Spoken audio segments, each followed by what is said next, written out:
PGA Championship Week on Sirius XM, and you can hear all the action on PGA Championship Radio. Brooks Koepka is the winner of the 105th PGA Championship. We have coverage from Valhalla Golf Club with analysis, player interviews, and play-by-play coverage. Scotty Scheffler just makes an eagle at the 8. Hear the 2024 PGA Championship on PGA Championship Radio, Channel 92 when you're in the car, and on the Sirius XM app. While you're listening to this game on Sirius XM, we're talking about the latest odds and prop bets for this and every game on Sports Grid Radio. The under's minus 125. Heavy juice to the under. Every home run hit and every strikeout thrown can change the line. I can't for the life of me figure out how you can favor a team that never wins, ever. If you're looking for sports talk centered around the latest odds and prop bets for games, races, tournaments, or any sporting event, Sports Grid Radio, Sirius XM, Channel 159.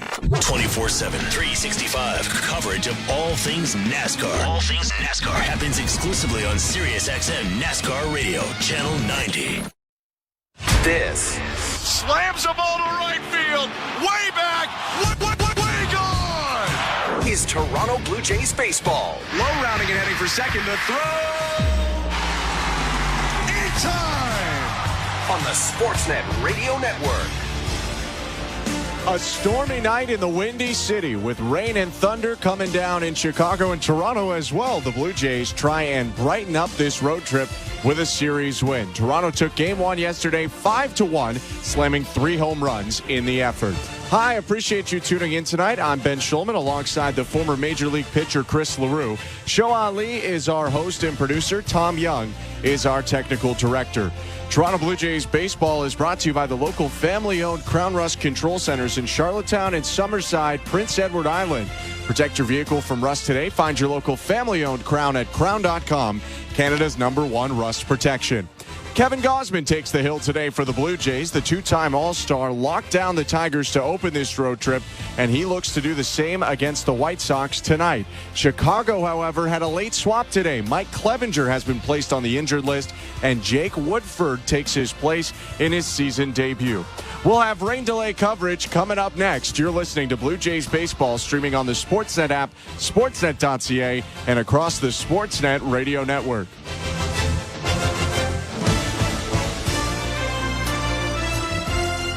Not tomorrow, not someday. The home improvements begin today. It's game on with Timber Mart. Build that deck, raise that fence, landscape till your property is beautiful. Don't pay for 12 months on the Timber Mart deferred payment program. Your locally owned, completely Canadian hub of building and renovation expertise. Get your Timber Mart credit card at participating locations and pay later. 12 months later. Conditions apply. Ask in store for details or apply at timbermart.ca. Bring excitement to your landscape with proven winners, Color Choice Shrubs. These flowering shrubs and evergreens have been trialed and tested by experts to make sure they look better and bloom better, so they're just as easy to care for as what's in your landscape now, but a whole lot more colorful and interesting. Look for proven winners, Color Choice Shrubs, in the distinctive white container at your local garden center, or learn more at provenwinnerscolorchoice.com. At Crown Rust Control Center, protection runs deep because every Crown Rust Control Center is owned by a local family who cares beyond business. Your Crown Rust Control Center is 100% committed to their product, to you, to their community, which is your community. Protecting you and what matters to you is equally important as protecting your vehicle. Did you know spring's the best time of year to protect your vehicle from rust? For a special spring offer, find your local family-owned Crown Rust Control Center at crown.com. Hey everybody, I'm former IndyCar driver James Hinchcliffe. And I'm Indy 500 winner and current IndyCar driver Alexander Rossi. And we're the hosts of Off Track with Hinch and Rossi. With the Indianapolis 500 officially in the books, we will be bringing every single one of you a plethora of entertaining race-related content, including an in-depth recap of the race, driver breakdowns, and overall thoughts from the greatest spectacle in racing. So download Off Track now on the all-new SiriusXM app or wherever you get your podcasts. Tune to SiriusXM NFL Radio Channel 88 all year long to hear expert opinions and analysis from former players, coaches, and executives. Radio Network. The Blue Jays are in Chicago looking for a series win after winning the opener yesterday 5-1. Appreciate you tuning in tonight.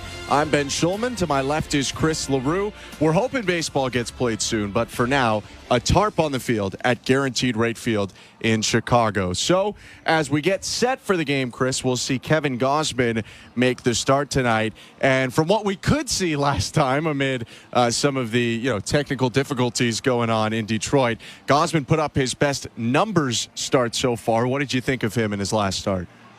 Well, the most interesting thing to me with Kevin Gausman currently is he's learning how to pitch. He's a guy that was mid to upper 90s for the most part of his career. Now he's living 92 to 95-ish. We even saw him purposely throw 90, 91, 92 in his last start, kind of toying with those Tigers hitters, and then he would gas it up to 94, 95, even 96. And that's something that he has done not so much in the past, but in the last few games we've seen him do that. And that tells me, as a former pitcher, that he is learning how to pitch. He's always been a thrower. He really relied on that upper 90s fastball, that hard splitter. But now he's learning to toy with those other hitters. But in that last start, he was dotting up his fastball. He was dotting that splitter at the bottom of the strike zone, and that's the biggest thing for him. If he's going to be successful, along with Eric Swanson, he's been struggling, and obviously he's going to have to work on it in Buffalo. But when you're a pitcher that relies heavily on a split finger, you have to throw that thing to the bottom of the strike zone, along with a changeup. If that thing lives up in the top part of that strike zone, it's going to drop back into a part of the zone that's very hitter friendly. And Kevin Gausman was throwing those elevated split fingers early on in the season, and now he's really hitting that bottom of the strike zone and letting it drop out of the strike zone, essentially becoming unhittable. Gausman struck out 10 for the first time this season in his last start. We'll see what he can do today when we do get underway. But for now, the game is in a delay. We'll give you updates when we can. And to quarterback you through this rain delay, let's go over to baseball control with today's host, Show Ali. Thank you very much, guys. You heard Ben and Chris. We are officially starting this game in a rain delay. So I suppose that means you are now listening to the Blue Jays rain delay show. We'll play some audio for you. We'll take your text, 590-590, name and location.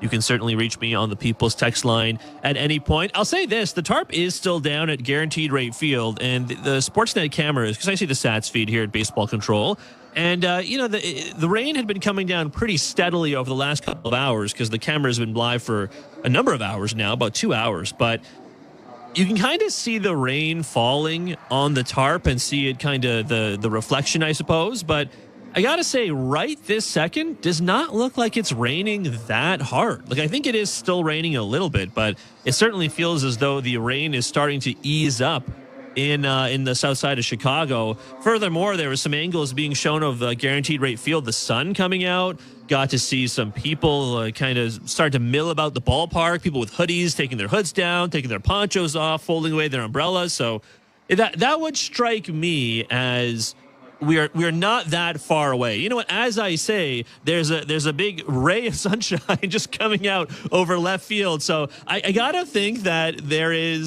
we're probably not that far away from baseball. Let's put it that way. So Dan Schulman had tweeted this out earlier, that it would start in a delay, but that they are going to get it in. And like Elish and Justin said on the fan pregame, when Mike Clevenger is suddenly put on the IL and a guy is called up from the minors, Jake Woodford, you need your Blue Jays bats to take advantage of this guy, right? So you hope they do get this game in. But again, I'm going to guess it's a relatively short delay, and not the 3.5 hour delay we had when the team was in Kansas City. Again, text me, 590-590, name and location. We'll read your text throughout this however long rain delay lasts. That's the People's Text line, certainly always open. But before we read your text, let's play a little bit of audio for you. This is actually a piece of the Blue Jays TV pregame show. Hazel May, of course, who was down in Chicago with the guys, with Dan Schulman and Joe Siddall. Hazel had the opportunity to chat pregame with Blue Jays pitching coach Pete Walker. Always a treat when we can catch up with Blue Jays pitching coach Pete Walker. Listen, Chris Bassett told us afterwards that he had been dealing with neck spasms. What did you need to hear from him to have him go out there? Because there was that risk that he kind of, could have gotten injured if he was out there. Yeah, obviously there's a protocol we go through. He had a tough night coming to the park. It was questionable whether he was going to pitch or not. He's a gamer. He's an animal. He wants to take the ball, so we gave him that opportunity. But obviously, if it was a situation that it would affect his health or some other body part by adjusting his delivery, we wouldn't let him go out there. But he warmed up. I came close during his warm-up. I told him today I was pretty close to banging it. And actually, we had Cabrera ready to go, who could possibly give us 2, maybe 3 innings just to kind of get through the game, or at least start off the game against their left-handed lineup. But as it turned out, he kind of loosened up during his bullpen session, and he gave me a thumbs up and said he wanted it bad, and he felt fine. He said he actually didn't feel anything throwing. And so we let him go out there, and we just watched him inning by inning, talked to him between innings, and he was adamant about getting through 5 yesterday. Which made what he did really impressive. He talked about tweaking his mechanics a little bit to kind of alleviate that. Can you share with us what kind of things that you guys did? Yeah, I mean, he just opened up a little bit more. Turning his head all the way towards home plate wasn't real easy, so we opened him up a little bit. He faced home plate a little bit more. Again, it was something we watched in the bullpen. His arm action appeared to be the same. His stride length was the same. The ball movement was a little bit different, and I think it might have caught them off guard as far as the way the action on the pitches was coming out. But I think again he just battled. He kept him off balance. He had enough velocity. I mean, he showed 92, 93 miles an hour at times, and the same spin on some of his breaking balls. So I think the stuff was still there. The delivery might have been a little bit different. His arm feels great today, so that's a good thing. His neck's a little stiff, so we'll have to watch him the next few days. But he is feeling a little bit better than we expected today. Kevin Gausman told us post-game after he faced his last opponents that he felt he didn't have his best stuff, but he struck out 10 guys. So when he doesn't have his best stuff, what is it about Gausman that he's able to do that? I think he had good stuff. I mean, again, in his mind, it might not have been his best stuff, but his split carried the zone very well. When you see them swing at the split finger fastball early in the game, that's a good sign. He's locating his fastball at the top of the zone and the bottom of the zone, which forces them to swing at his split. I think that's really important.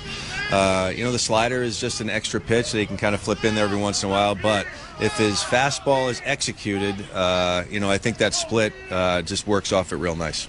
The bullpen has given up more than a few home runs this season, Pete. In general, what would you like to see the group do better? It's been a battle. I mean, it's crazy how baseball works sometimes. It's frustrating. Relieving is definitely a volatile part of the game from year to year.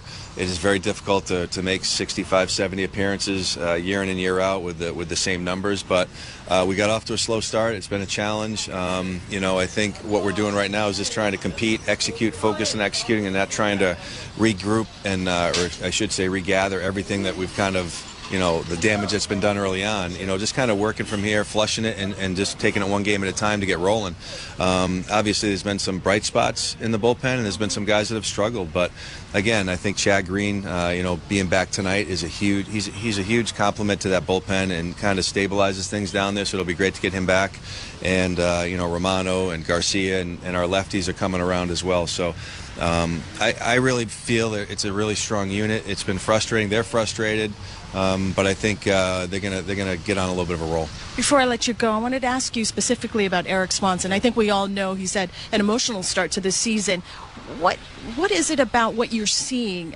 Because it's certainly not the way we have been used to seeing him pitch. Yeah, it was an emotional send-down, to be honest with you. We have optioned him to AAA.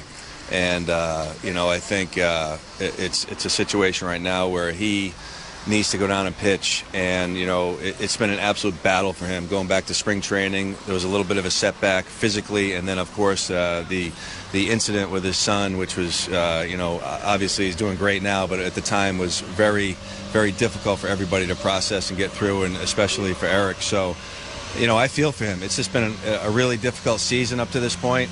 I think the fans have been great to him, understanding that part of it. And I think, moving forward, when he's back with us, I told him when you're Swanee again, when you're feeling great throwing, you're a guy that we're going to get back here as soon as possible.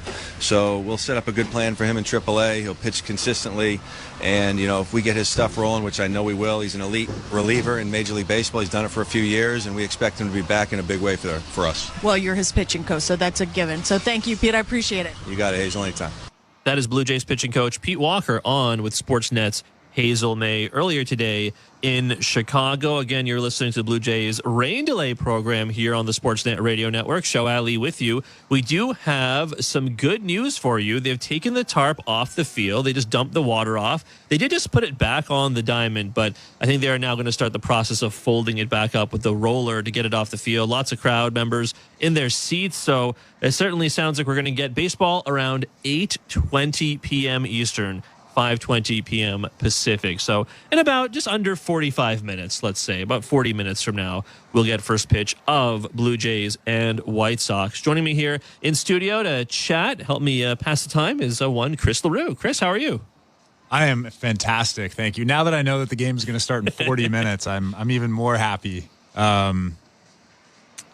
I have to say, you are stellar at these rain delays. You are probably, if there was an award for broadcasters at the end of the season in Major League Baseball, you would be the rain delay recipient at the end of the season. I am so.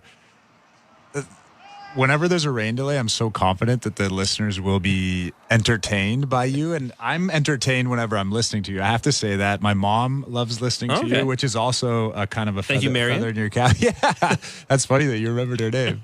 I when you told me what your mom's name was on Mother's Day, I remember because, first of all, I've not met many Marians. Really, the only Marian I've met was, or not met, but I've read about was from like Robin Hood, essentially made Marian. So that's why I remember your mom's name. And hers is A-N at the end. I think most are O-N. O-N, right? Yes. So she, like an Indiana Jones. She's protective of that A. Whenever somebody writes her name and it's the O, she's very. She doesn't get frustrated, but she's vocal when it comes to saying, hey, there's an A, not an O at the end of that name. Well, Mrs. LaRue, I appreciate the vote of confidence. I got to say, Chris, I didn't think being like good at rain delay programming is not something I would never necessarily write on my resume. But hey, it is nice that today's rain delay is not a 3.5-hour rain delay, and in fact a 45-minute rain delay. Actually, you heard Pete Walker talking about it in our first part of our rain delay show here. The last thing he said to Hazel before Hazel let him go was about Eric Swanson. That was kind of the big news of the day, was that Eric Swanson has been optioned to AAA. I'm not surprised that, someone had to get sent down. We knew Chad Green was going to get activated today. Were you surprised that it was Eric Swanson and not, say, Nate Pearson or Zach Pop or even Yenesis Cabrera? Because I think those are the names a lot of people had said, hey, those guys had struggled as well. And prior to the other day, Pearson had gone 5 scoreless appearances, and then he got for a home run, which is unfortunate. But it kind of looked like he was turning it around, which I was a little surprised that he went down first beyond Pearson or Pop. And Batten Francis and Yariel Rodriguez are soon going to be on their way back. So other guys got to go down. It'll probably be one of those 3. But were you surprised that the first person to get sent down was Eric Swanson? So was I surprised? Probably just a little bit. Right. But I think for his growth as a pitcher, and it's kind of funny to say that because he has already grown as a pitcher. He had what did he have in 2022? A 1.6? Oh, yeah. And a 2.9 last year. So he's already been to the top of that growth, and now he's kind of back at the bottom of that hill. But it's for him personally as a major league pitcher, he has to go to Buffalo. Ben and I were talking about this the other day. I think it was even yesterday. He needs to go to Buffalo. He needs to not only figure out the mechanics, but he needs to be put in situations that are high leverage situations, right, and in kind of a relaxed atmosphere. Because yes, it's still professional baseball and it's still the high leverage, quote unquote. But the games truly don't really matter. When it comes down to it, they don't really matter as much. Right. So if you can throw Eric Swanson in those games, it doesn't matter what inning it is, 7th, 8th, 9th, whatever, that are up or down by 1 or 2, he can start to feel that adrenaline again. And he doesn't, I think he's putting too much pressure on himself without even talking about the mechanics, because I know that the mechanics aren't exactly where he wants them to be, but he's putting too much pressure on himself when he comes into these ball games where they're up or down by 2. And he's trying to do too much. We see Nate Pearson do this all the time, and I talk about it on the broadcast a lot. You can see the wheels start to spin in his head. You can see the mechanics start to speed up. And as soon as he throws a ball, it's like a snowball effect, right? He's like, oh no, I just threw a fastball out of the zone. Is that how it's going to be again today?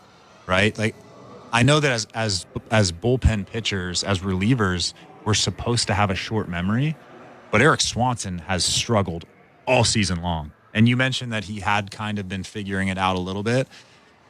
I tend to disagree. I think he's just gotten a little bit lucky. Okay. Like you look at the stuff, and the stuff is okay. The stuff is fine. His fastball is fine.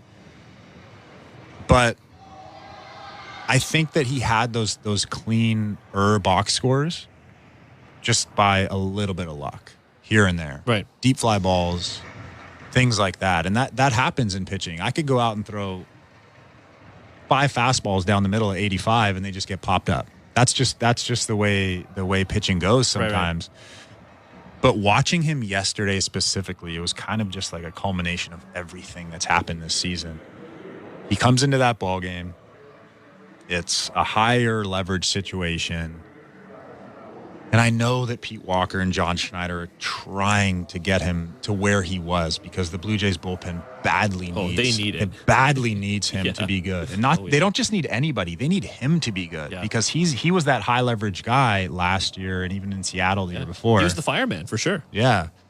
And he was kind of that unsung hero that people don't necessarily forget about, but they don't really get the accolades, right? Right.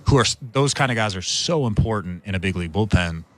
But when you're consistently throwing that fastball out of the zone, elevated, out of the zone, arm side high, 3-4 balls up in a row, and then you try to throw that split for a strike, and it starts at the top of the strike zone and kind of just dives into the hitter's bat path right down the middle. You can't throw that guy in a high leverage situation. And I know that Pete Walker badly wants him to do well. John Schneider badly wants him to do well. But this demotion, as difficult, I guess, as it would be for John Schneider to call him in the office and demote him, or Eric Swanson to pick up the phone and call his wife and say, hey, we're going to Buffalo, like, pack your stuff. It's so necessary. Yeah. I don't think a lot of Blue Jays fans would even hold it that much against him because of the incredibly irregular start to the year he had and the scary situation with his kid. And I don't think anyone really blames him for, even like not being fully present in spring training. And I mean, it's part of being a professional athlete. You got to overcome adversity, but it's, even though you're happy that his kid's okay, he clearly just did not get off to the start he wanted to get off to. So hopefully he can find the path to getting right again, because I've said this about many guys before, Chris, but I don't really believe that like talent just disappears like that. Like you over time, especially as you get older, and we've talked about this with George Springer, and we talked about this with Justin Turner and Kevin Kiermaier, and guys who are a little bit older, certainly, but things decline. But at the same time, you don't go from being, and even if pitching is hard to forecast year over year, especially relief pitching, you don't go from being really good to being really bad in just like that, right? Unless you're injured. Sure, yeah. And I don't think, I think we would have heard if he had been injured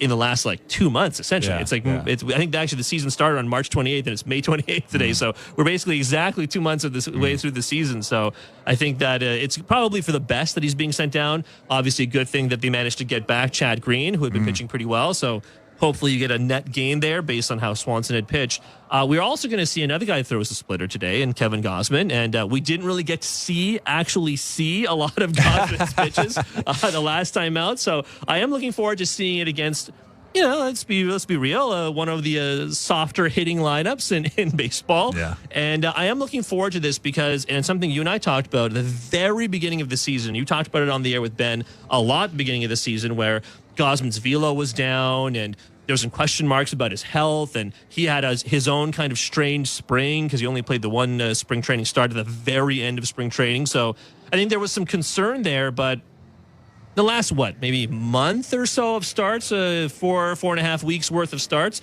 Gausman has looked largely closer to himself. Even if he's not all the way back, he is, I think, as close to being, quote unquote, the ace of this staff as he has looked all season, I would say. Well, I think the interesting thing, and I talked about about that with Ben earlier today, just before I came over here, is that you mentioned it. He doesn't really have quite the stuff that he's had in the past, and he still has good stuff. Sure, but keep in mind, his stuff early in his career was like upper 90s fastball, hard all day long.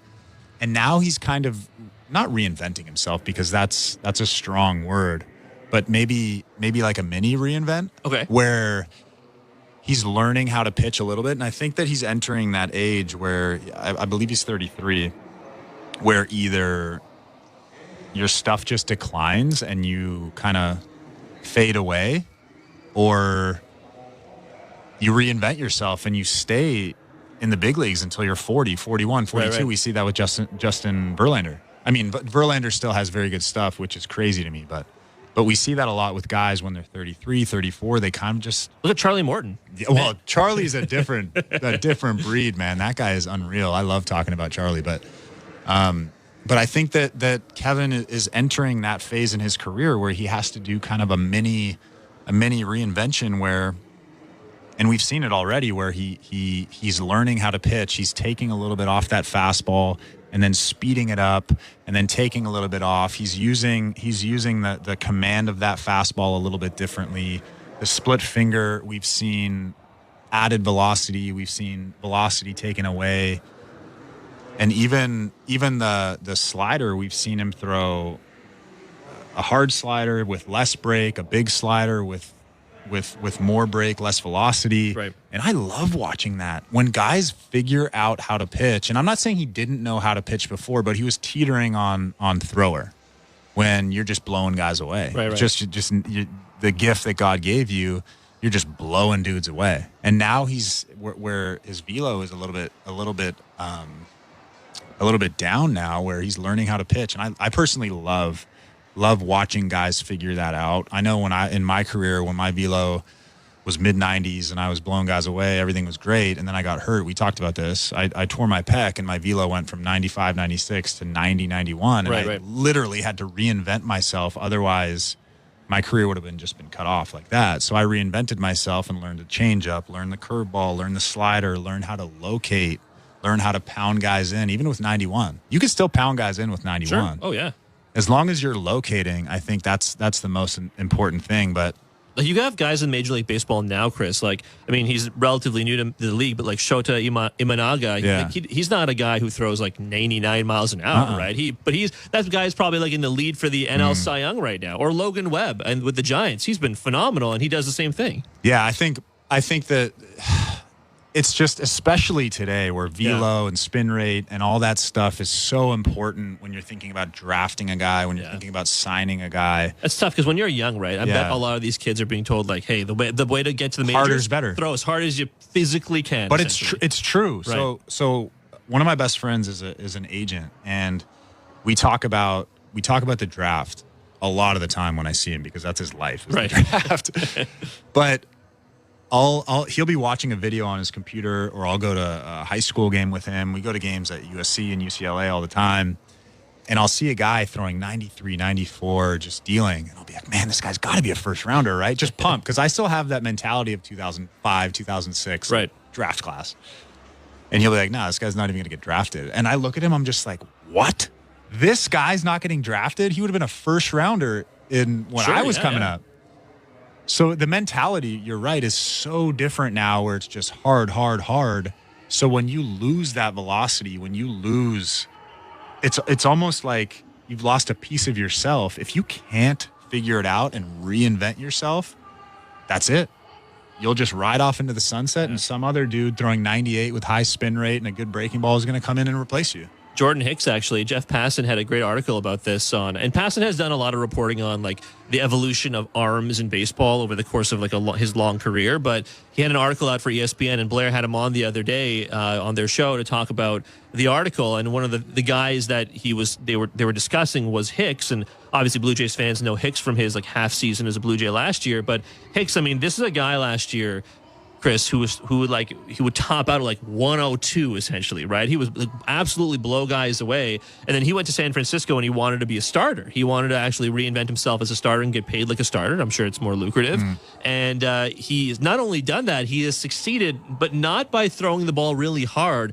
He's essentially taken like 2 miles an hour off his fastball on basically all his pitches. Like all of his velo is down on everything, but it seems to have allowed him to control a little better, locate a little better. And I got to imagine and you know this as a pitcher, but when you're making your arm contort in ways that the human body probably is not meant to contort naturally, that's got to help. You got to think when you see guys not throwing like a bazillion miles an hour, essentially. Well, the brilliant thing with Jordan Hicks is, yes, he's dropped that velo and he's throwing more strikes. But I was watching his game the other day on TV. I forget were they playing St. Louis maybe a couple days ago? I think so, yeah. I don't know.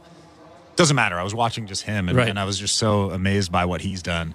But there's so much more movement on his fastball. The command is a ton better. And Ben mentioned this to me. Like, we were watching it together. He said that 102 is still in there. So he's throwing 96, 97 with a ton of movement, locating, getting ground balls, cool, all that stuff. But when he wants to blow you away, he still has it in the tank. He still has that 102. So is he becoming a pitcher? Of course. He's learned how to pitch, and him and his agent and his family, they are the smartest people on the planet when they're talking about, obviously starters get paid more.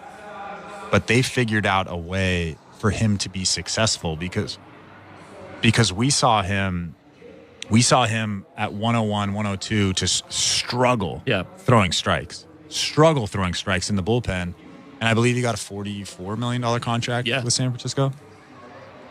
And he was like, no, I'm worth 125, 150, right? Which I think so. If he can start, he's definitely worth 125. So it's worth it for him to figure out a way to learn how to pitch. And I mean, props to him because he's done it. He's learned how to pitch. Not many guys can go from throwers to pitchers. It's a really hard transformation. Before I let you go, Chris, I appreciate you stepping in here with me. Actually, I'm going to read a text to you that we got on the text line, all right? On the People's Text line, 590-590, name and location. Scott in Burlington says, please comment on this, guys. What is wrong with Jordan Romano? And I think, I was talking about this on Jay's Talk the other day. This is after the Detroit loss, of course. They lose 14-11. Matt Vierling rocks a 3-run bomb to end the game. And people were mad that Jordan Romano gave up the home run. I tend to lean more on the side of when you convert a save, even if it is a little dicey, people forget about it more or less immediately because that's what you're supposed to do. You're supposed to go out there and lock it down, end the game, ho hum, game over. Put the save in the column and move on. But blown saves are so much more memorable because that's obviously not what's supposed to happen at the end of a game.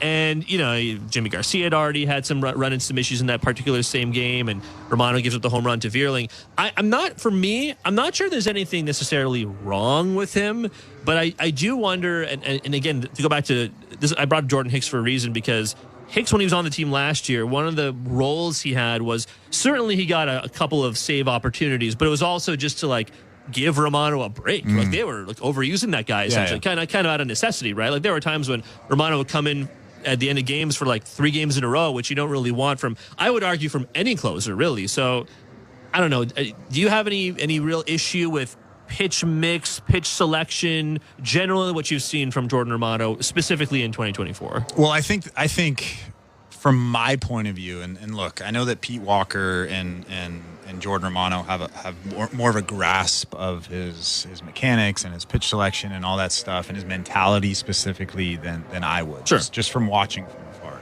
Right? I have obviously had a few conversations with Jordan, but I don't run up to him and say we don't talk about pitch selection right away. But just from my perspective, I think he needs to locate his fastball better. I think that's a pretty erratic part of his game. Right. He tends to live at the top of the strike zone a lot of the time. He'll dot one every once in a while at the bottom of the strike zone, outside corner. If he could do that every time, he'd be unhittable. Sure. And then a secondary point to that is he relies on his off-speed pitches a lot, and I know that you see that. Sometimes I wonder, like, he'll throw like 4 sliders in a row. I think there's no way he can throw a 5th in a row or a 6th. I think last year, or maybe early this season, I think he threw like 9 or 10 in a row. You're probably right. Honestly, it's almost like a joke to him. He's like, "Oh yeah, look, you think I could? I'm not going to throw 8? Yeah, right. Here's 9. You know." But I think the biggest thing, and you can talk about him throwing too many sliders or stuff like that. But I think the biggest thing for him is just the fastball location. Yeah. The command of the fastball.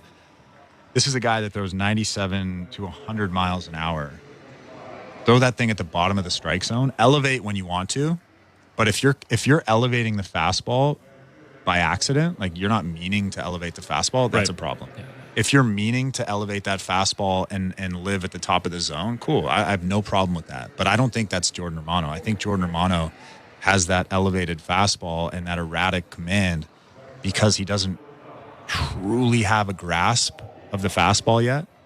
And I could be wrong. I don't think I am, but I think that's number one. And then number two, he relies on that slider more than I would if I had his stuff. Right. If I had his stuff, because I never had his stuff, but if I did have his stuff, I think he forgets that he throws 99 miles an hour. Yeah. And he relies on that slider. It's a good slider, but it's not a slider that you throw 6, 7, 8, 9, 10 times in a row. Right. It's absurd. Right? I think number one, just locate the fastball, and then you can work off of that. You can elevate, you can bury the slider. And I know Pete Walker knows that. But it's hard. It's hard to tell a guy. How much of that is actually the catcher calling that pitch or him deciding, hey, I'm going to throw like 9 sliders in a row? Well, as a catcher, you want to think like the pitcher. Right. Because having the pitcher and the catcher not be on the same page, it's really hard to be successful because you don't want to be shaking every single pitch or changing with the pitch. I don't know how it works. I never had the pitch on, but when I was playing, if you were shaking every single pitch and you and the catcher weren't on the same page, it's so hard to get in a rhythm. That's fair. Especially as a starter. As a reliever, it's a little bit different. You're only out there for 15, 20 pitches, but you never just want to be shaking. So Danny Jansen, as much as he probably maybe wants to throw a fastball in, fastball away, elevate the fastball, he's like, Jordan wants to throw a slider here, so I'm going to put down number 3 because Jordan wants to throw a slider. Right. That's where it is. The pitcher and the catcher have to be on the same page.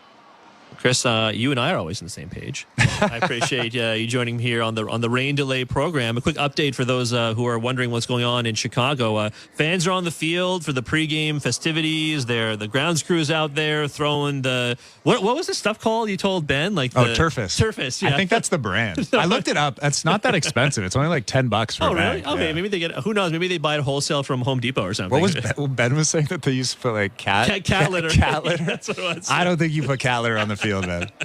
Maybe really fancy cat litter. That sounds like a minor league thing. Well, they are throwing the Turfus out there on the infield after watering it. Players coming out right now. Looks like they're actually going to get to the national anthems here very shortly. So that's a positive sign, Chris. Appreciate it. Real quick before you go, Ben said to me via text that his mom also wants to make sure that she's a fan of the show rain delay coverage. So okay, Marion and Sarah, shout out to you guys both. I don't know if that means very much because they're going to like anything that you say. All right, see ya. See ya, man. There he goes. Chris LaRue, whose voice you will hear next to that of Ben Schulman in a scant few minutes. Again, welcome back to the Blue Jays rain delay program.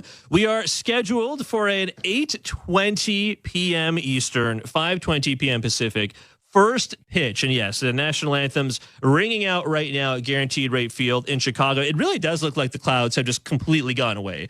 Sun filling the stadium, especially out there in the left field bleachers. I guess it's getting a little late now, but still, that is good to know that we will not be delayed very, very long. You still want to reach me on the text line, 590-590, name and location. Please leave a name and location so I can give you a shout out. I see David of the 6. Always appreciate your text, David. He says, if you need a reliever to quote unquote get right and he's flubbing the low leverage situations, AAA isn't the worst idea. I'm empathetic to Swanson's off-field issues, but I also agree with Bob McCown's bullpen theories and principle. That trade will look worse the more Varsho performs.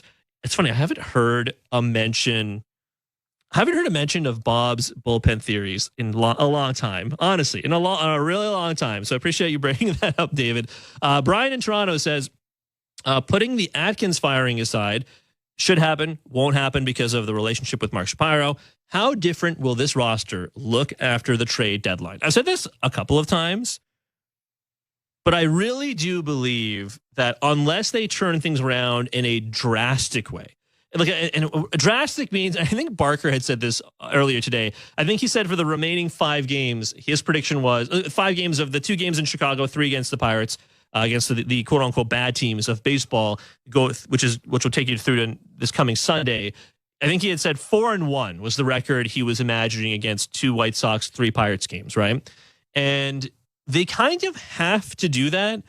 And then also take at a minimum 2 of 4 from the Orioles, and then take a minimum of 2 of 3 from the Athletics, and then take 2 of 3 from the Brewers in Milwaukee. And then you got to be beating the Guardians and the Red Sox, and the Guardians and the Red Sox and the Yankees. That's the schedule for the rest of June. You got to be beating those teams in order for things to turn positively, I would say. Because if the Blue Jays are 24-29. So if we're sitting at the end of June and the Blue Jays are still under 500, they're 3 to 5 games under 500 or worse, then I got to think they're going to entertain closer to the deadline, because the deadline's at the end of July, and the All-Star breaks mid-July. I got to think they are going to probably just not make any moves until then. And then is when you'll see more serious consideration for Jimmy Garcia, for Yusei Kikuchi, for Danny Jansen being involved in trades. And I know people are not fond of taking Ross Atkins at his word, but one thing I will take him at his word at is when he did that media availability. And I know people didn't care for it. One thing he did mention was, if you make trades now to acquire or sell, really if you're acquiring in this case, but if you're trying to acquire someone, if you're any team, you're paying a premium. And the Luis Arraez thing was pretty interesting with the Padres and the Marlins, but at the same time, the Marlins at that point had won 5 games or something all season when they traded Arraez. So that was definitely atypical, but I think a reason you don't see trades like that, even if you kind of felt like the return for Arraez for Miami was relatively light, was because everyone's asking for the world. And we saw some Mark Feinsand, MLB.com, pieces on the website about what it would cost to get Vladdy or Bo from the Blue Jays, for example, and rightly the team asks for the world, right? So I don't know. I really do think you're not going to see major moves made beyond like random minor leaguer traded for cash considerations, something like that, until we get much closer to, I'm going to say, mid to late June, which is when they're playing the Red Sox and the Yankees and the Guardians, for example. So, but still, if things don't turn, Brian, I'm guessing it's the impending UFAs who are probably all going to be gone. And hey, I mean, if things turn in a positive fashion, maybe you do see them act as buyers, right? Maybe that is possible. Maybe it's not a Luis Robert from Chicago, for example, but maybe it's some tinkering around the bullpen if they do still need bullpen reinforcements, if Swanson hasn't figured it out, or if Rodriguez and Francis have not translated exactly to where they should be, or you feel they should be at this point. So I do think that's probably the threshold. For me, I think I know what the team is personally, and I suspect many of you guys do as well, but you kind of have to wait a teensy bit longer on their side of things, because no one's buying at this point, as much as you wish for the teardown or a rebuild or a retool perhaps to start. Let's play a little bit of audio. Let's take a quick look at one of the players actually making his return. You heard Hazel talk about this guy with Pete Walker, and I talked about him very briefly with Chris LaRue just a couple of minutes ago, but Eric Swanson got sent down today because Chad Green has been brought back up to the majors. He is active right now with the team. Maybe we do see him today. Here's Chad Green chatting with the media. What did you need to see or to feel from the way you were pitching to kind of make you feel like you could return to the way you should be? Yeah, I mean, honestly, I just need to feel nothing. Just because I think the last moment before you say something and before you go on the IL is not a good feeling. So throughout the whole process, I was just trying to feel nothing. And yeah, that's where we're at now. When you say nothing, as in no discomfort or... Yeah. Okay. And I think getting to the point where you're not thinking about it pitching. So as soon as I got to that point, I knew I was pretty close to being ready. So. Where are your pitches right now? Yeah, I mean, I think I'm happy with where they're at now. Like, am I going to have to grind through some things at the start? Maybe, but I feel like I'm in a good spot, and just go out there and try to make some pitches. So. When you say grind, is that just because of rust, maybe? Yeah, I mean, I think it's just reps. I mean, I think you just need to get reps, and I think you can throw as much as you want off the mound, but I think you just need game reps. Chad, you're coming back into a bullpen that's still kind of finding its shape a little bit there. What gives you the most optimism when you look around this group about it being better going forward? I mean, I think guys are throwing better than what their numbers say. I mean, being around, I think like 1 or 2 outings can really skew the numbers. So, and unfortunately, like when we've lost some games, we've lost by a lot, and I think it can skew some numbers. And I think some of the underlying numbers are there, and I think you have to trust guys that they've done it long enough, they've been in this game long enough that they'll be just fine. Some of the injuries that the Bullpen's had to go through, there's been a lot of movement between roles for guys, maybe not. You've been a part of bullpens in a number of situations. How does that impact guys when maybe you're not being used the way you might have been expected to?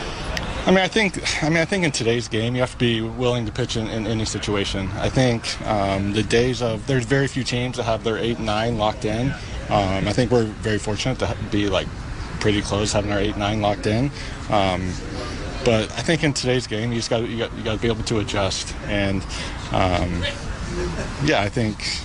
mean, sometimes it's just baseball and stuff happens, but. I think guys are fine. So. You mentioned sort of wanting to feel nothing. Is there something where I do this when I'm on the mound, I know I'm good? Like what for you? Like is there a key that if I'm hitting this spot or executing in this way that I know I'm back? I mean, I think just going out there and just the only thing on your mind is just trying to make a pitch. I mean, I think especially after going through Tommy John stuff, trying not to think about mechanics on the mounds, especially during a game. There's a time and a place for that, but the game is not one of those. And not to say that you can't have cues when you're pitching and stuff to think about, but the main focus needs to be trying to make a pitch, and that's it. What's the toughest part or the challenging part about being on the IL?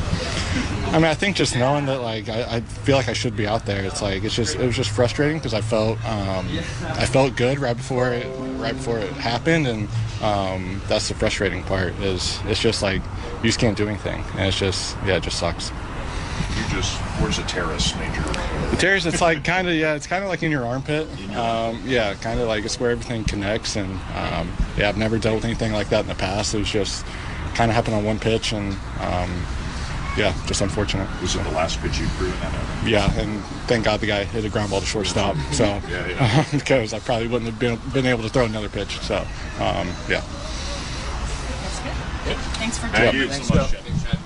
That is Chad Green chatting with the assembled Blue Jays media earlier today. I got to say, I didn't actually know where the teres major was. I guess thanks to Chad Green, I now know it's in your armpit, apparently. So there you go. I would not have been able to point that on like an anatomically correct drawing of a human body. So that's thank you, Chad Green. Welcome back to the Blue Jays rain delay program. Show Ali with you. Again, we are awaiting first pitch. The national anthems have been played. The guys are sitting in the dugout with Bo Bichette swinging a bat around. We are awaiting first pitch, 8:20 p.m. Eastern, 5:20 p.m. Pacific. Gentleman Chris LaRue will shortly be on the call of this one. Let's check out the Bet365 standings update. At Bet365, you can watch thousands of live games, build your own bet. You can even make a bet while the game is still being played. 19 plus, play responsibly. Ontario only. Entering play today. Some of these guys are in action right now. But in the AL East, the Yankees are 37-18. The Orioles are 34-18. The Red Sox enter play 27-27. The Rays are 26-28. And the Blue Jays, after yesterday's win against the White Sox, they are 24-29. And we do have Jays talk today. Blair and Barker, I think Blair and Barker have the postgame show. I'm like reasonably certain they do. If they do, Jeff will throw out the numbers to call after the final out. I only say that because there is like a certain cutoff where, you know, the bullpen phone and baseball control rings and I pick it up and then I'll be on the mound later tonight. But I don't think we've hit that threshold yet, thanks to 8:20, 5:20 being the start time tonight. So I'm reasonably confident it will be Jeff and Kevin on the postgame show tonight. As we are just a couple minutes away from the first pitch of this one, let's get to the starting lineups as well. Here's John Schneider's lineup. Davis Schneider is batting leadoff. He's at second base. Danny Jansen is batting second. He is catching. Vladimir Guerrero Jr. is batting third. He's at first base. Bo Bichette is batting cleanup. He's at shortstop. Justin Turner is DHing. He's batting fifth. Dalton Varsho is batting sixth. He's in left field. George Springer is batting seventh. He's in right field. Isaiah Kiner-Falefa is batting eighth. He's at third base. And Kevin Kiermaier is in center field, batting ninth for the White Sox. Tommy Pham's in center field. Nicky Lopez is at second base. They're batting 1-2. Batting third is Gavin Sheets. He's DHing today. Andrew Vaughn is batting cleanup. He's at first base. Andrew Benintendi, 2 Andrews in a row, is batting fifth. He's in left field. Corey Lee is catching. He's batting sixth. Paul DeYoung is batting seventh. He's at shortstop. Corey Julks is in right field, batting eighth. And Brian Ramos is batting ninth, and he is at third base. Looks like Jake Woodford, who is replacing the injured Mike Clevenger, is on the mound getting his warm-up tosses in. So let's get you over to the two guys calling the action today. Here's Ben Schulman and Chris LaRue. Thank you very much, Show. Let's get ready for the first inning, brought to you by Armstrong Bird Food. Bring nature to your backyard with Armstrong, feeding Blue Jays since 1986. Visit ArmstrongBirdFood.com. Jake Woodford, the 6'4" right-hander, is getting loose right now, about to make his first start of the season. As Show mentioned, Woodford a late replacement. Mike Clevenger was the expected starter even this morning, but Woodford comes in as Clevenger hits the injured list with an elbow injury. And now the righty, who's made 10 starts at AAA Charlotte this year to a 5.26 ERA, makes his first major league start of 2024. Long-haired righty moves some dirt off the rubber. Just waiting for the go signal here from Nick Marley, the home plate umpire. First base ump today will be Hunter Wendelstedt. John Tumpane umpires second, and Marvin Hudson at third. Unclear exactly of what the delay is right now. Marley standing off to the right of the plate, and now he'll go in and step behind the catcher, Corey Lee. And it looks like we're good to go. They were just waiting for 8:20 exactly, I think, as Hunter Wendelstedt, the first base ump, was checking his watch, but play is called in, and Woodford steps on the rubber. Davis Schneider at the plate. Woodford winds, and the first pitch of the day is a fastball for strike one. Time of the first pitch, 8:20, a 40-minute delay. Weather has cleared up for the most part in Chicago. Here's the 0-1. Called strike two at the knees. It's 17 Celsius, 63 Fahrenheit, and cloudy in Chicago, Illinois. Game 2 of the series. 2 strikes to the leadoff hitter, Schneider, and the righty's pitch. Outside with a breaking ball, 1-2. Schneider, a .241 hitter this year. 11 doubles, hit his 6th homer of the season yesterday, has driven in 24. 1-2 pitch. Swinging a line shot, right field, down, and rolling toward the corner. Cut off before there by Jokes. Schneider digging for second. Throw comes in on a hop. It's late, and it's a leadoff double.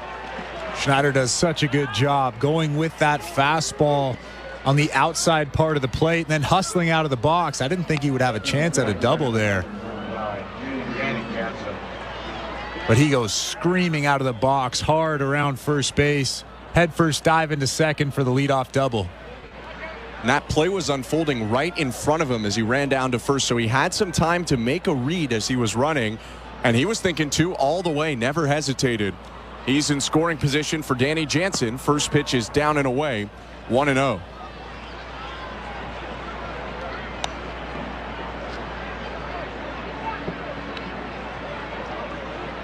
Jake Woodford's thrown only sinkers and sweepers so far. He's got a curveball, a changeup, 4-seamer as well.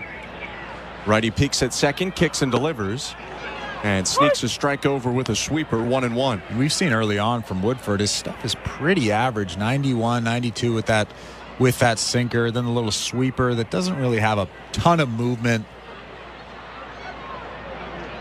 A set above the belt and the pitch. Fastball hit foul, 1-2. Woodford signed on a minor league deal with the White Sox this year after having a tough season with the Cardinals in 2023.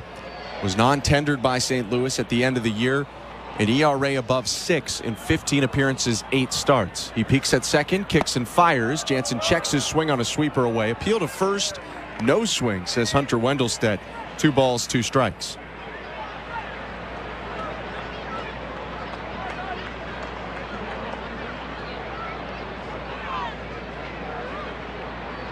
The right-hander kicks and delivers.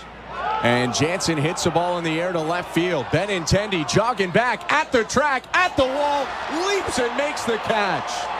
Schneider will tag and advance to third, but Benintendi might have just taken one away from Danny Jansen. 1 out. Well, I don't think Danny Jansen got all of that baseball. It was a hanging sweeper over the middle of the plate, and I think it just missed the barrel by a hair off the end of that bat.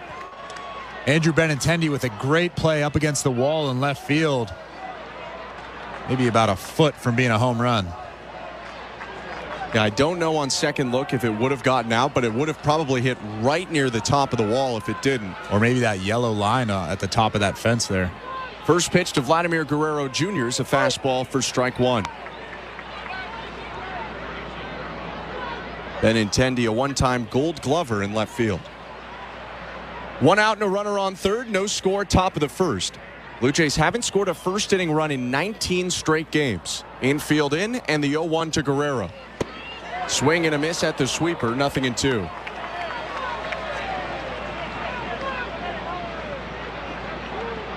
That 19-game streak without a run in the first is one off the Blue Jays record set in 1977, the inaugural year. 0-2. Swing and a looper foul to the right. We don't see Vlad do that very often, kind of sticking the bat out, trying to foul it off, stay alive. But he does just that on a sweeper.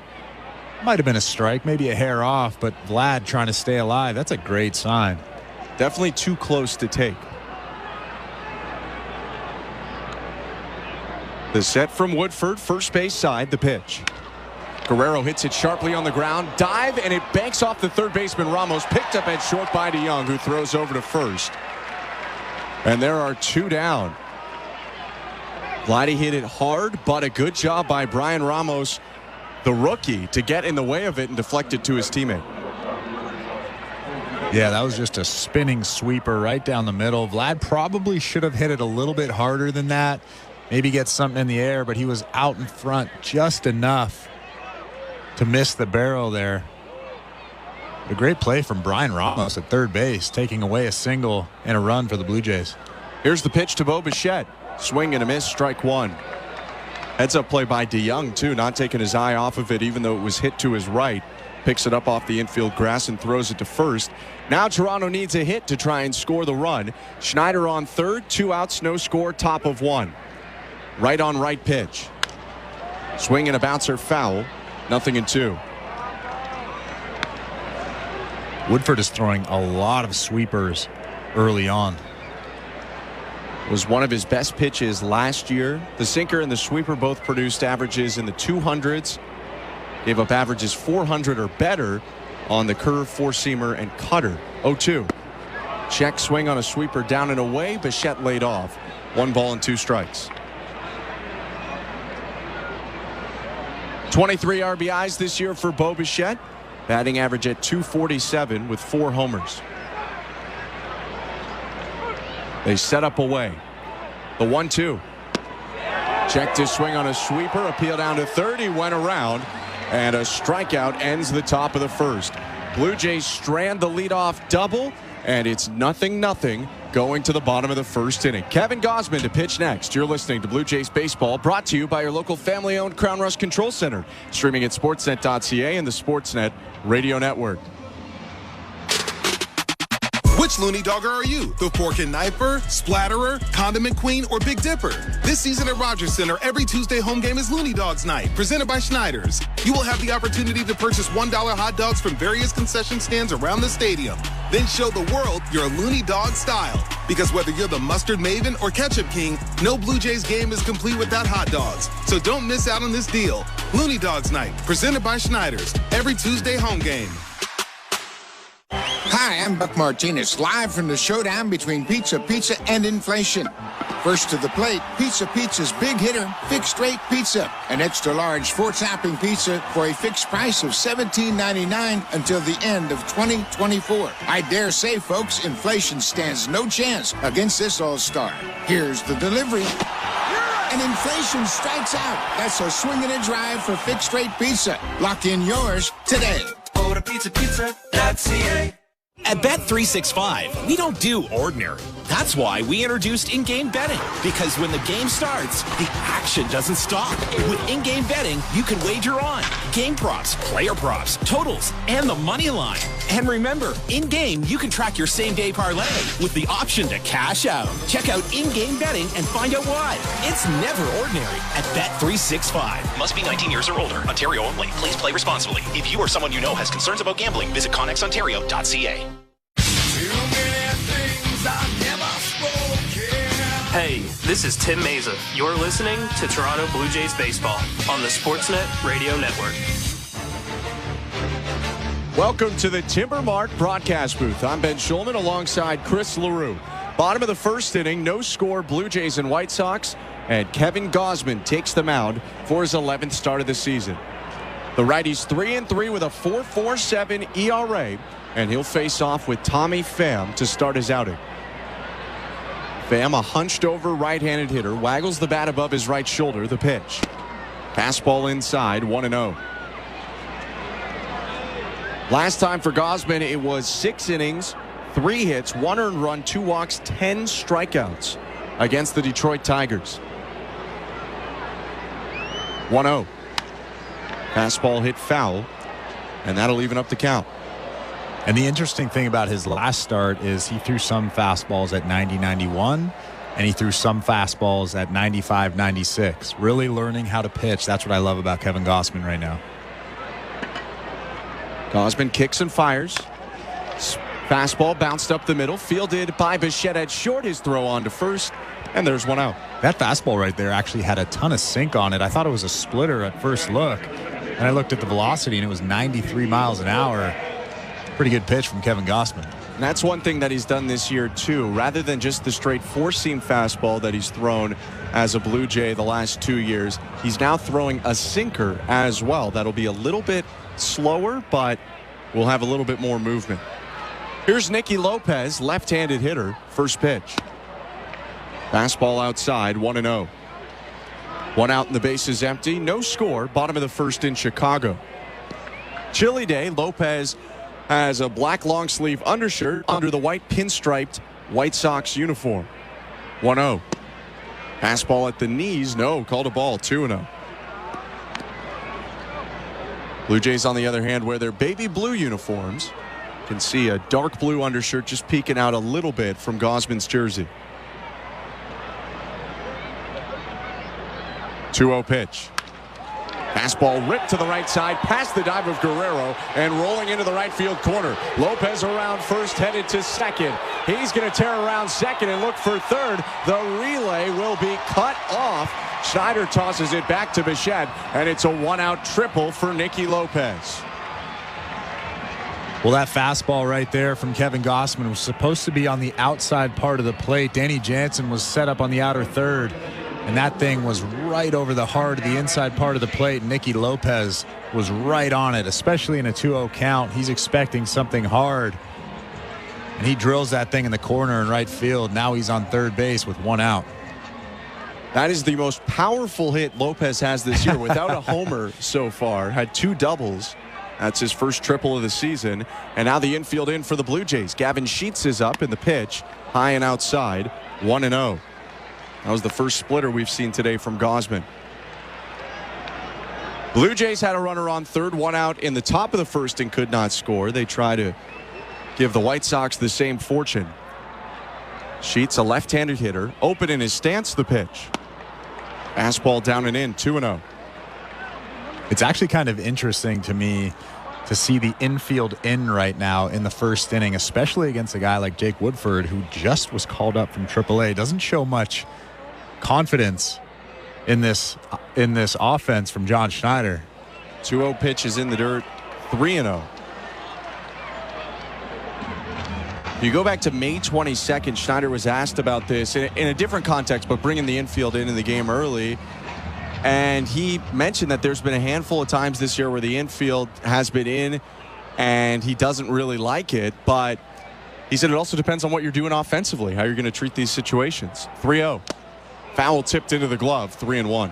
I understand the fact that the Blue Jays aren't really great right now offensively, but you also have to look at the starting pitcher. You're not facing Jacob deGrom out there. You're facing a guy that was just called up from AAA. The Blue Jays should be able to hang a crooked number on this guy. 3-1. Fastball is low, ball 4.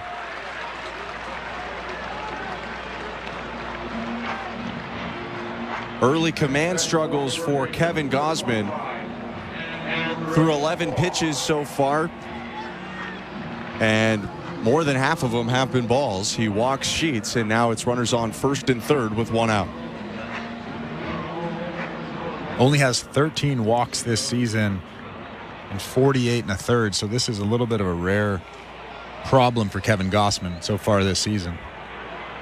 Allows the middle infield to back up, though. They'll try and turn 2. The pitch to Andrew Vaughn is hit on the ground at third. IKF picks it. Throw to second, 1. Schneider to first. Double play. Just what the doctor ordered. A first pitch. 5-4-3.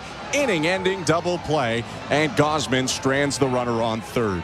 No score after 1. You're listening to Blue Jays Baseball, brought to you by your local family-owned Crown Rust Control Center, streaming at sportsnet.ca and the Sportsnet Radio Network.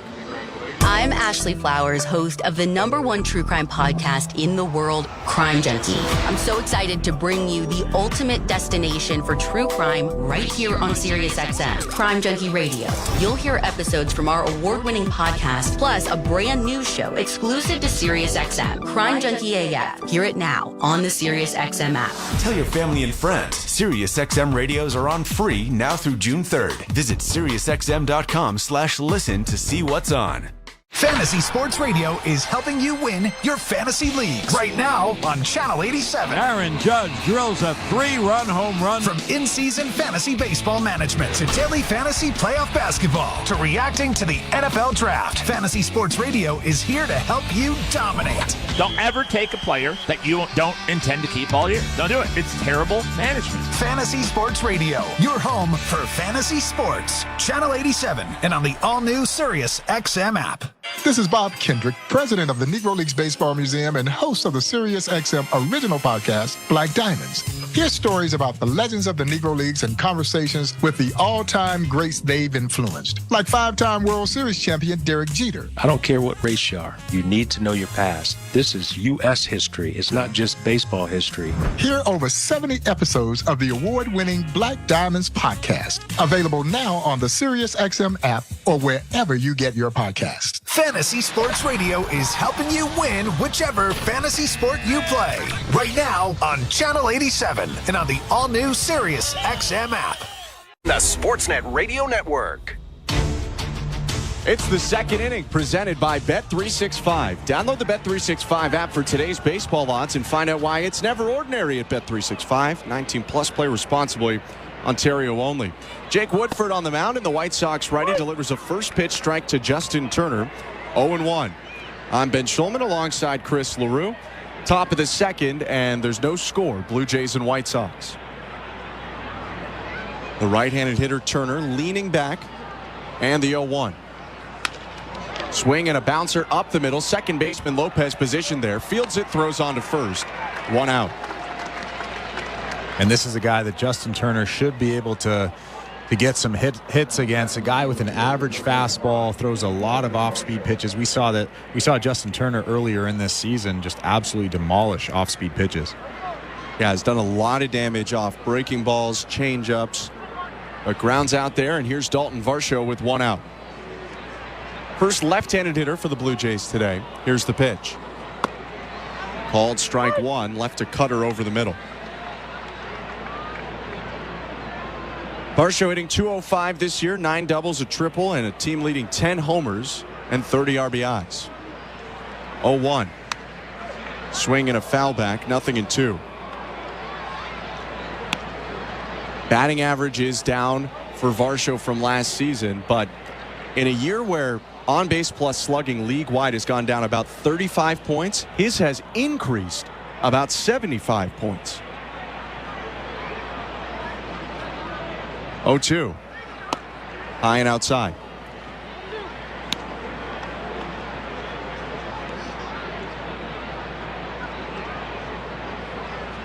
No hits for Varsho yesterday in 4 plate appearances, but 2 walks and a run scored. 1-2.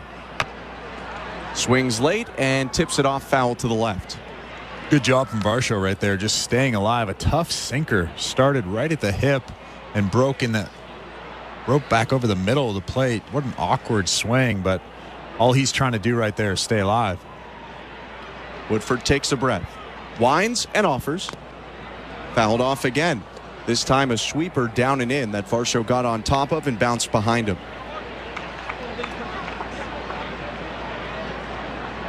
George Springer waiting on deck. 1 out and the base is empty. Scoreless game, top of the second. The 1-2. A little bit high. 2 balls and 2 strikes. Second and 3 at Guaranteed Rate Field on the south side of Chicago. 2-2. Bounce foul off of Varsho's front foot.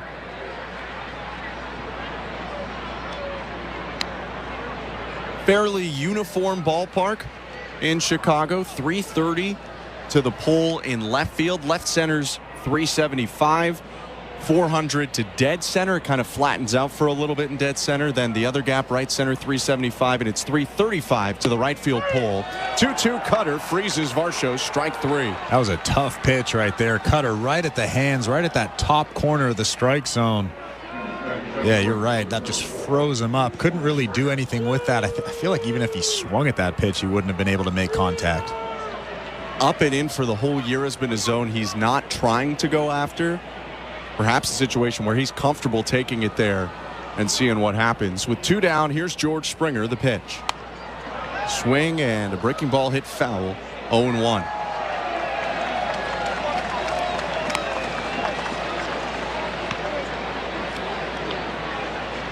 In 47 games this year, Springer batting .196, 4 homers, 11 RBIs. Makes his second straight start, batting 7th. 0-1.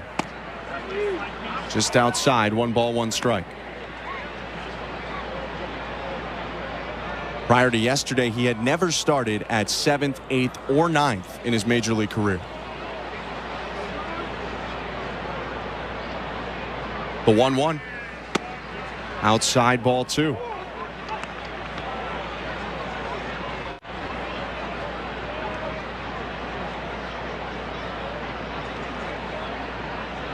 Woodford up to 30 pitches, has allowed just 1 base runner, the leadoff double to Davis Schneider. 2-1 pitches outside again, and it's 3 balls and 1 strike, a hitter's count for Springer. Now he has to really zone up, wait for that fastball on the inside part of the plate. Don't swing at anything off the plate. Don't swing anything on the outside part of the plate that you can't hit. 3-1 pitch is hit to the right side, and it bounces through the hole into right field. A base hit. It was a cutter middle in. Springer did not get much of it, but he inside-outed that ball in between the first and second baseman, and that's the second Blue Jays hit today. Yeah, you really don't see a lot of those types of swings from George Springer, those Bo Bichette type inside-out like Derek Jeter. But there was a big hole over there on the right side of the infield. I don't know if he was trying to do that. Might have just got beat, but good result nonetheless. Here's Isaiah Kiner-Falefa, runner on first, 2 down, the pitch. Called low, although it looked pretty good, 1-0. Kiner-Falefa hit a booming double to left field yesterday in a 1-for-4 day. Batting average at .270, 4 homers and 14 RBIs. 1-0. Called strike.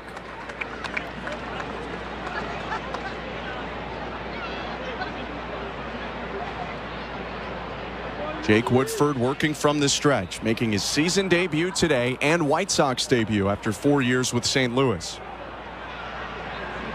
1-1. Called strike 2. An interesting wrinkle about that is that John Schneider mentioned that he found out about the pitching switch today from Eric Slaughter, one of the video guys for the Blue Jays, at 1 p.m. Central, rather than actually hearing it from the White Sox. Woodford turns and throws to first. Springer's back with a dive. And if you contrast that with the last series that the Blue Jays were in, Kenta Maeda was being activated to make a start. A.J. Hinch texted John Schneider a full day in advance of it, which Schneider said is much more of the typical policy. 1-2. Swinging a fly ball, slicing it into the seats. Well, you can imagine how frustrated not only the video guys are, but the hitters, the offense that have been preparing for Mike Clevenger for probably hours. They've been looking at scouting reports, looking at video, and then they have to pivot. 1-2. Swinging a liner, left side down, bouncing toward the corner. Springer around second. He's headed for third. He'll make the turn and get the wave. Relay throw, bounces in late. George Springer with a head-first dive, and the Blue Jays are on top 1-0 on the Isaiah Kiner-Falefa RBI double. Well, Isaiah Kiner-Falefa continues to be one of the most consistent guys in this lineup. Always swinging at good pitches. That was a hanging breaking ball from Woodford. He just drills it into the corner and left. Good send from Carlos Fablis at third base, getting George Springer to score for the Blue Jays there. For Kiner-Falefa, his 6th double and 15th RBI of the season. Blue Jays score first for the second straight day. Here's Kevin Kiermaier with 2 down. Runner on second in the pitch. Swing and a miss. 0-1.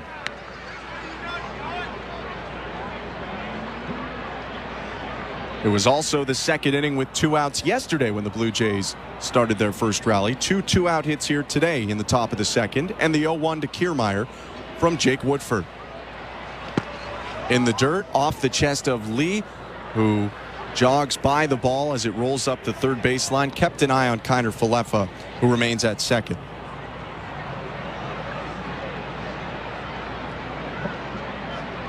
Kiermaier hitting .226 this year. Taps the plate and brings the bat just beside his left ear. 1-1. Inside, he jackknifes out of the way. 2-1. Woodford's really been pounding lefties in with that sinker, trying to front hip it, starting it at the hip of those lefties, and then having it break over the inside part of the plate. Wasn't quite able to do it there with Kevin Kiermaier. The righty looks at second, looks home, and fires. Fouled back, 2-2. A cutter there, up and in on the hands of Kiermaier. At least early on, he does a good job of pounding lefties in. Cutter, that back foot breaking ball, even that sinker like I just mentioned. Runner on second, 2 down. 1-0 Blue Jays, top of the second, and the 2-2 pitch to Kevin Kiermaier. Popped up foul behind the plate and into the seats. Another fastball in on the hands. Yeah, you can tell he's very comfortable going inside to lefties. I'm not sure how he is to righties, but going into lefties, he is probably one of the better right-handed pitchers I've seen this season. Struck out Varsho looking on a cutter on the inner part of the plate earlier this inning. 2-2 again. Missed inside with a cutter, full count. Should Kiermaier reach, Davis Schneider would hit next for the Blue Jays. He doubled back in the first.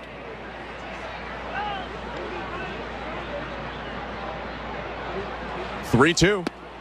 Low ball 4. Kiermaier battles off some tough pitches and earns a 2-out walk. 3 straight 2-out base runners for the Blue Jays, who have first and second. Kevin Kiermaier was ecstatic with that walk, taking the walk, running down to first base, but screaming in the dugout. Probably to the effect of "Let's go," I would imagine. Yeah, that's about a minus 800 favorite. You know, maybe "Come on" is like plus 250. Close second. Yeah. Now a visit from pitching coach Ethan Katz, who's going to go out there and talk to Woodford. Katz, a guy renowned before he was in the major leagues, actually was a pitching coach for a trio of impressive Harvard Westlake High School pitchers when they had former White Sox Lucas Giolito, current Brave Max Fried, and current Tiger Jack Flaherty, all in the same pitching staff. Studio City, California. It's got to be a fun staff to coach as a pitching coach. Those three guys who have been dominant in the majors when they were in high school. Cats off the field and Schneider in the box. First and second, 2 down, 1-0 Blue Jays. And the first pitch is down and away in the dirt, 1-0.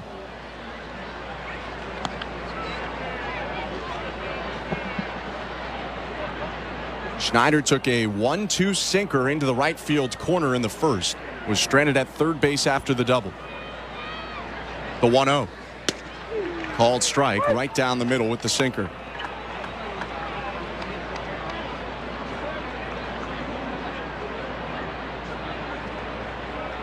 No batting gloves for Davis Schneider. A little bit of dark blue wrist tape on both of his wrists and a black elbow protector. 1-1. Swing and a fly ball deep left field. Benintendi back, and that one's off the base of the wall. Kiner Falefa scores easily. Kiermaier charging behind him. Throw to the plate. Comes in late. Kiermaier slides in. It's a 2-run double for Davis Schneider and a 3-0 Blue Jays lead. Well, the pitch before that double was a fastball right down the middle. And you just know that Davis Schneider wishes he swung at that pitch, but he got an even better one. A slider hung over the middle, and we all know Davis Schneider loves those hanging breaking balls, and he didn't miss it. 13th double of the season, second double today in 2 innings, and Schneider up to 26 RBIs. Here's Danny Jansen. 2 down, runner on second, the pitch. Top of the zone strike, 0-1.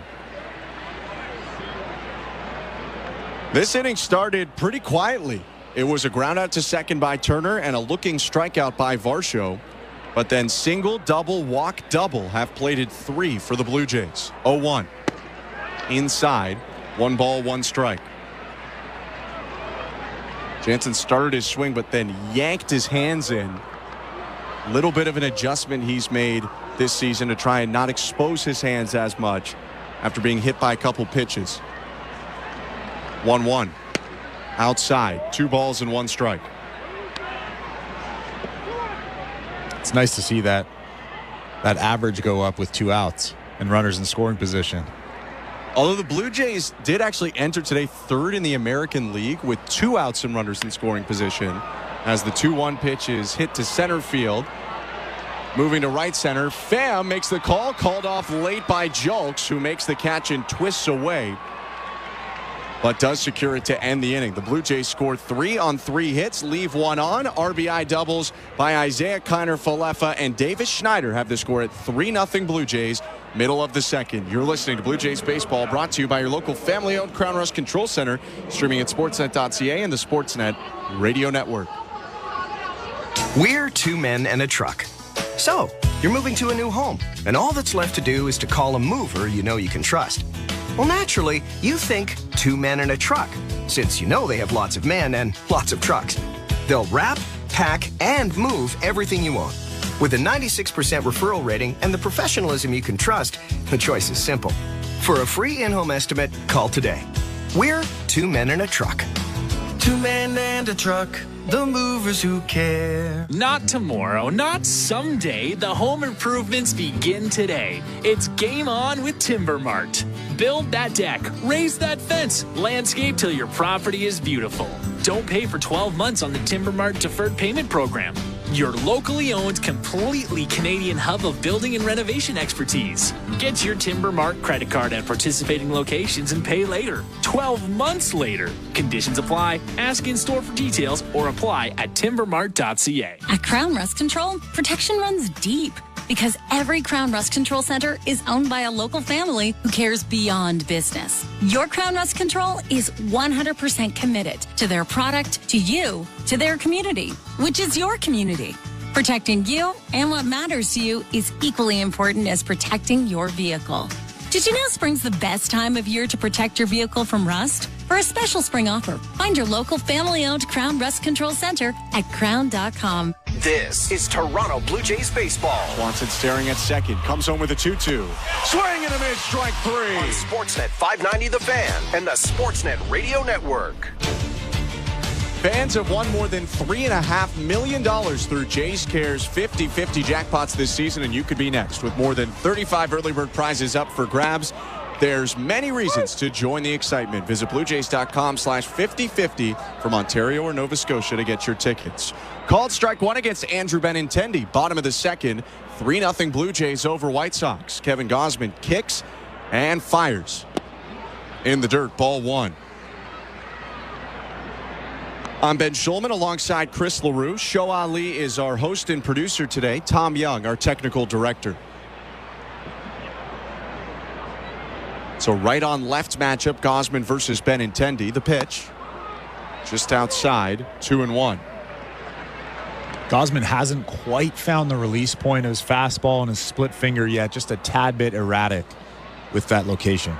6 strikes and 9 balls so far for Gausman. The 2-1. Fastball hit foul, 2-2. That was his first fastball of the day that he's really got good extension. Found that release point right on the inside part of the plate. Benintendi, all he can do is just foul it back there. In general, Gausman is an above average extension pitcher. 2-2. Splitter hit to the left side. Caught on a line by Kiner Falefa, who bunny hopped to make the play. 1 out. How about that scouting report? Kiner Falefa playing almost where the shortstop would normally play. Maybe a bit. Oh, scouting report is perfect on Benintendi. Kiner Falefa leaped off his left foot and stabbed it just off to the left of his head. And now there's 1 down. Corey Lee to the plate, the right-handed hitting catcher. Gausman kicks and fires. Swing and a miss, strike 1. But for Gausman, an above-average extension guy, so when he's right, he's getting down that mound pretty far, releasing it a little closer to the plate than others might. 6'2" righty, bouncing off his left foot, kicks and fires. And it's a fastball at 95 for strike 2, his hardest pitch of the day so far. Well, if you're a split finger guy, you rely heavily on that split finger. You have to get extension, so that doesn't surprise me.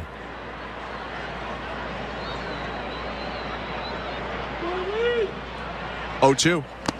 Swing and a miss, strike 3, dialed it up to 96, top of the zone, and that's the first strikeout of the day for Gausman. That high velo is in the tank. He kind of just toys with hitters right now. 92, 93, and when he wants to, he just gasses up to 96. Gausman with 95 and then 96, back-to-back pitches. And now 2 down and nobody out. Paul DeYoung, the former Blue Jay, up. And the pitch. Fastball hit on the ground at third. IKF stumbling back as he corrals it, steps in, releases with a lot of pace over to first, and gets DeYoung out to end a 1-2-3 inning. Smooth sailing for Gausman. 3-0 Blue Jays after 2. You're listening to Blue Jays Baseball, brought to you by your local family-owned Crown Rust Control Center, streaming at sportsnet.ca and the Sportsnet Radio Network. It's live from the showdown between Pizza and inflation. First to the plate, Pizza's big hitter, fixed rate pizza. An extra large 4-topping pizza for a fixed price of $17.99 until the end of 2024. I dare say, folks, inflation stands no chance against this all-star. Here's the delivery. And inflation strikes out. That's a swing and a drive for fixed rate pizza. Lock in yours today. Order pizza.ca. If you're looking for a fun day, did you know the day before Monday? Junior J Sunday. You can paint your face, come and meet Ace and run base to base. Junior J Sunday. So many things to do. You can bring your crew and even mom and dad too. Junior J Sunday. Sundays are for Junior Jays, and with all kinds of cool new games and activities in the exciting outfield district areas, there's no end to the family fun you'll have. If you're feeling the song, grab your dad or mom, visit BlueJays.com. Junior J Sunday. At Bet365, we don't do ordinary. That's why we introduced in-game betting. Because when the game starts, the action doesn't stop. With in-game betting, you can wager on game props, player props, totals, and the money line. And remember, in-game, you can track your same-day parlay with the option to cash out. Check out in-game betting and find out why. It's never ordinary at Bet365. Must be 19 years or older. Ontario only. Please play responsibly. If you or someone you know has concerns about gambling, visit ConnexOntario.ca. This is Toronto Blue Jays baseball. Pitch to Kevin Biggio is rocked to right field. That ball is gone. On Sportsnet 590 The Fan and the Sportsnet Radio Network. It's the third inning, brought to you by the local family-owned Crown Rust Control Centers in Charlottetown and Summerside, Prince Edward Island. Protect your vehicle from rust today. Find your local family-owned Crown at crown.com. Canada's #1 rust protection. The pitch to Vladimir Guerrero Jr. called strike one, and we're underway in the third. 3-0 Blue Jays. All 3 runs scored with 2 outs in the second. Jake Woodford back on the mound, his 53rd pitch of the day. Swing and a miss, 0-2. Woodford forced Guerrero into a ground out in the first. An awkward play, a hard hit grounder that bounced off the third baseman Ramos and went to DeYoung at short, who threw to first. 0-2 pitch, bounced foul.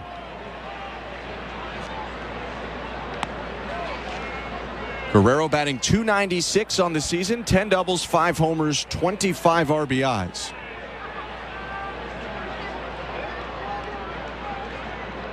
Two-strike pitch. High with the heater, 1-2.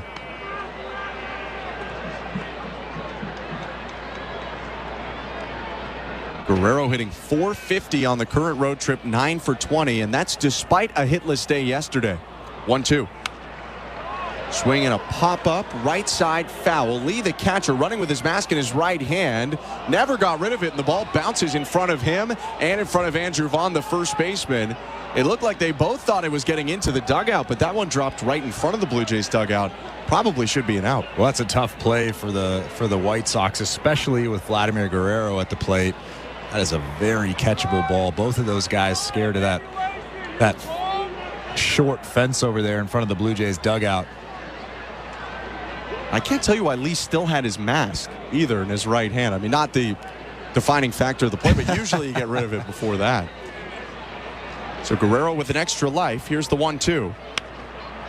And he pops up another one foul. This one certainly in the seats. I can tell you, though, when I was catching in college and in high school, sometimes you take it off, and in the heat of the moment, you forget to throw it. Oh, okay. You kind of just run with it, and that's just part of the play. But you are supposed to throw it, though. Yeah, the general idea, like you hold it until you know where the ball is, because if you throw it right away, you might step on it again. 1-2 pitch inside, 2-2. But once you know, hey, the ball's on the first base side, you can just throw it anywhere to the third base side. Technically, yes. Yeah. But a lot going on. Yeah. 2-2. Guerrero lashes a ball to left field, right into the glove of Andrew Benintendi. That one was absolutely scorched on a hanging breaking ball, but hit to the wrong spot. There's one down. And he got all of that baseball.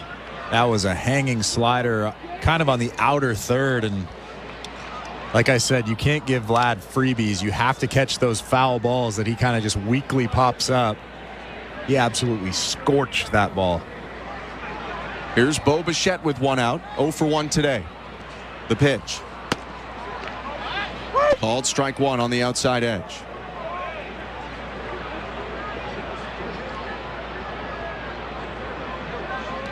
Bichette struck out swinging on a sweeper in the first. 0-1. Checks his swing on a sweeper down. Appeal to first. He did not go around. 1 ball, 1 strike. This won't do anything to make anyone feel better, nor does it matter. But that Guerrero ball had an .850 expected batting average. So 85% of the time a guy hits a ball that distance, that velocity, and that angle, it's a hit. 1-1 pitch sent on the ground to second, picked up by Lopez. He'll throw over to first. And there are 2 outs. Well, Ben, those are some Hall of Fame type numbers. Yep. But a big difference when the X is before the batting average as opposed to when it's not there. 2 down now. And here comes Justin Turner for his second trip to the plate. Turner grounded out to second to start the second. Pitch from Woodford. Outside, ball 1. Mentioned in the top of the second how late the announcement of this switch was.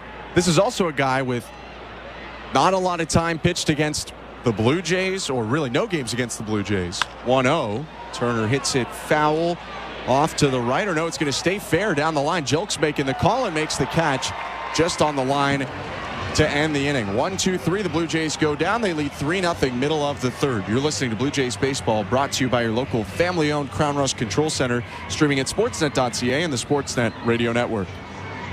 The conference finals are here. It is It's over. The Rangers win and advance to the Final Four. And the place to hear the NBA and NHL hometown announcers is the Sirius XM app. Luka against Gobert between his legs, stepping back for the win. He got it. When the games mean the most, you want that local perspective. An epic best-of-7 battle. Syncing your hometown announcers to the action is easier than ever. Listen at home on your smart speaker or phone with the all-new Sirius XM app. He scores! Are you kidding me?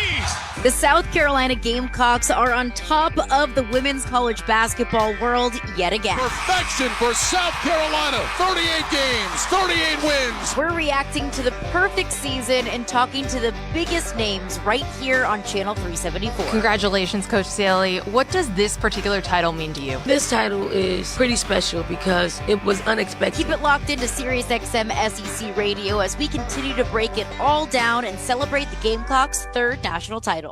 The UEFA Champions League final is on Sirius XM.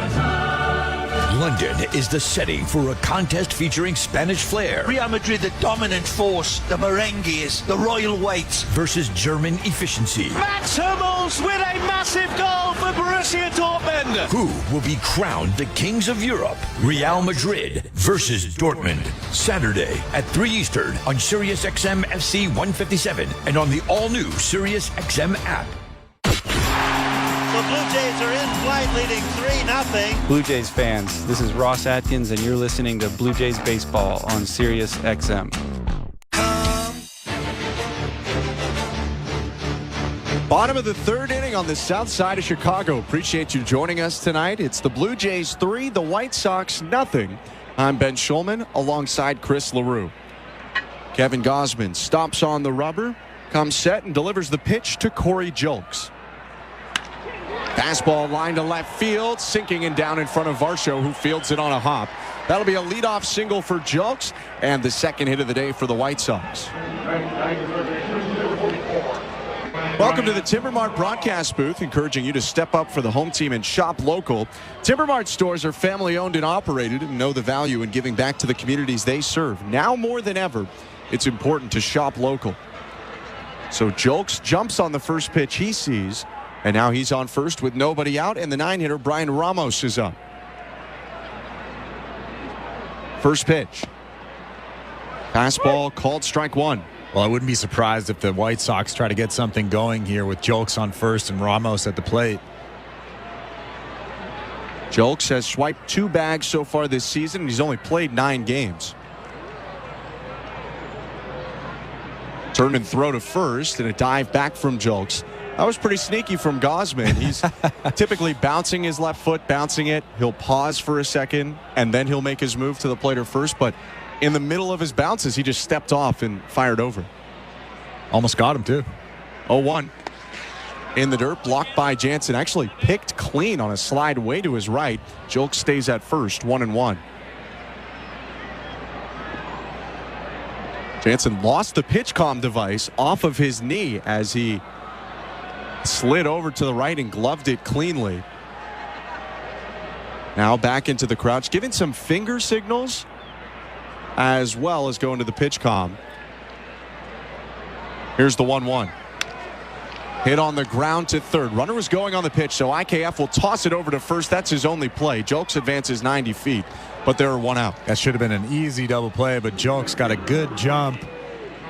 Just a simple ground ball to IKF at third base, but he has to go across the diamond to Vlad at first base. No chance at Julks. So now the White Sox have their second opportunity of the day with a runner in scoring position. Had Nicky Lopez on third with 1 out in the first after a Lopez triple. Didn't cash him in. Here's Tommy Pham. The pitch. Low ball 1.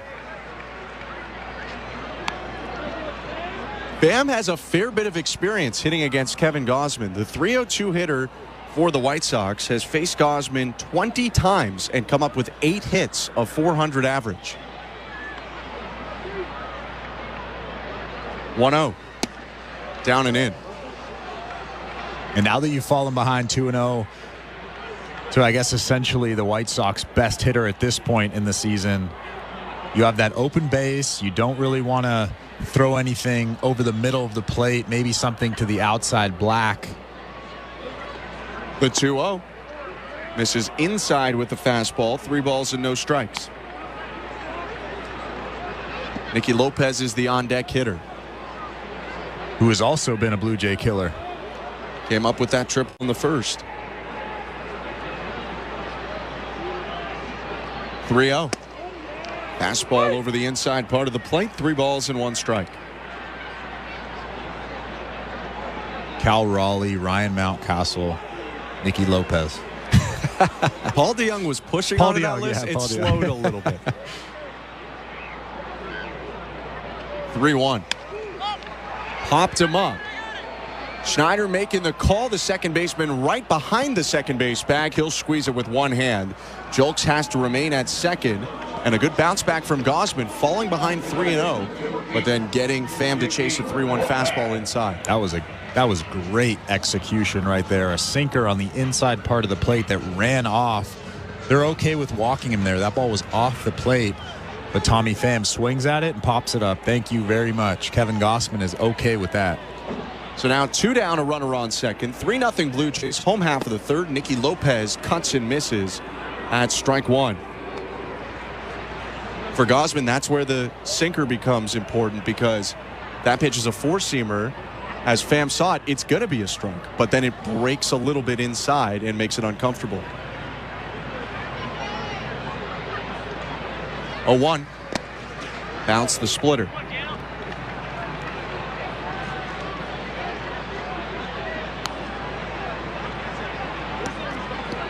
It hasn't been a great day for Gausman's splitter so far, and he really hasn't used it a ton. That was just the 5th one he's thrown.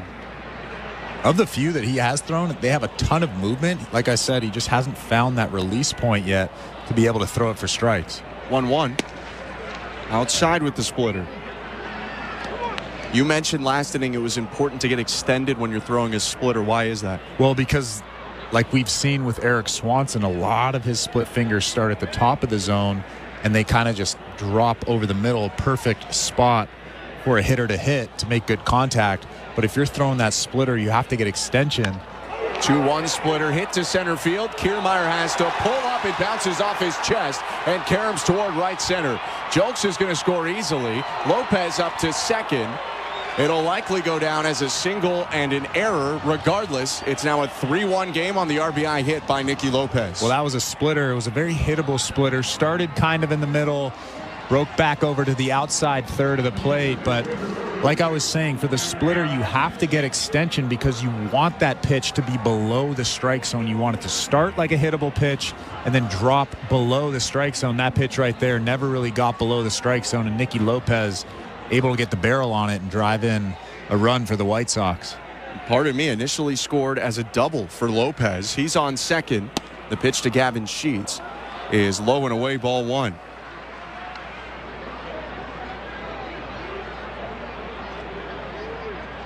Sheets with a walk in the first inning. Plated the only White Sox run yesterday when he hit a solo homer in the 8th. Gausman peeking at second. The pitch home. Fastball for strike 1.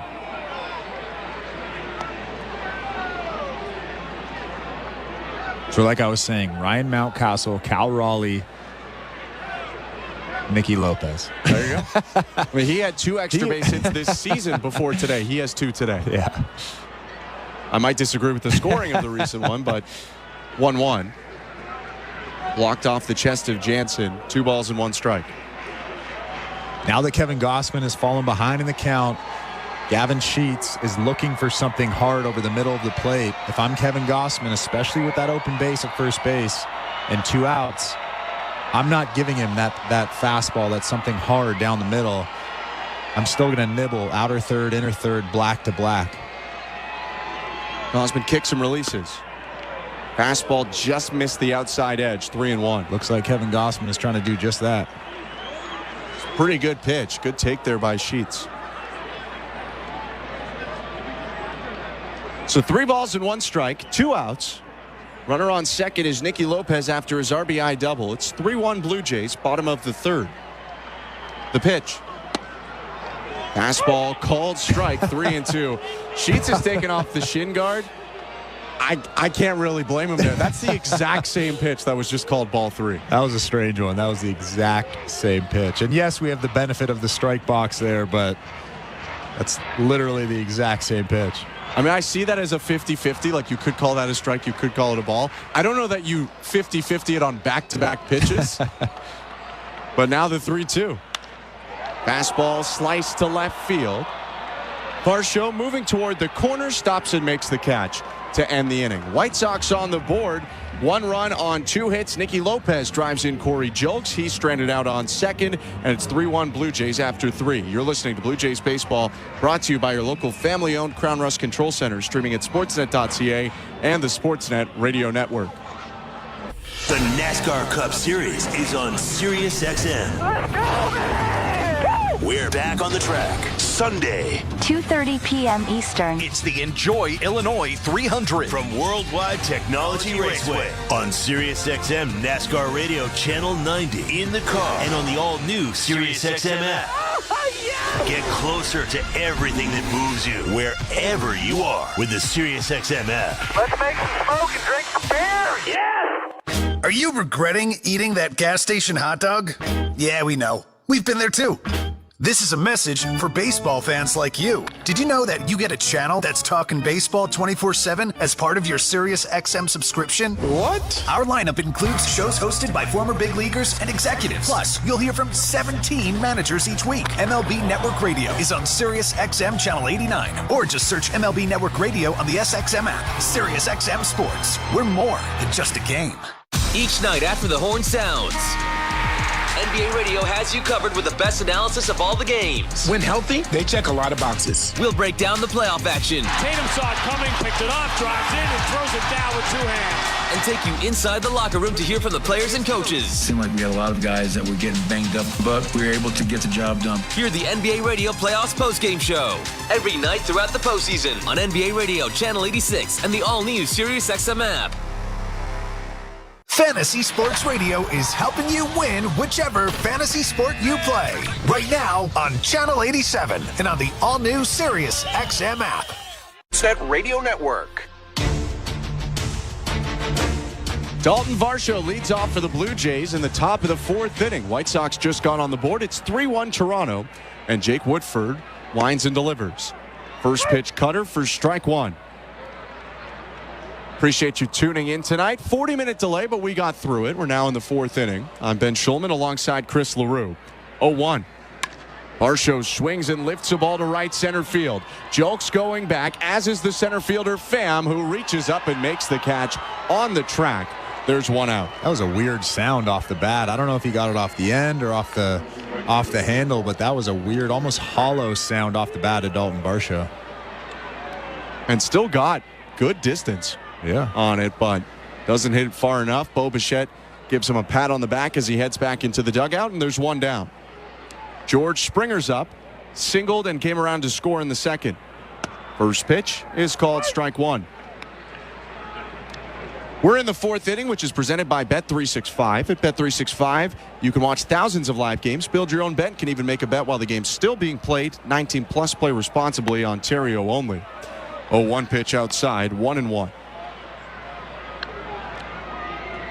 Springer's average back up to 200 flat after that single. 1-1. Down and away, ball 2. The 7 spot has treated him pretty well so far. He's only been retired once in 5 trips to the plate today and yesterday. Had a homer, a walk, and a single yesterday. 2-1 pitch is down and in, 3-1. I'm sure he doesn't want to live there forever, but renting. Maybe. Short-term rental. Springer standing up tall. Here's the 3-1 from Jake Woodford. Bounced foul, and Springer twists away in frustration. That was I don't know if you can call a cutter hung, because it was a fastball, but it was at least a cutter left over the middle of the plate. Yeah, he wants that one back. That was just a spinning cutter right over the middle. It's just a little bit ahead of that pitch, got on top of it. Now the 3-2. High and in, ball 4, and Springer will take a 1-out walk.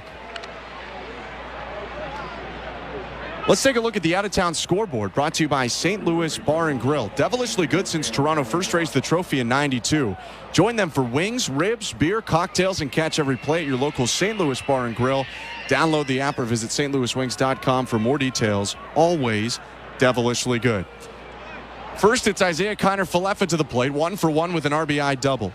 Runner on first, 1 out, and the pitch from Woodford. Swing and a fly ball, center field. Pham backing up, now backpedaling in front of the track, makes the catch. 2 outs. On that out-of-town scoreboard, brought to you by St. Louis Bar and Grill, Boston and Baltimore nearing an end at Camden Yards. After a dominating win for the Orioles in Game 1, the Red Sox are leading 8-3 with 2 outs in the bottom of the 9th inning over the Orioles. Here's the first pitch to longtime Ray Kevin Kiermaier. Called strike 1.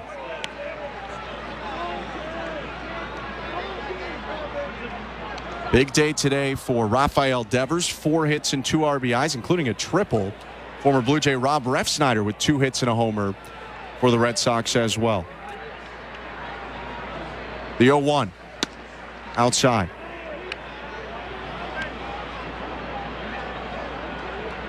Another game coming to a close. Kiermaier's former team, the Rays, trailing 3-0 bottom of the 9th inning to the Oakland Athletics on the St. Louis Bar and Grill out-of-town scoreboard. 3-run homer from Miguel Andujar is the difference. Turn and throw to first. Springer dives back in. He's a perfect 7-for-7 stealing bases this year as George Springer. Well, I wouldn't mind if he takes off here. Kevin Kiermaier's up, kind of struggling with the bat. Need to get that guy into scoring position. The 1-1. Called strike on the inside edge. 1-2.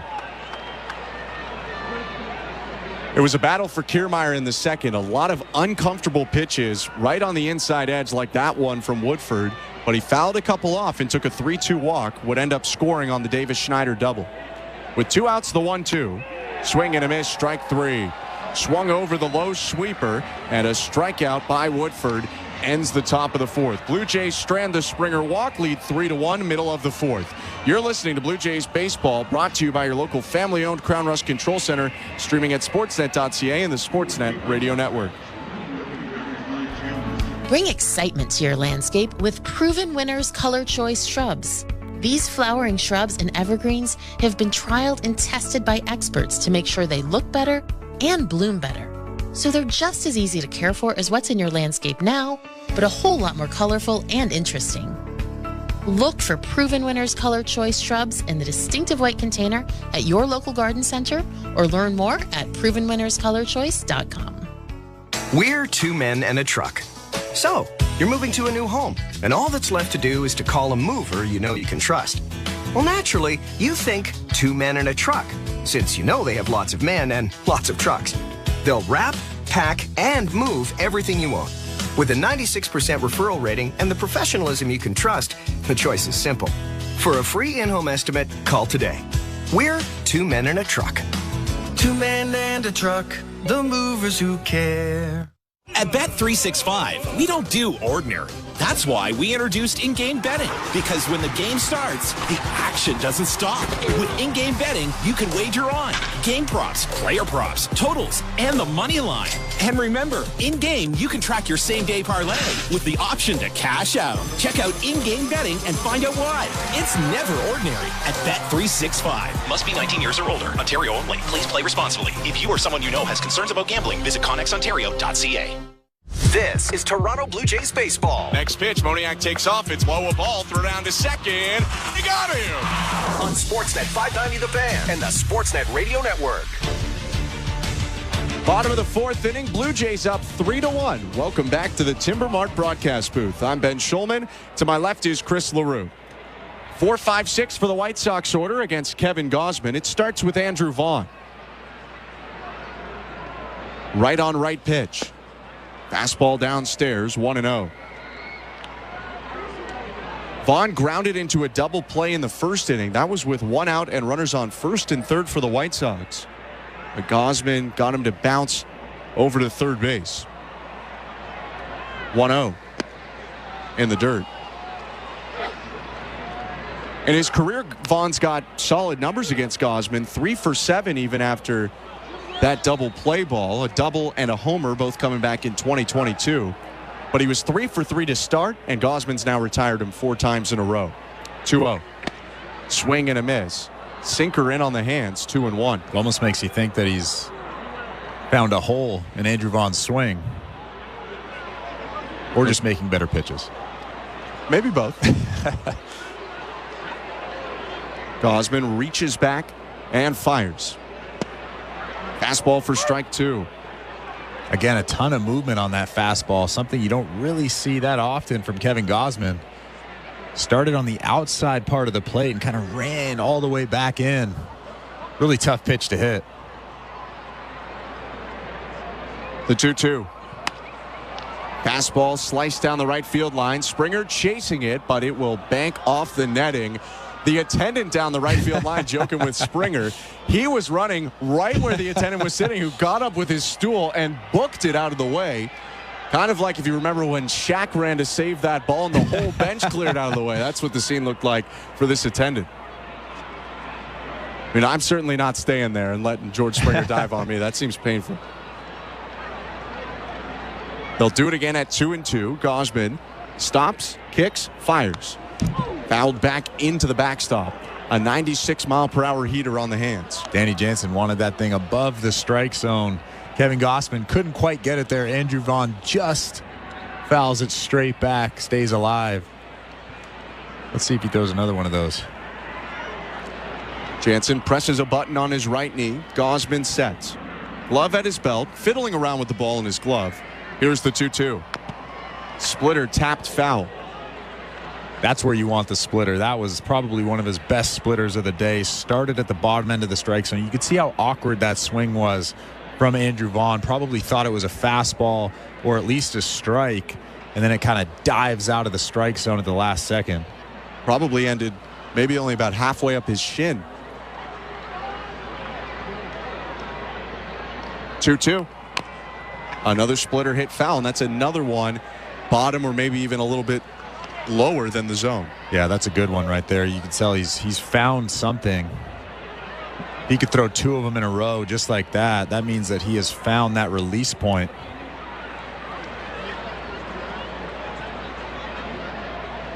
The pitch. Fastball hit down the right field line, foul into the seats.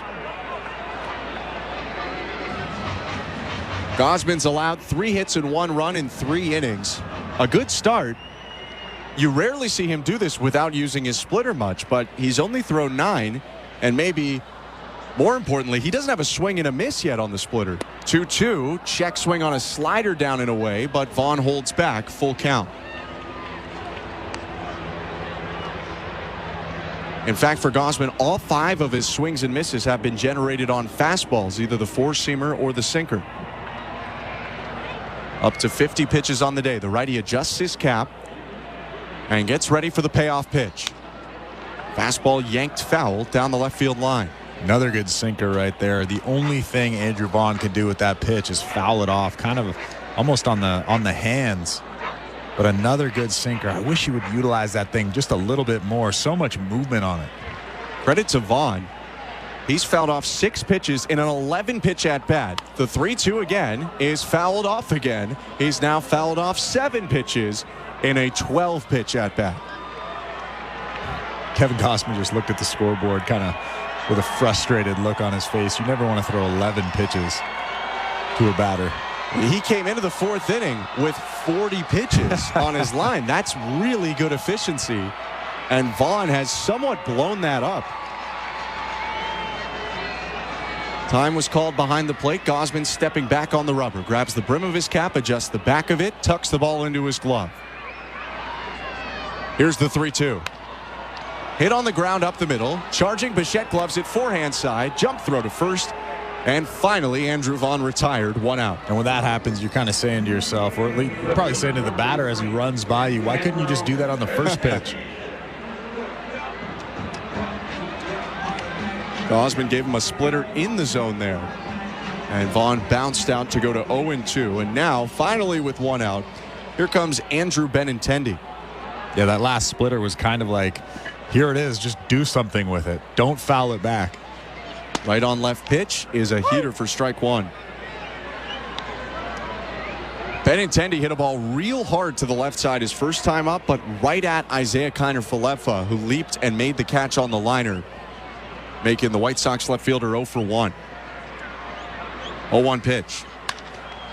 Hit hard on the ground to second. On 3 hops picked up by Schneider. Sidearm throw to first. 2 outs. And isn't that a beautiful thing? 2 pitches, 1 out. Gausman needed 13 to get Benintendi. But now with the bases empty and 2 down, he just needs to get Corey Lee here to get back to the dugout. You can still have a nice clean inning here. Low pitch count. Just throw him a nice split finger right down the middle. Let him ground out. Gausman kicks and releases. Went with the slider down and away, 1-0. Or a slider. Non-fastball. Something non-fastball. Lee struck out on 3 pitches in the second. Foul tipped a fastball into the glove of Danny Jansen for strike 3. Catcher's having a good month, though.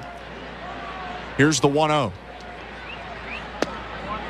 Fastball below the knees, ball 2. Coming into today, Corey Lee was hitting .298 in the month of May. He's a .275 hitter on the season. And this is his 16th start of May. He has more and more worked his way into the lineup as he's hitting and Martin Maldonado struggles. 2-0 pitch, swing and a miss, 2-1. Well, Martin Maldonado struggles. That's an understatement. Hitting below 100 so far on the year. Without looking, I believe it's 085. In that range. Pretty low. 2-1. Swing and a fly ball left center field. Kiermaier racing over, stutter steps and grabs it to end the inning. Gausman sets down the White Sox 1-2-3, and it's 3-1 Blue Jays after 4. You're listening to Blue Jays Baseball, brought to you by your local family-owned Crown Rust Control Center, streaming at sportsnet.ca and the Sportsnet Radio Network. Windows down, volume up. Ain't no cure for the summertime blues. Sirius XM's SPF 200, the top 200 summer songs of all time.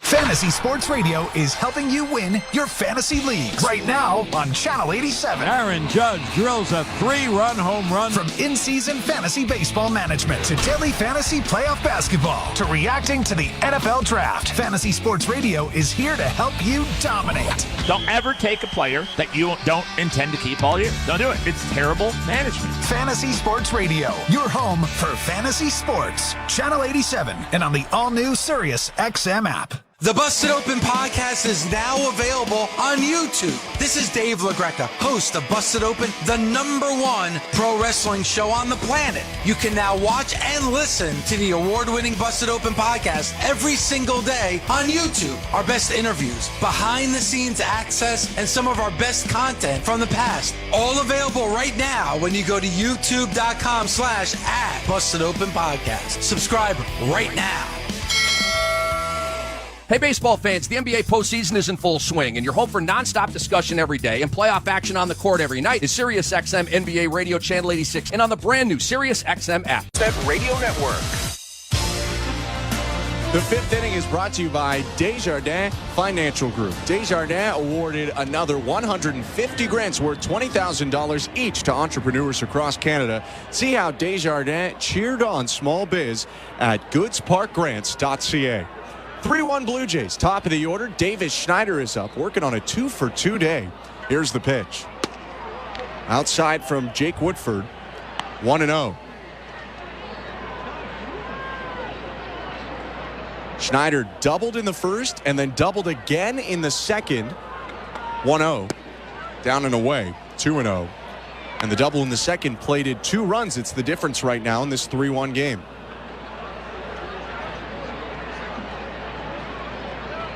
Woodford nods his head. The right-hander shrugs his shoulders, winds and pitches.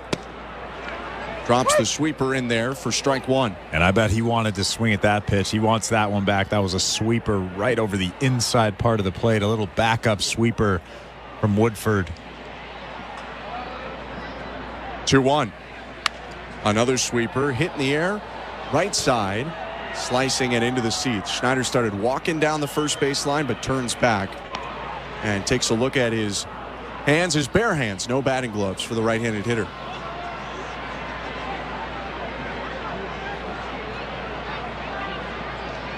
Woodford above 80 pitches. Action in the Sox pen. 2-2.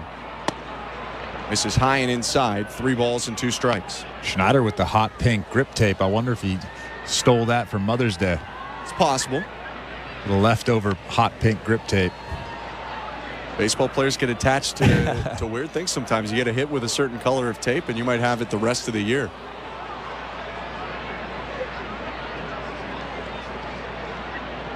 Three-2. Swing and a miss. Sweeper gets Schneider. 4th strikeout of the start for Jake Woodford. That might have been the best pitch of the start for Jake Woodford. A good slider. Looked like a hittable pitch and then broke off the table. Davis Schneider way out in front. So Schneider down for the first time tonight. Here comes Danny Jansen. 3-1 Blue Jays with 1 out and nobody aboard in the 5th. The pitch. Ball 1. Some interesting stuff on the St. Louis Bar and Grill out-of-town scoreboard. Get to in just a second. First, the 1-0 to the Blue Jays catcher. Swing and a miss. 1-1.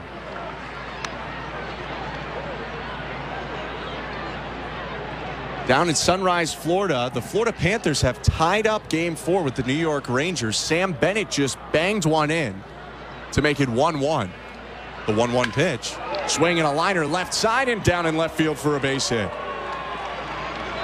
Jansen turns on a sinker over the heart of the plate, and that's his first hit of the day. He continues to hit mistakes. If you throw that thing over the middle of the plate, I can guarantee that Danny Jansen will hit it hard somewhere. He won't always get a base hit, but he's going to hit those mistakes hard, and he does that right there.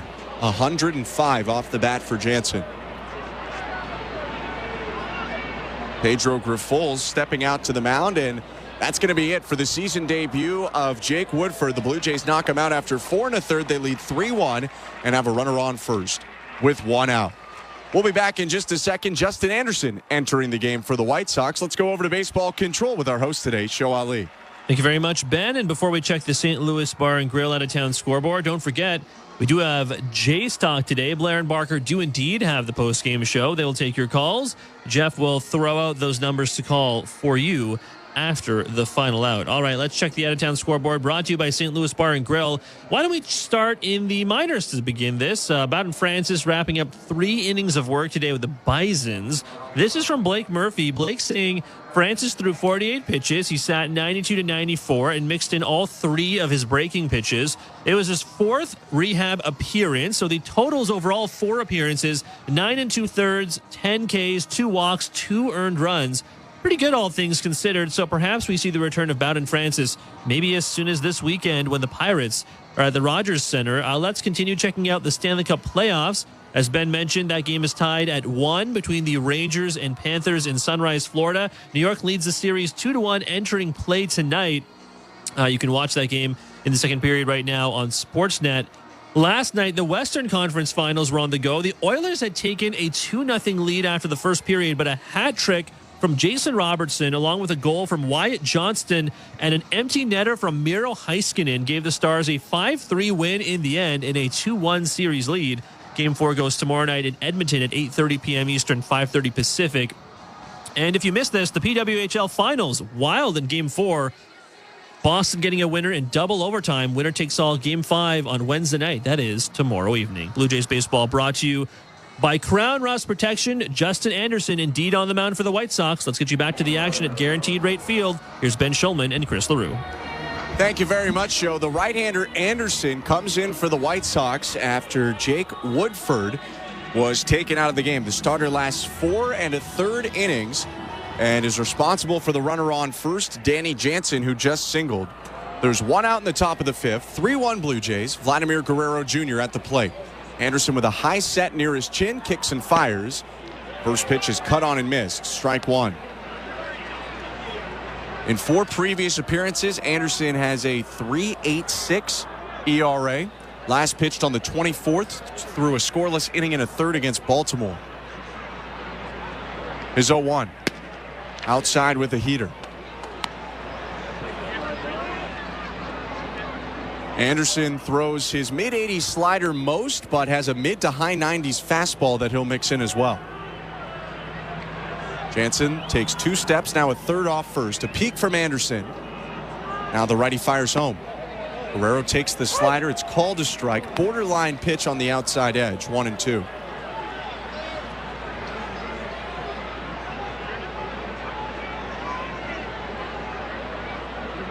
Anderson stuffs his face into his glove. Now puts the ball in there and sets. 1-2 pitch. Fouled off. They wanted to go inside with a fastball. They did, but Guerrero somehow reached way in and just tipped it. Well, Guerrero fouled that pitch off and then stared back at Anderson. Gotta love the gamesmanship right there. 0 for 2. Here's the 1-2. Inside, Guerrero lays off. 2 balls, 2 strikes as they went right back to the same spot. Guerrero nodding his head. That was a good pitch. That was a 95-mile-an-hour sinker that kind of buckled Vlad. You can hear him screaming no. Tends to do that when he really wants a call. 2-2. Swing and a hot shot right side through into right field, a base hit. Jansen around second, but he'll get back to the bag. It's a single for Vlad and 2 on with 1 out for the Blue Jays.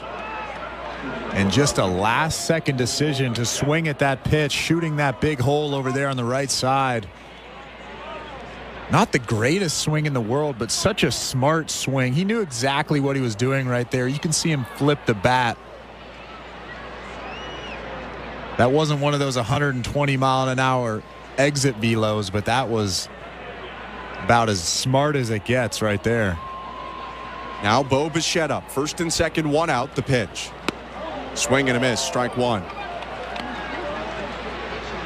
It might be an easy comparison, but I really think he looked kind of like his dad there. That was a pitch below the zone, not a pitch that a lot of guys want, but he seemed to be all over it and knew what he wanted to do with that low pitch breaking away. 0-1. Downstairs, 1 ball, 1 strike. You know who used to do that a lot and still kind of does? This guy. Bo Bichette? Bo Bichette.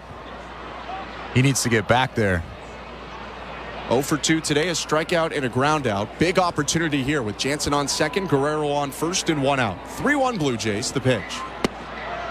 Downstairs, 2-1.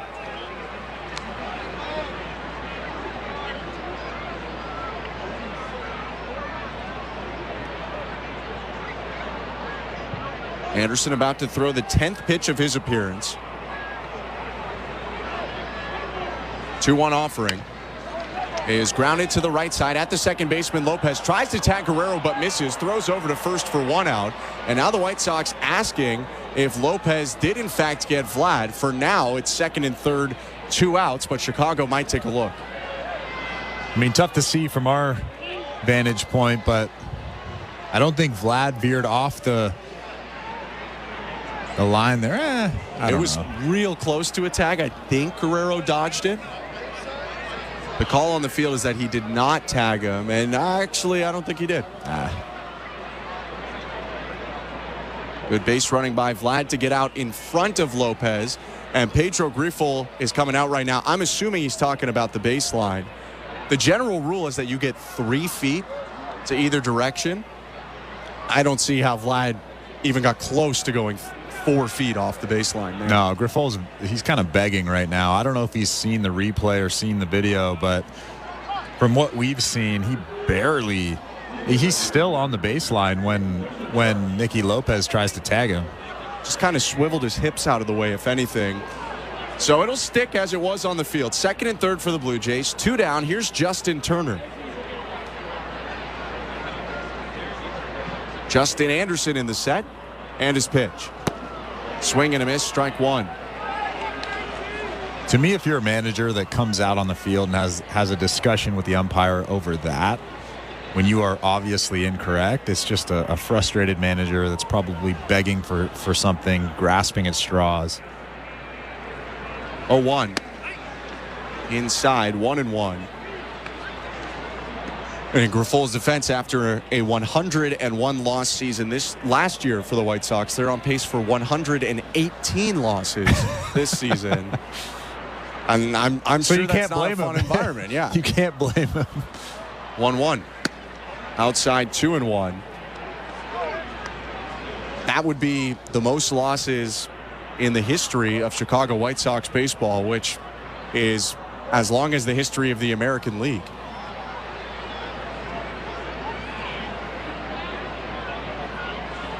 Two-1. Swing and a miss.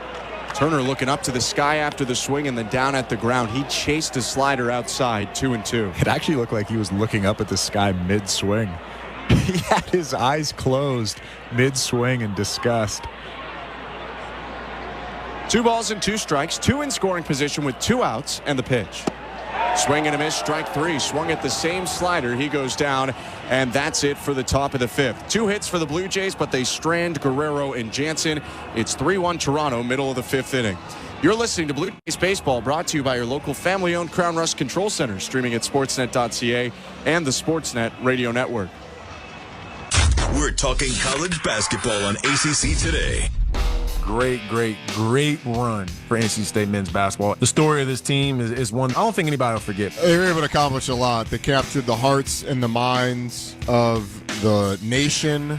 DJ Burns became an absolute star nationally. I love it. ACC Today, weekdays from 8 to 11 a.m. Eastern. ACC Radio, Channel 371, and the SiriusXM app. The South Carolina Gamecocks are on top of the women's college basketball world yet again. Perfection for South Carolina. 38 games, 38 wins. We're reacting to the perfect season and talking to the biggest names right here on Channel 374. Congratulations, Coach Saley. What does this particular title mean to you? This title is pretty special because it was unexpected. Keep it locked into SiriusXM SEC Radio as we continue to break it all down and celebrate the Gamecocks' 3rd national title. Hello, Blue Jay fans. I'm Craig Ballard, host of your daily Locked On Blue Jays podcast. Locked On Blue Jays is part of the Locked On Podcast Network, your team every day.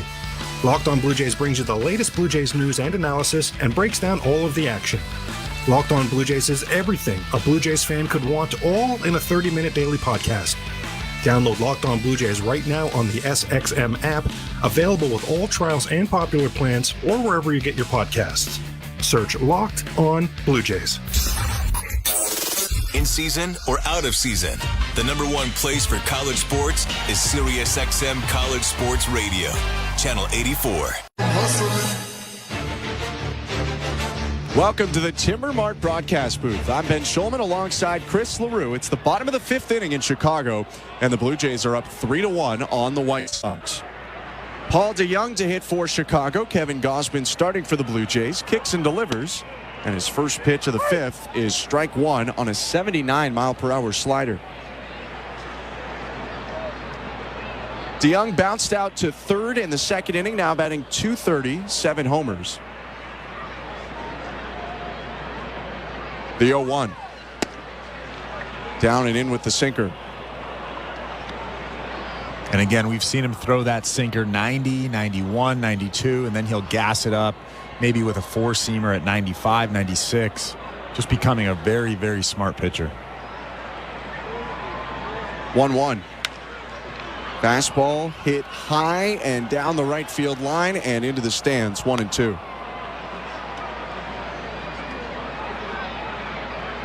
Paul DeYoung and Kevin Gausman have seen each other a handful of times before. DeYoung actually homered off Kevin Gausman in 2017 when Gausman was just near the end of his Orioles career. 1-2. Inside with the splitter. That was when DeYoung was still a Cardinal. In fact, it was a 2-run homer, and his current teammate, Paul DeYoung's current teammate, Tommy Pham, was on base for the Cardinals at that point.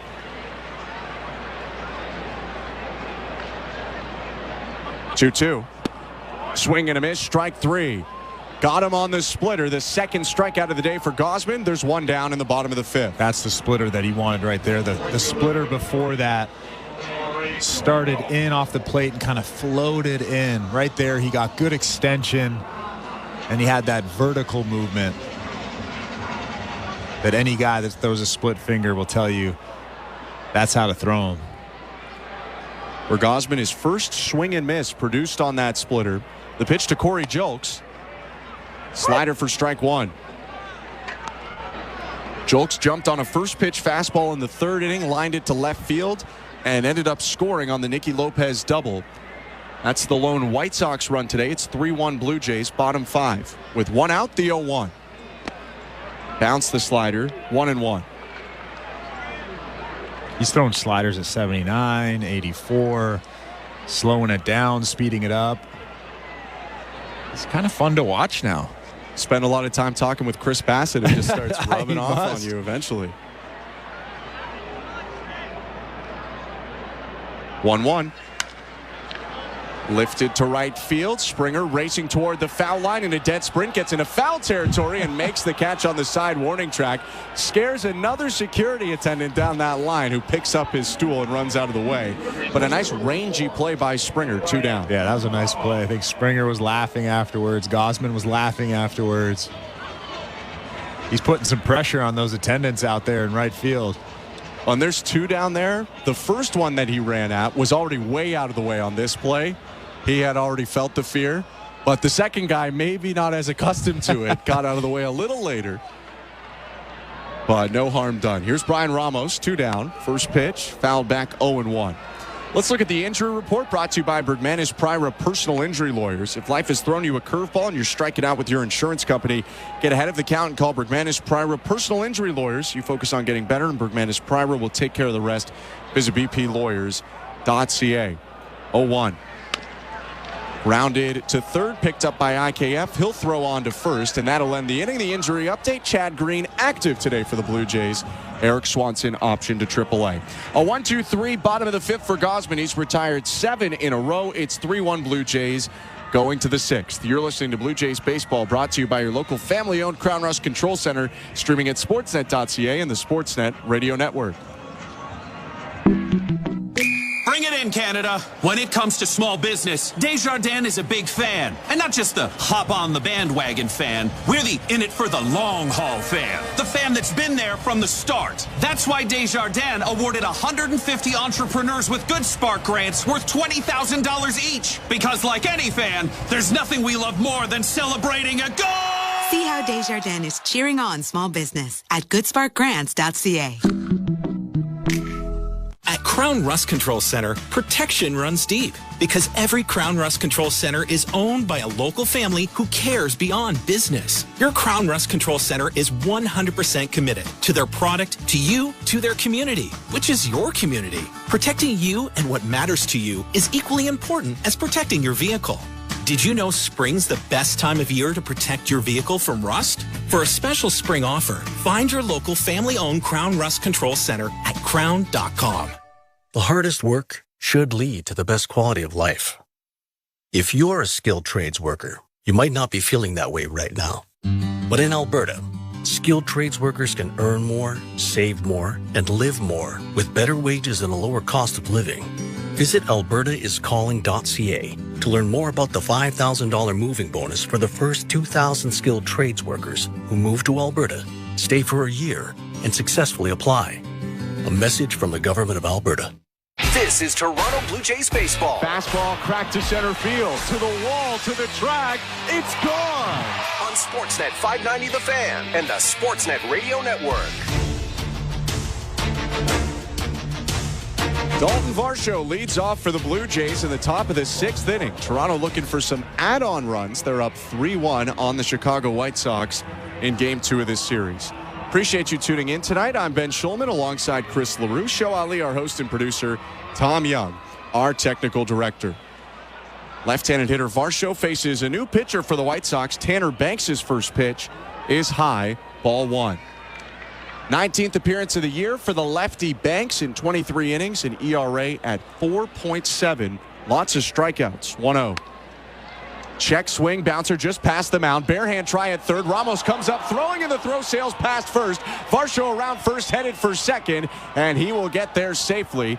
That one stopped by the first base dugout fence. But Ramos's throw looked to tail a little bit into the way of the runner, and it looked like Vaughn short-armed a little bit on the receive as well. Well, I knew that was going to be a tough play right off the bat. A little swinging bunt there by Dalton Varsho. Kind of looks like the ball's wet a little bit. I don't know if it is, but that's a tough play, especially with Dalton Varsho running, and you're right. I think that ball tailed on him. I think Vaughn could have caught it, but he might have gotten to a collision with Varsho if he did. First pitch to Springer is high, 1-0. Yeah, that's a scary play for a first baseman. You're risking a broken wrist there. I've seen a lot of broken wrists from first basemen kind of getting jammed there by that guy running, and a lot of the time not even making the play. Next pitch downstairs to Springer, 2-0.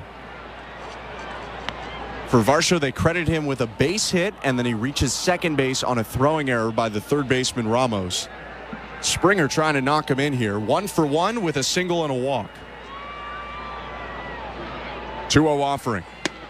Swing and a miss. Late swing on the fastball, 2-1. Well, George Springer trying to make this a 5-1 ball game with that swing. He did break a 21-game homer drought yesterday when he launched a 2-run shot to left field in the second. 2-1. Low, 3-1. But the thing is, that's not the pitch that you're going to hit a home run on. That was a fastball up and away. There's no way, even if you make contact, that you're going to hit a home run on that pitch. The lefty bank sets, peeks at second, one more look, and the pitch. Popped up right side into the stands, full count. On the subject of that homer, however, John Schneider was asked about it and asked about the reaction of the dugout. And he said it was great to see the guys were really happy for him. And for Springer, it was a bit of a sigh of relief after that extended drought. It was high and in, ball 4. And for a third time today, George Springer reaches base. First and second for the Blue Jays. Nobody out. Well, I think the cool thing about that home run from George Springer and kind of expanding on what John Schneider was saying was George Springer is always the first one on the top step when somebody hits a home run. He's always jumping around in that dugout. He's always encouraging guys to have fun. So you know the guys are pumped for him after hitting that home run, and John Schneider kind of said it. Corey Lee goes out to the mound, talks to the pitcher Banks, taps him on the chest, and heads back to the plate. Some tough luck for the new reliever Tanner Banks, who gave up a swinging bunt single and then an error by one of his fielders, got Dalton Varsho all the way to second. Then he walks George Springer. And now Isaiah Kiner-Falefa coming up, who doubled in a run in the second, came around to score to extend his career-high hit streak to 7 games. And he takes the first pitch inside, 1-0.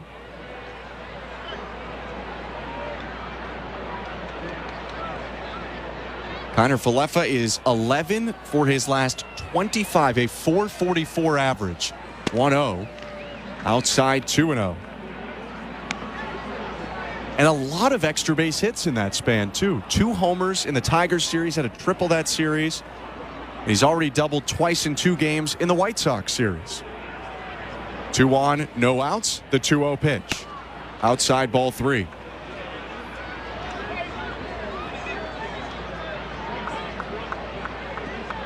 If I'm John Schneider, I give him the green light here. He is seeing the ball so well. Open stance for Kiner-Falefa. 3-0. And he'll take it outside. A slider that missed for ball 4, and the bases are loaded for the Blue Jays. Nobody out. Yeah, you almost think that Tanner Banks thought green light as well, with trying to flip that slider in there. But nowhere near the strike zone. Easy take for IKF. That'll bring Ethan Katz, the pitching coach, out to the mound. Gives us a second to look at the St. Louis Bar and Grill out-of-town scoreboard.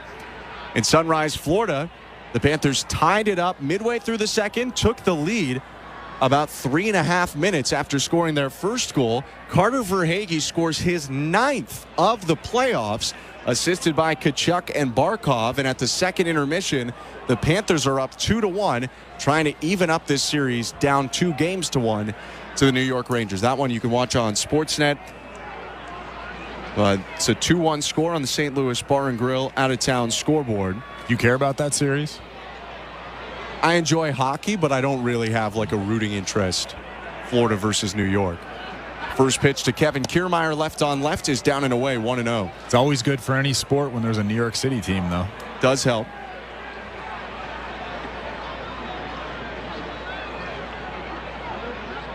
(1-0). Called strike on the inside edge.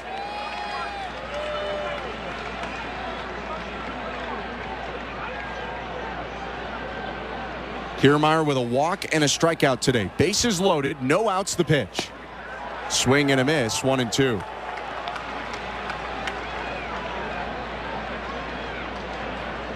Banks in his first inning of work has given up a single and 2 walks. The lefty kicks and releases. And Kiermaier hits it on the ground to first. Vaughn throwing to the plate for 1 out. Back to first. Not in time. It's a fielder's choice, although they nearly went 3-2-3 for a double play.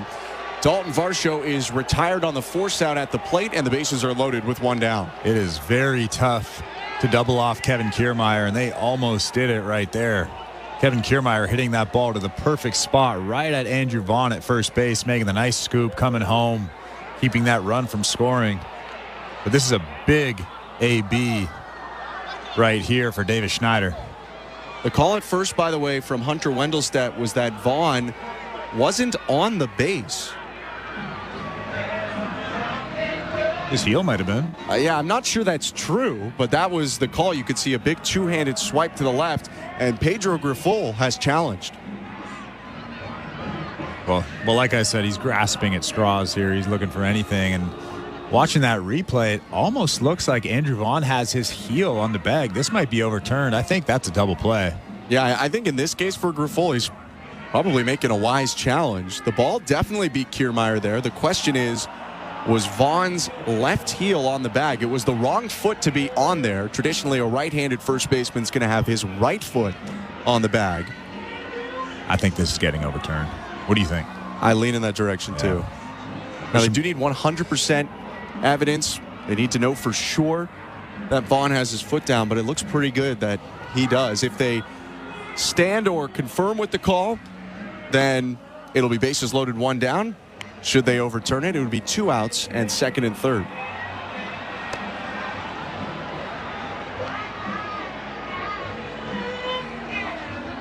Kevin Kiermaier intently watching on that big scoreboard, looking at the replay.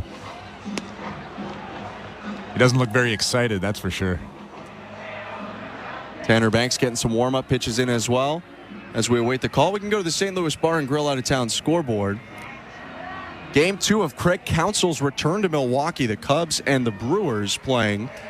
And the rookie starter for the Cubs, Ben Brown, no-hit the Brewers with just 2 walks and 10 strikeouts in 7 innings. They took him out after 93 pitches. And in the following inning, the bullpen ended up giving up the no-hitter. It's still 1-0 for the Cubs over the White Sox, over the Brewers. Now in the top of the 9th inning in Milwaukee. Some finals from AL East games from earlier today as well. Although Tampa Bay brought the tying run to the plate in the 9th, Mason Miller shut it down for the Oakland Athletics, who defeat Tampa Bay 3-0. Here's the call. After review, the call on the field stands. The runner is safe. Chicago will lose their challenge. So the call on the field stands, which just means they did not have 100% evidence to overturn it. I think both of us, if it were a 50-50, would have picked that he was probably out, but that is the crucial part of review. The call on the field is the basis of anything you're going to say. White Sox fans don't love it. Bases loaded, 1 out. The pitch to Davis Schneider is hit on the ground, foul, 0-1. Well, I think White Sox fans and Pedro Grifol, he's shaking his head like that was an easy call, but I'm assuming that everybody saw what we saw, which looked like it should be overturned. Blue Jays catching a break there.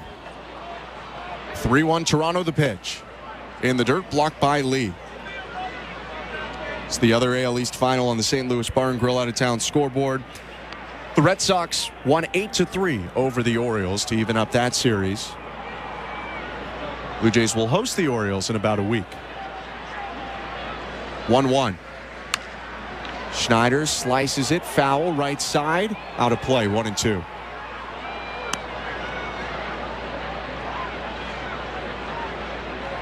One more AL East game in action on the St. Louis Bar and Grill out-of-town scoreboard. The Angels are leading the Yankees 2-1, top of the second in Anaheim, as the 1-2 misses down and away 2-2's the count on Davis Schneider. Juan Soto homered in the first. And New Angels power hitter Kevin Pillar homered in the bottom of the first. Extends a hit streak to 11 games. 2-2. Schneider rocks a ball. Left center field, but he got a little bit under it. Pham backing up, gets under it, makes the catch. Springer tags from third. Hills score, and the booming fly ball is a sacrifice fly for Schneider. It's 4-1 Toronto. Well, I think the Blue Jays will take that. Davis Schneider with the sac fly. Now the Blue Jays ahead 4-1. Runners on first and third here with 2 outs. Still opportunity to add on. Danny Jansen's coming to the plate. He's got a hit in 3 tries today.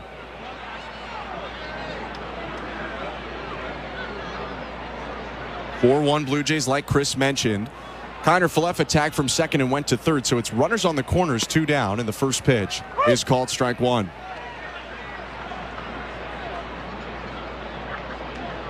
Mentioned Kevin Pillar. He actually started his season with the White Sox. They let him go, and he has been on fire as an Angel.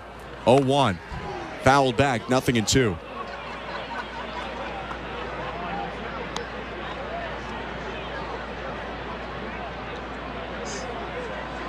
Jansen gripping the middle of his bat where there's some pine tar residue. No batting gloves for Jansen, but lots of hand protection, both on his left and right hand.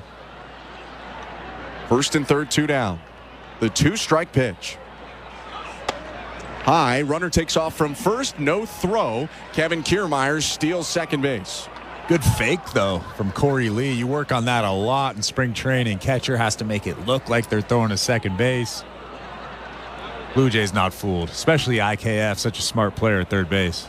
I think they were let down by neither middle infielder covering the back. So it was a good fake, but there was no one there to receive it. 1-2. Downstairs, 2-2. It's actually hard to do a full fake like that and be able to hold on to the baseball. Big grip thing. You get like the hand squeezing tool. I guess so. 2-2. Swing and a miss. Tied him up with the high fastball. Jansen goes down by way of strikeout, and that'll do it for the 6th. The Blue Jays score 1 on just 1 hit, an infield single from Varsho. Davis Schneider hits a sacrifice fly, and it's 4-1 Blue Jays, middle of the 6th. You're listening to Blue Jays Baseball, brought to you by your local family-owned Crown Rust Control Center, streaming at sportsnet.ca and the Sportsnet Radio Network. All the girl groups. I'll tell you what I want, but I really, really want. All the grunge. The Britney. The Biggie. The boy bands. All that and MTV VJ Downtown Julie Brown. Also singer-songwriter Lisa Loeb. You're probably going to get up and dance. You might even make up some fake lyrics. 90s on 9. All that. Bag of chips not included. Channel 9 and the all-new Sirius XM app.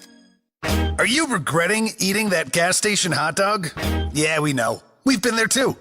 This is a message for baseball fans like you. Did you know that you get a channel that's talking baseball 24/7 as part of your Sirius XM subscription? What? Our lineup includes shows hosted by former big leaguers and executives. Plus, you'll hear from 17 managers each week. MLB Network Radio is on Sirius XM Channel 89, or just search MLB Network Radio on the SXM app. Sirius XM Sports. We're more than just a game. Nobody covers the National Football League like SiriusXM NFL Radio. Mahomes fires it late for the end zone. Caught! Touchdown! Get the latest news from OTAs to minicamps, all the way through training camps. We don't care about expectations. Talk doesn't win games. Our panel of experts is getting you ready for the 2024 season. The more I watch this guy, the more I like him. There's a story for every team on SiriusXM NFL Radio Channel 88 in the car and on the all-new SiriusXM app. The Blue Jays are in flight, leading 3-0. Blue Jays fans, this is Ross Atkins, and you're listening to Blue Jays Baseball on Sirius XM. Sportsnet Radio Network. Bottom of the 6th inning, Blue Jays in Chicago, and they're up 4-1 on the White Sox. Welcome to the Timbermart broadcast booth. I'm Ben Schulman alongside Chris LaRue. Kevin Gausman's thrown just 69 pitches through his first 5 innings. Here's the pitch to Tommy Pham. Called strike 1 against the White Sox leadoff hitter. 7 in a row retired by Gausman. Last guy to pick up a hit off him was Nicky Lopez, who's on deck. That came in the third. 0-1. Splitter misses, down and in.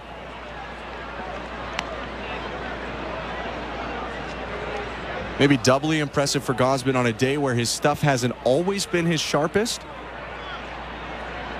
The 1-1. Swing and a miss on the slider, 1-2. But he's thrown some good pitches when he's needed to, just like that last slider right there. Just dotted it up on the outside corner. Gausman bouncing on his front left foot. Stops, kicks, delivers. Bounce the splitter, Family's off.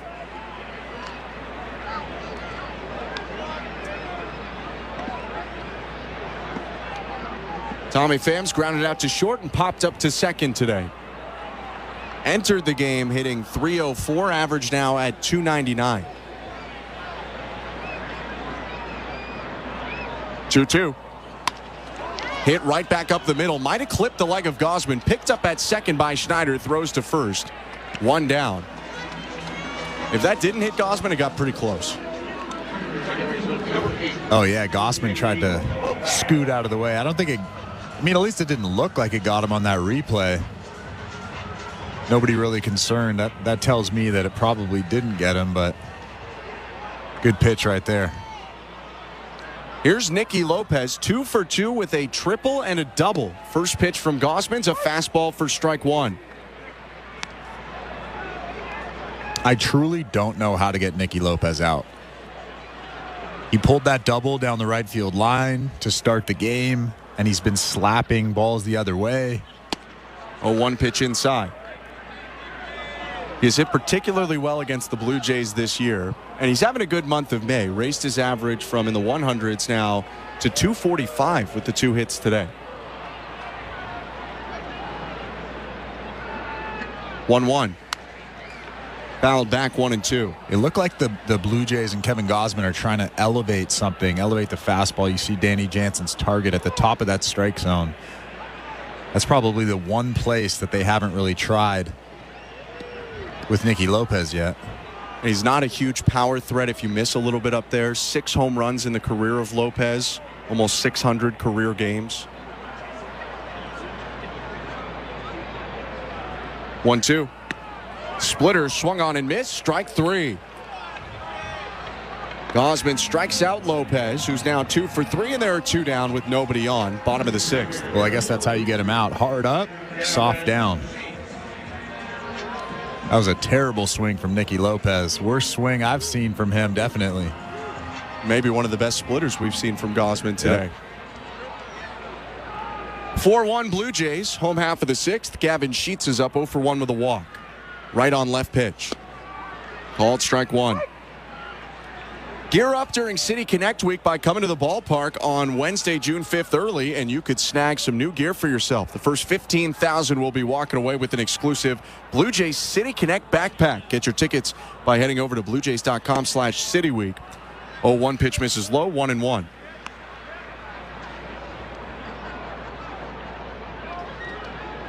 Gausman now up to 80 pitches with 2 outs in the home half of the 6th. He kicks and releases. Swing and a miss at another good splitter, 1-2. Boy, oh boy, he's found it. He's found that split finger. Got a strikeout with it last inning, just struck out Lopez on it. Last 2-3 innings maybe, it started to look a lot more like normal. Mustached righty in the set. 1-2 pitch. Splitter low, Sheets lays off, but Jansen likes the pitch, pumps the glove out to the pitcher. You love saying that, mustached righty. Got a good mustache, I'm going to give you credit. He does, surprisingly. I didn't think Kevin Gausman could do it, but he does have a solid mustache. 2-2. Fastball hit in the air, left side, in the seats. The day we see a bad mustache, I won't mention it. Yeah, Danny Jansen. Not great. Have I mentioned it today? No. 2 balls, 2 strikes, 2 outs, bottom of the 6th. Blue Jays up 4-1 on the White Sox. Jansen looks into the Blue Jays dugout, now has the signal for Gausman. Taps the ground, and here's Gausman's 2-2. Slider yanked down the right field line. Fair ball. One hopping into the wall deep in the corner. Sheets around first. He has second. He'll stop there with a 2-out stand-up double. First hit against Gausman since the third inning. Well, I think Kevin Gausman missed his spot there. You could see, you mentioned it, that Danny Jansen was tapping the ground. They wanted that thing back foot, and that kind of just spins over the inside part of the plate. Gavin Sheets drills that thing into right field. For Sheets, who struggled this month, he's had a good series. Snapped a 33-game homerless drought yesterday. Now comes up with his team-leading 14th double of the season, the most of anyone on either of these two teams. And he's on second for Andrew Vaughn. 4-1 Toronto, 2 outs, bottom 6, the pitch. Line to left field, foul. Impressive that was even close to being fair. That pitch was way inside against Vaughn. Yeah, another two-seamer, a sinker there at 95. Started right on the black on the inside part and ran off the plate. Surprised Andrew Vaughn even got the barrel to it. Vaughn's seen a lot of Gausman, though. A 13-pitch battle that ended in a ground out in the fourth. Vaughn's 0 for 2. Turn and throw to second. Sheets back standing. Crowd doesn't like it. Well, it's kind of a universal baseball thing that I don't understand, but it is what it is. They want to see the action. 0-1. Downstairs, 1-1.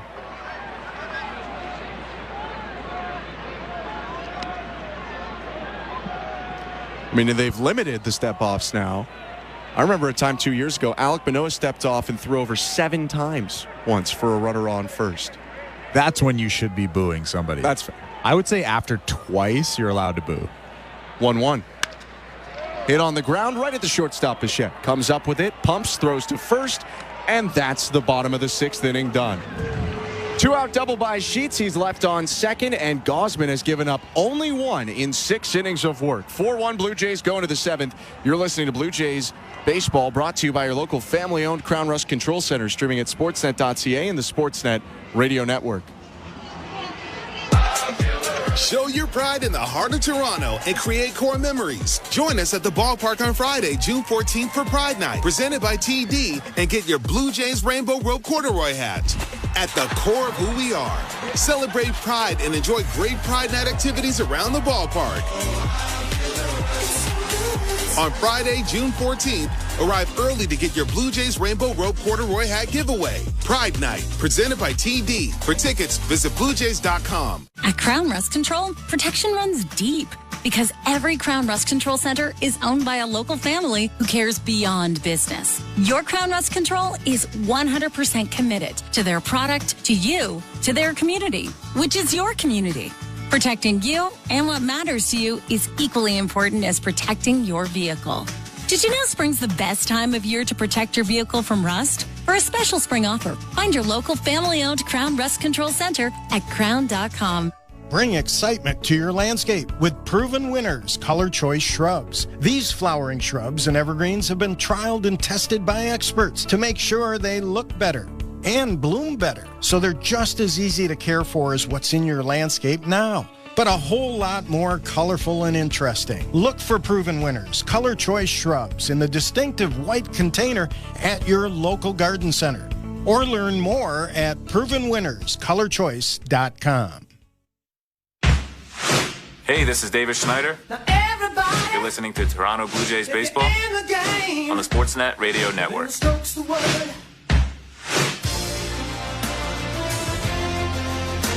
Top of the 7th inning, Blue Jays up 4-1 on the White Sox on the south side of Chicago, and some handshakes and hugs for Kevin Gausman after the 6th. It looks like his day is done. A very good day for Gausman. We'll get to that in a sec, but first, Jordan Leisure, the reliever on for the White Sox, 4th Chicago pitcher today. He starts with Vladimir Guerrero Jr. Deep breath in the pitch. Down and away, ball 1. For Leisure, his 24th appearance of the year, an ERA just a couple notches below 3 in over 20 innings of work. 1-0. Swing and a fly ball foul. 1-1.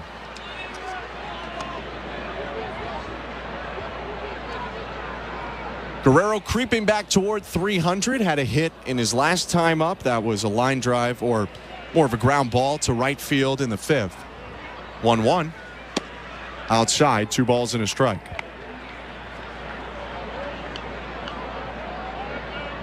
Very rare hitless day yesterday for Guerrero this month. Only the 3rd time that he's been hitless since May 8th. 2-1. A little bit low with the heater. 3 balls and 1 strike.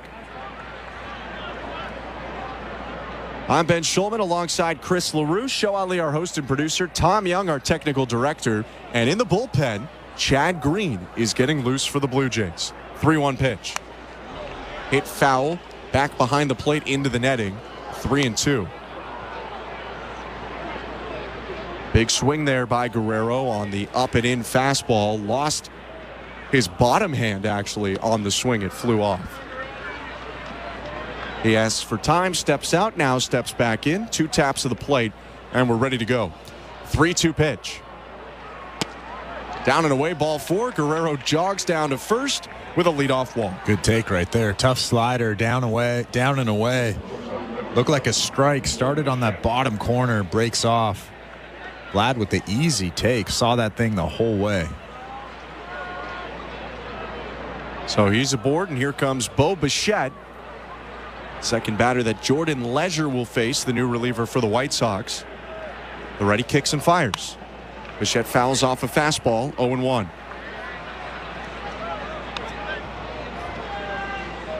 Leisure, originally drafted by the Dodgers out of the University of Tampa in 2021, was traded over to the White Sox at the deadline last year. 0-1. Called strike 2. Dueling Let's Go Blue Jays and Let's Go White Sox chants. We saw similar stuff in Detroit as a lot of Blue Jays fans from Ontario or other parts of Canada as well further west go and see the Blue Jays playing in the Midwest. 0-2 the pitch. Downstairs, ball 1. Not a bad drive from Windsor. No, not bad at all. What is it, 4 hours? Maybe 4.5? You might know better than me, but that doesn't sound terrible. It sounds about right. Nice city to visit. Chicago? Oh, yeah. 1-2. Swing and a fly ball right field. Freezes Jolks, who jogs in and toward the line and makes the catch. Well struck by Bichette, but caught. He's 0 for 4, and there's 1 out.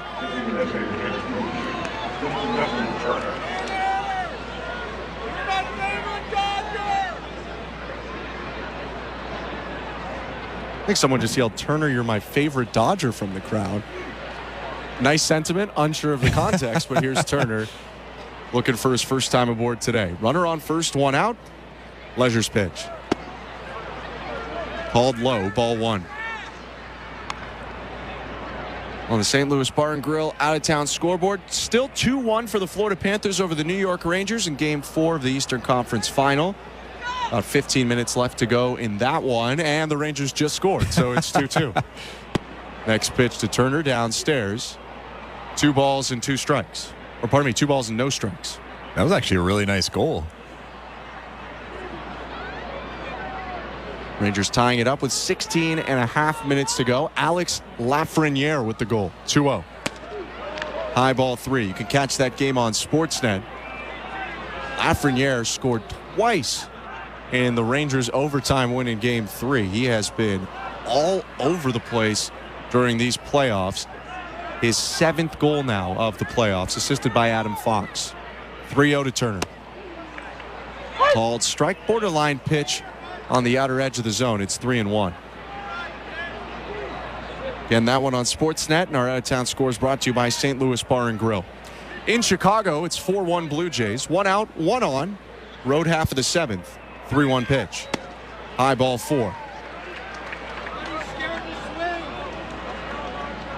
2 walks in 3 batters. That pushes Guerrero into scoring position. Turner at first. Only 1 out, and Dalton Varsho coming to the plate. Blue Jays could really use a run or 2 here, and not necessarily because the 3-run lead isn't big enough, just to give Chad Green a little bit of confidence, a little less stress, a little bit less high leverage coming into this situation.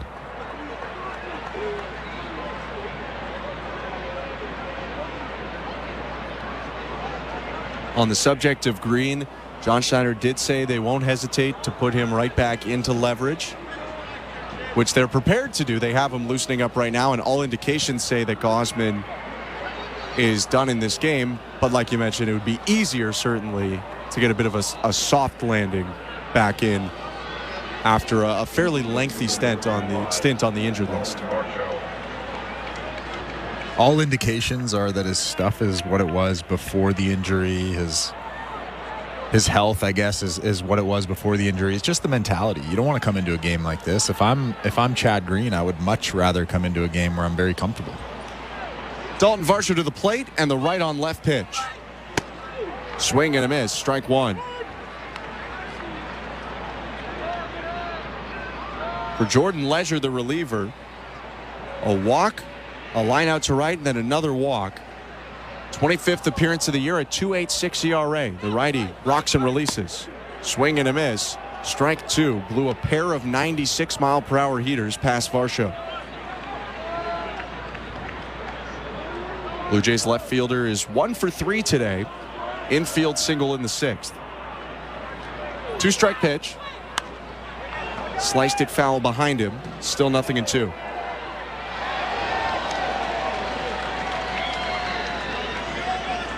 Three runs for the Blue Jays in the 2nd. They loaded the bases with nobody out in the 6th. Scored 1, but ended up leaving 2 on base. 0-2. Way high, 1 ball and 2 strikes.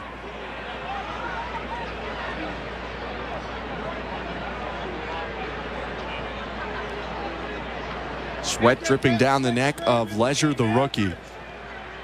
A breath in the pitch.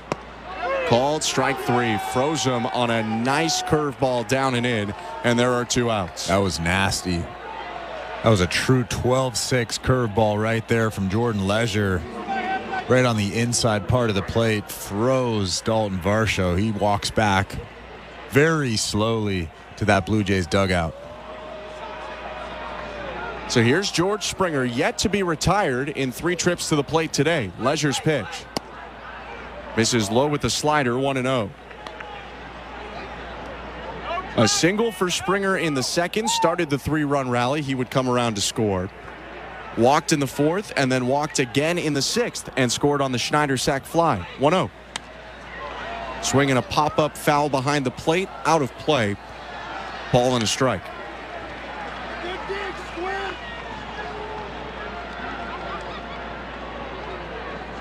Springer taps the plate. Far corner now near corner. Upright in his stance. Leisure looks at second. Twists and fires. Check swing on a fastball away. Did not go around. It's 2-1.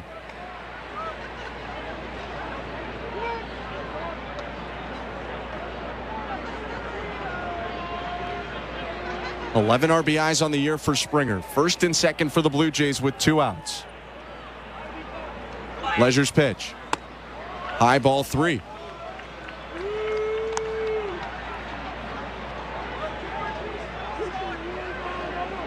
Three walks in the last 2 games for Springer. A good count here. 3 balls and 1 strike. Leisure's pitch. Upstairs, ball 4. Looked pretty good, but Springer gets the benefit of a call. 3rd walk issued this inning by Jordan Leisure, who's loaded the bases on walks. 2 outs, and the Blue Jays turn to Isaiah Kiner-Falefa. That was a good take right there from George Springer. It's easy to get really big, try to do too much when you're ahead in the count, 3-1. But he takes a tough fastball right at the top of that strike zone. Could have been a strike, could have been a ball, a little bit borderline. The pitch to IKF. Low ball 1. Kiner-Falefa with a walk today. He also has an RBI double and a run scored. A career .362 hitter with the bases loaded. 1 grand slam. 1-0. Swing and a fly ball. Center field hit right at Pham. Takes 3 steps in and makes the catch to end the inning. The Blue Jays load the bases on walks, but strand all three, and at the 7th inning stretch, lead the White Sox 4-1. Welcome back, Chad Green. He's in the ball game next. You're listening to Blue Jays Baseball, brought to you by your local family-owned Crown Rust Control Center, streaming at sportsnet.ca and the Sportsnet Radio Network. At Crown Rust Control Center, protection runs deep because every Crown Rust Control Center is owned by a local family who cares beyond business. Your Crown Rust Control Center is 100% committed to their product, to you, to their community, which is your community. Protecting you and what matters to you is equally important as protecting your vehicle. Did you know spring's the best time of year to protect your vehicle from rust? For a special spring offer, find your local family-owned Crown Rust Control Center at crown.com. Hi, I'm Buck Martinez, live from the showdown between Pizza and inflation. First to the plate, Pizza's big hitter, fixed rate pizza. An extra large 4-topping pizza for a fixed price of $17.99 until the end of 2024. I dare say, folks, inflation stands no chance against this all-star. Here's the delivery. And inflation strikes out. That's a swing and a drive for fixed rate pizza. Lock in yours today. Order pizza.ca. I am by your side. Got a heart so big. On this you can rely. No mountains too tall for the strong boots to climb. I am by your side. That was Desjardins Insurance, playing insurance with a heart so big it shows. Tune in for your auto and home coverage at desjardins.com/heart. This is Toronto Blue Jays baseball. Fastball hit to center field. Varsho with a dive, and he makes the catch. On Sportsnet 590 The Fan and the Sportsnet Radio Network.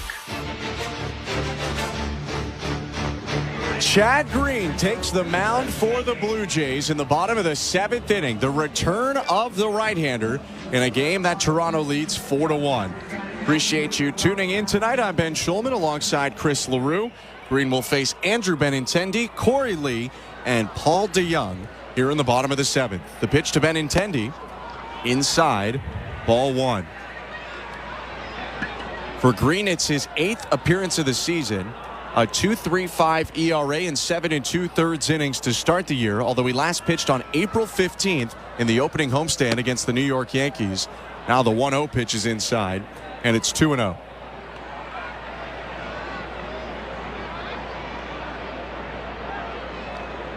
These two kind of teammates. Benintendi spent the second half of the 2022 season with the Yankees. 2-0. Grounded to the right side. Backs up Guerrero, who makes a backhanded stab. Throw back to Green, covering, and they get the out. 1 down. It looked like Guerrero tripped a little bit, going back, stumbling back, and then finding his feet. Making a good throw to Chad Green, covering first base, but having a little chuckle over there. Kept his composure, didn't throw the ball away with the stumble. Even bobbled the ball for a moment, but set it in his hand and made sure to get the throw over to first. So there's 1 out on 3 pitches for Green. Now his pitch to Corey Lee. It's hit foul, 0-1. Green made 3 rehab appearances for AAA Buffalo, 1 on the 19th, 1 on the 22nd, and 1 on the 25th. Did not give up a run in 3 innings of work. 0-1. Breaking ball misses outside. 1 ball, 1 strike. Well, right away I see good velo. I saw that slider right there that had good depth to it, good velocity at 87. 1-1. Fastball hit on the ground up the middle. Bichette long run, spears it on the forehand side. Spins, throws to first, not in time. Guerrero pointing to the first base dugout to take a look. Regardless of the outcome, a phenomenal play by Bichette, who went deep up the middle and even had to deal with the obstruction of the second base umpire, John Tumpain, who kind of backed into his way on the spin and throw. And we'll see if the Blue Jays want to look at it.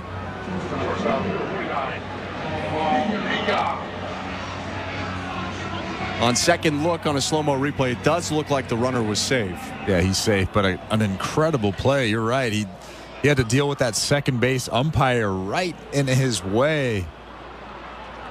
First pitch to Paul DeYoung, down and away, ball 1. After the play, Bo Bichette was shaking his head. I almost feel like he was shaking it because the umpire should have been in a different position. Well, the ump actually took a step back to get out of the way, but that put him more in the path of Bichette. 1-0. Slider outside, 2-0. I mean, that's a tough play. There's a good chance it doesn't get made anyway. But it can't be fun to have an umpire in your way while you're trying to throw either. Green sets at his chest. Kicks, fires. 2-0 fastball lifted to shallow left center. Bo going back into left center, called off by Kevin Kiermaier. Two-handed catch, and there are 2 down. It's Chad Green looking good so far in his return from his right teres major strain. That kind of like your lat muscle in your back. But it should be noted that Green coming in ends a very successful day for Kevin Gausman. 6 innings, 4 hits, 1 run, 1 walk, and 3 strikeouts. 2 down and a runner on first. The lone guy to score today for the White Sox, Corey Julks, is up.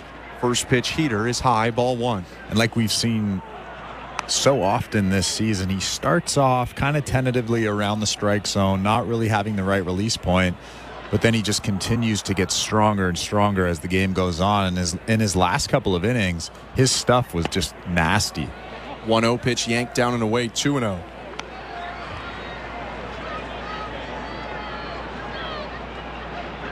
It's been a bit of a bumpy start, but Gausman drops his earned run average by 1/3 of a run in this start alone. Now down to 4-1-4. 2-0. Line to short, picked on one hop by Bichette, throws over to second, and that's a scoreless inning for Chad Green in his return from the injured list. Strands the 1 hit, and it's 4-1 Blue Jays after 7. You're listening to Blue Jays Baseball, brought to you by your local family-owned Crown Rust Control Center, streaming at sportsnet.ca and the Sportsnet Radio Network. Hey everybody, I'm former IndyCar driver James Hinchcliffe. And I'm Indy 500 winner and current IndyCar driver Alexander Rossi. And we're the hosts of Off Track with Hinch and Rossi. With the Indianapolis 500 officially in the books, we will be bringing every single one of you a plethora of entertaining race-related content, including an in-depth recap of the race, driver breakdowns, and overall thoughts from the greatest spectacle in racing. So download Off Track now on the all-new SiriusXM app or wherever you get your podcasts. The NASCAR Cup Series is on SiriusXM.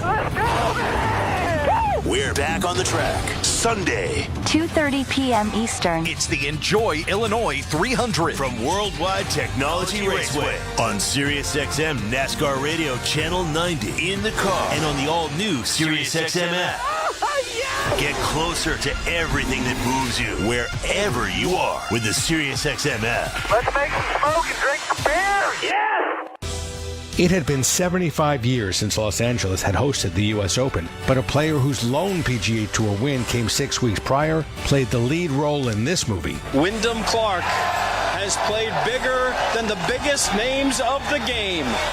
The 2023 champion would add another win at Pebble 8 months later.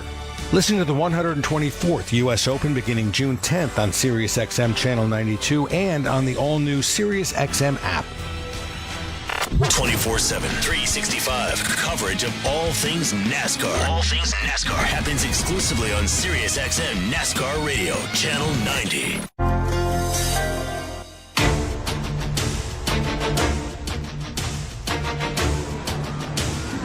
Eighth inning in Chicago. The Blue Jays trying to get a series win here against the White Sox after winning Game 1. It's Toronto 4, Chicago 1, with Kevin Kiermaier leading off for Toronto. Left-handed hitter will face a new southpaw reliever. Pedro Grifol goes to his 4th reliever of the day. It's the lefty Tim Hill on the mound. In 22 games, Hill with a 2.84 ERA. But a bit of switch splits. Lefties have actually hit near 400 off him. The side armor whizzes in the first pitch. Swinging bunt up the first baseline. Fielded by Hill. Throw to first. And that's 1 out. It was a nice play from Hill. Barehanding that ball. Spinning around and making a perfect throw to first base there. A lot of the times when pitchers field that baseball and make a spin like that, they lose sight of first base and make a bad throw. But Tim Hill right there making a perfect throw to Andrew Vaughn at first. Hill kicks and delivers to Schneider, who hits the ball to the right side, past the dive of Vaughn at first and into right field. 3-hit day for Davis Schneider, who's at first with one out. You think Davis Schneider feels comfortable in that leadoff spot? I think he's settling in. Yikes. 2 doubles and a single today for Schneider, who jumped on a first pitch that was left middle down. And he'll take his lead off first now with Danny Jansen up. The pitch. Popped up, foul, into the seats, 0-1. I'm Ben Schulman alongside Chris LaRue, Show Ali, our host and producer, and Tom Young, our technical director. Blair and Barker have Blue Jays talk coming up after the game. The 0-1. High, 1 ball, 1 strike. Hill, who doesn't kick his leg up much with runners not on base, fully slide steps with Davis Schneider on first. 1-1. High and outside, 2-1. It's very difficult to steal off lefties, but I can't imagine how hard it is for a lefty who slide steps. The side armor kicks and delivers, and Jansen hits it on the ground past the dive of DeYoung at short and into left field. That'll be a single for Jansen, his second hit of the day, and 2 are aboard with 1 out. Schneider up to second base. Well, I hate to be a broken record, but do you think Danny Jansen feels comfortable in that second spot? I think Danny Jansen feels comfortable in every spot you put him in the lineup. John Schneider had mentioned when moving him there that Jansen's constant approach, his unwavering dedication to getting balls he can pull and doing a lot of damage with them is part of the reason they felt comfortable moving him up. So 2 on, 1 out. Vladimir Guerrero Jr. up. The pitch. Called strike 1.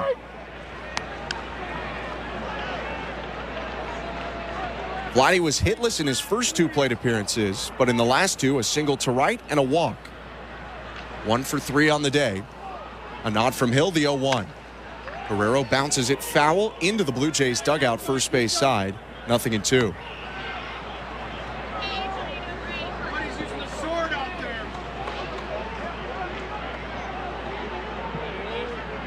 .298 hitter ready for the 0-2. Here's the pitch. And Guerrero hits it back behind the plate. Hill, quite literally jumpy on the mound after a lot of his pitches, including that one, bouncing up and down on the left side of the hill. Yeah, he's a jumpy guy. Kind of had some odd movements out there. 0-2, called strike 3. Snuck a fastball in on the inside edge, and there are 2 down. That was nasty right there. The location down and in, right at the corner of that strike zone. Tim Hill swinging the leg around with the finish. Vlad probably expecting something soft there. He went with the harder 4-seam fastball rather than his sinker. So now 2 outs and Bo Bichette up the pitch. Swinging a liner left side into left field, a base hit. Schneider at third. They give him the wave. Here comes the throw from Benintendi. They didn't get him. He slides under the tag. Schneider's safe at the plate. Runners on second and third now. It's 5-1 Blue Jays. Well, the crowd doesn't like that call, but Davis Schneider with the incredible head-first slide, diving to the corner of that plate. That was a great throw from Andrew Benintendi. The Gold Glover Benintendi put that right on the money on the fly. Schneider hook slid over to the right and put his left hand on the plate. We'll see if the White Sox want to look at it. The ball was there in time, but does the tag ever hit Schneider from Corey Lee, the catcher? That's the question. Doesn't look like it, but that was an incredible slide. They do not challenge, so it's 5-1 Blue Jays, and the first pitch to Turner, high and outside, 1-0.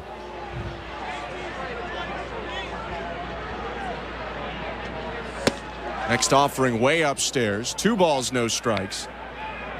And again, on the throw to the plate, Bichette moved up to second. Jansen went from first to third. So 2 in scoring position here with the Blue Jays up 5-1. 2-0. Turner fouls it straight back. And the big thing about getting that extra run and taking it from 3 runs to 4 runs is Jimmy Garcia doesn't have to come in this ballgame. I don't think he will anyways, but it would be nice to give him just another day breather. Next pitch is hit on a line, right field, base hit. in to score Jansen. Bichette coming behind him. The throw goes back into second. It's a 2-run single for Justin Turner and a 7-1 Blue Jays lead. And now he's definitely not coming in this ball game. That must feel good for Justin Turner over there at first base. Just dropping the barrel down on that baseball, drilling a line drive the other way. Let's hope he comes around. That was a tough pitch down out of the zone. For Turner, his 19th and 20th RBIs of the year.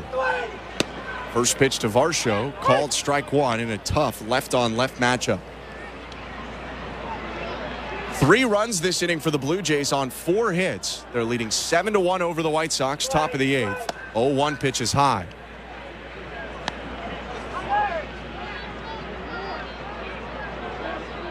Yoenis Cabrera, the only reliever up now for the Blue Jays. Garcia had been throwing a little bit earlier in the inning. 1-1. Called strike, 1-2.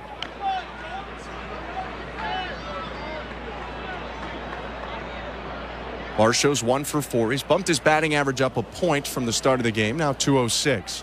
1-2 is a swinging bunt first baseline, and it's going to stay fair for another infield single for Varsho. Catcher Lee was tracking it up the first baseline, knowing he really didn't have a play unless it went foul. And Varsho is safe at first. Turner is safe at second. Well, that's about as lucky as it gets. That ball didn't go very far. It starts right on the foul line and then takes a left turn. You normally see it because of the topspin of a left-handed hitter take a right turn, but that one goes left into fair territory. First pitch to Springer hit foul into the seats down the right field line. 0-1. 7-1 Blue Jays over White Sox. First and second, 2 outs, top of the 8th. Hill's 21st pitch of the inning. High, ball 1. George Springer up for the 5th time, and he hasn't gotten out today. A single in the second and 3 walks, 2 runs scored. 1-1. Inside, and it skips away from the catcher Lee, but not far enough for Turner to advance. It did bounce toward third as well, where Turner would have had to try and take. So he'll remain at second. Varsho stays at first.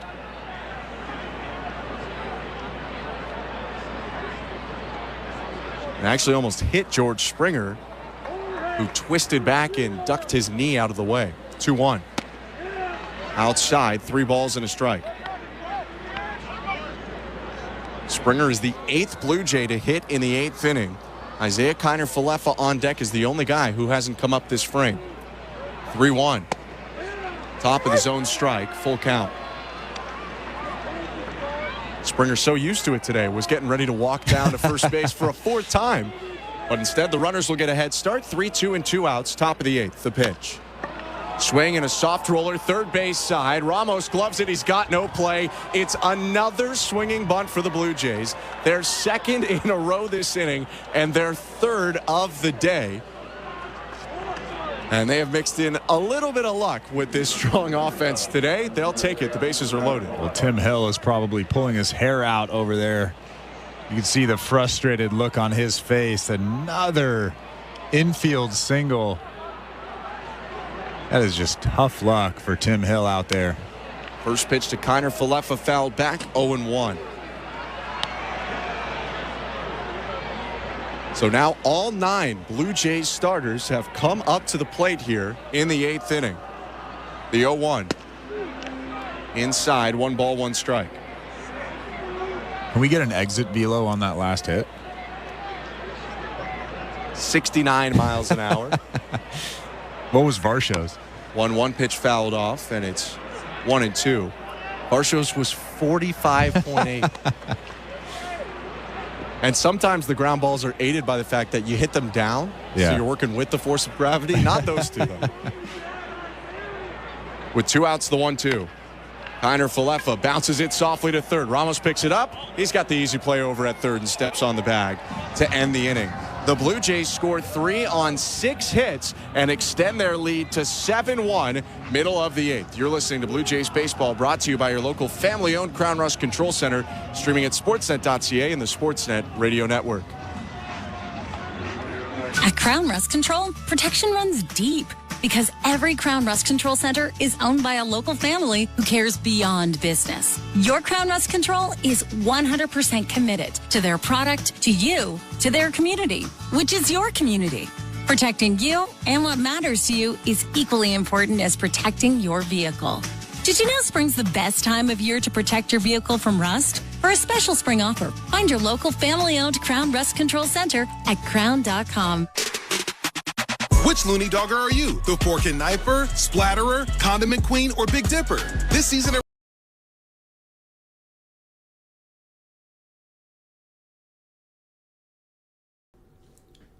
Hey, baseball fans. Thanks for being here for another Toronto Blue Jays game. Make sure you guys hit that subscribe button. You see that 25K up there? The push is on for 25,000 subscribers. The growth we've seen over this past 6 to 7 months has been absolutely insane, and all the credit goes to you. I just provide the platform. You guys are in the chat, blowing it up, making it happen. Thank you all for doing that, game in and game out. Let's keep it up, and if you're new, jump in. Hit that subscribe button, and let's get on the road to 25K, and let's get it done before the dog days of summer start in baseball. Cheers, everybody. We'll see you in the chat.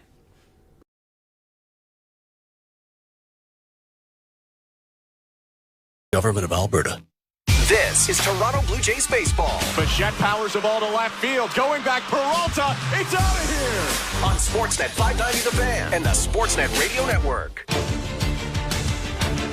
This copyrighted broadcast is presented by authority of Rogers Blue Jays Baseball Partnership and may not be reproduced or retransmitted in any form. And the accounts and descriptions of this game may not be disseminated without the express written consent of Rogers Blue Jays Baseball Partnership or the Sportsnet Radio Network. 7-1 Blue Jays, bottom of the 8th. They tacked on 3 in the road half of the inning and really gave themselves a cushion here. Yenesis Cabrera will now enter for the Blue Jays with 9-1-2 to hit for Chicago. I'm Ben Schulman alongside Chris LaRue. He starts with the right-handed hitter and third baseman, Ryan Ramos. The pitch. Called strike one. Well, the biggest job, most important job for Cabrera in this inning and going forward is just get ahead, throw strikes, make the hitter swing the bats. Left on right, 0-1 pitch. Called strike two. One fastball on the outside edge, one fastball on the inside edge for Cabrera. Lefty in for the 23rd time this year, ERA just above 4.5. The 0-2. Outside, 1 ball and 2 strikes. For Cabrera, the walks have been up this year. The strikeouts have been down. He's walked 12, although 3 of them intentional, and struck out 11. He kicks and fires. Missed low there with the changeup. 2 balls, 2 strikes. That's bugged me my whole career. Ever since I started in professional baseball, that intentional walks are added to your actual walk total. That bugs me. And I know I'm not the only one. No, I get it. Seems kind of unfair. You don't even make that It wasn't call. my choice. 2-2. Swing and a grounder to third on 2 hops. Gloved by Connor Falefa. Throws on the run to first. 1 down. Well, I'll tell you, it really affected Cabrera's numbers last year. When he was with the Blue Jays, he completely cut out the walk in the second half of the season. He had 20 strikeouts to 6 walks in 23 2/3 innings with Toronto in 2023. But half of those 6 walks were intentional walks. So he really was 20-3, but had to give up some free passes. Here's the pitch to Tommy Pham with 1 out. Curveball drops in, strike 1. And early on, he's pounding the strike zone. Cabrera tucks his hand into the blue glove. Twists and delivers. Slider fouled off. Bangs off the backstop. 0-2. White Sox scored in the 3rd inning. Nicky Lopez doubled home Corey Julks. They have just 2 hits to speak of since. 7-1 Blue Jays, the 0-2 pitch to Tommy Pham. Swing and a miss, strike 3. Got him to chase the changeup and a walk around the mound for Cabrera. There are 2 outs. That was nasty. Started right on the black on the outside corner and kind of faded away. Tommy Pham with the awkward half swing. Dance around the mound, Genesis Cabrera. You earned it. He doesn't always do that, does he? I mean, he mixes it up a little bit. He does have fun out there for sure. He was about to have a left-on-left matchup, but a pinch hitter for the White Sox, Zach Remillard, is going to come off the bench and hit for Nicky Lopez to make it left on right. Cabrera's first pitch. Curveball for strike 1.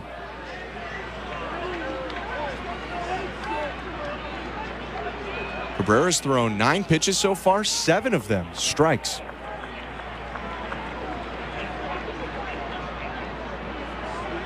The 0-1. Hit in the air down the right field line. Springer jogging over. It gets down in front of him for a base hit. A bit of a bloop, but a pinch hit single nonetheless for Zach Remillard. And he's aboard with 2 outs. If I'm Genesis Cabrera, I'm upset with that one. That was a good fastball, almost off the plate. Remillard just sticks the bat out. Little excuse me base hit down the line. Yeah, that's the one where I'm yelling at the runner all the way down to first base. Cabrera looking to bounce back after the 2-out single. Will face another pinch hitter instead of a left-on-left with Gavin Sheets. Right-handed hitter Danny Mendick is going to pinch hit.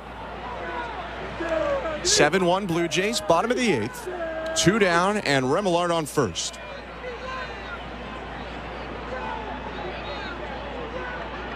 Cabrera's pitch. Outside, ball 1.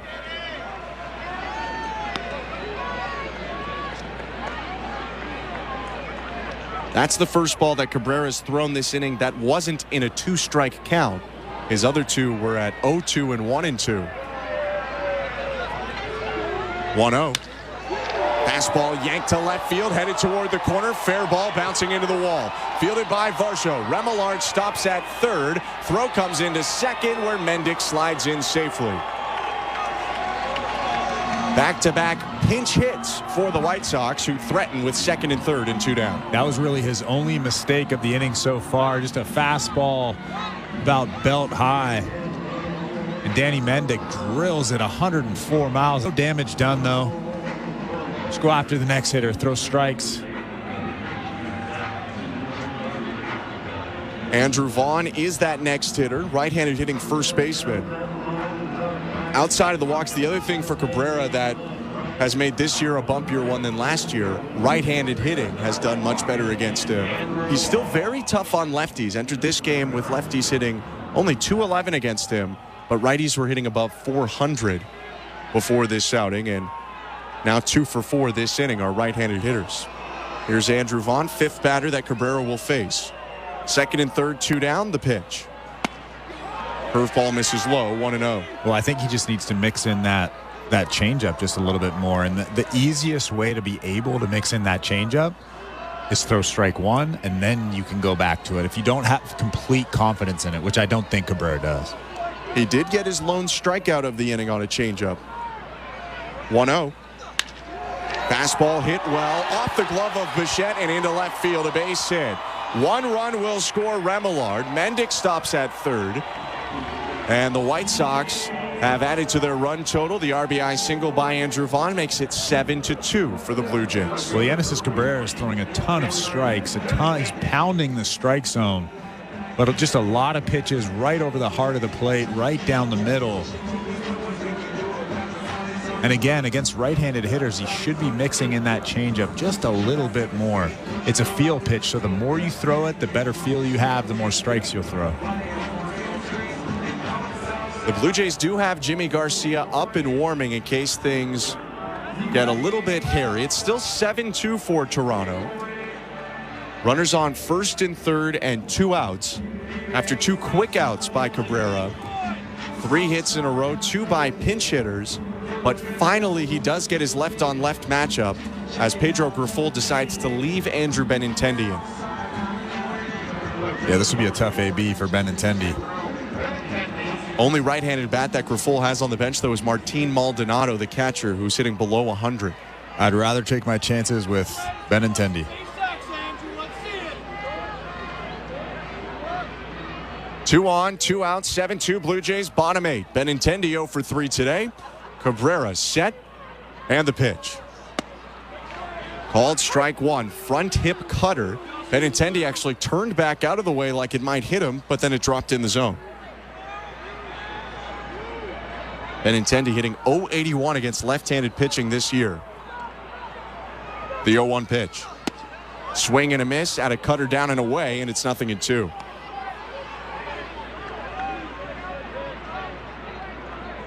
Cabrera adjusts his cap, pulls on the brim, and steps on the rubber.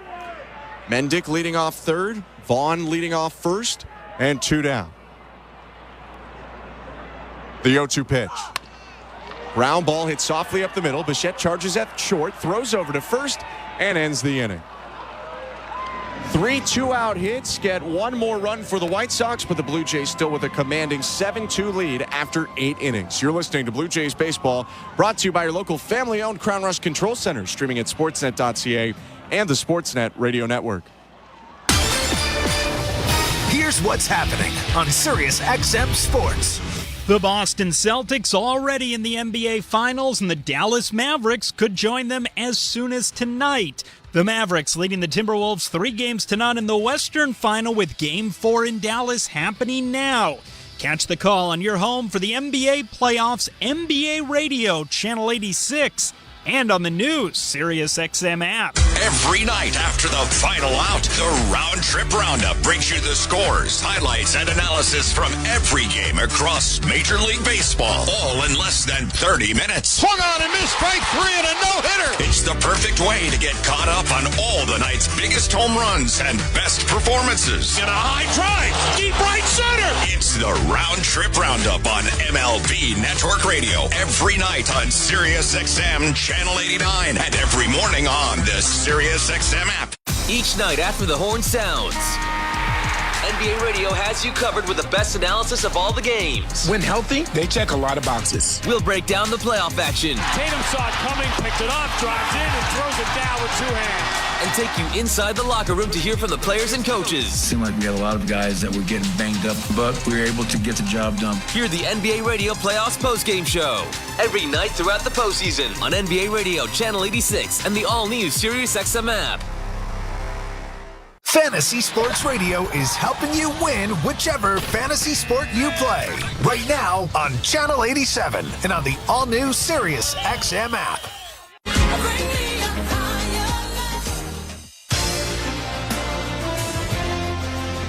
Ninth inning in Chicago. The skies have opened up once again, but the Blue Jays already holding a 7-2 lead. A bunch of very dedicated fans have remained at Guaranteed Rate Field. Some White Sox fans, some Blue Jays fans, as it pours down in Chicago with John Brebbia, the new pitcher for the White Sox, getting loose. I'm Ben Schulman alongside Chris LaRue, Show Ali, our host and producer, Tom Young, our technical director. We're here in the Timber Mart broadcast booth. And just an inning separates you from getting your thoughts with Blair and Barker heard about on Blue Jays Talk. First pitch from Brevia to Kevin Kiermaier, misses outside, 1-0. Late night for those guys. Yeah, 11 Eastern right now. 1-0. Bounce softly, left side of the mound. Ramos, the third baseman, charges, throws on to first, and gets Kiermaier 1 down. Again, that's a tough play for Ramos at third base. The rain is coming down, and he has to make that play with a wet baseball. Throws a perfect throw to Andrew Vaughn over there at first base. Helps out Brevia at the start of his 21st appearance of the season, a 6.62 ERA. The pitch to Davis Schneider.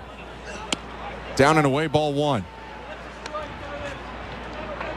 Schneider is 3 for 4 today. 2 doubles, a single, and 3 RBIs. He had a sacrifice fly in the 6th. 1-0 pitch down and away, 2-0. This can't be fun to pitch in for John Brebbia either.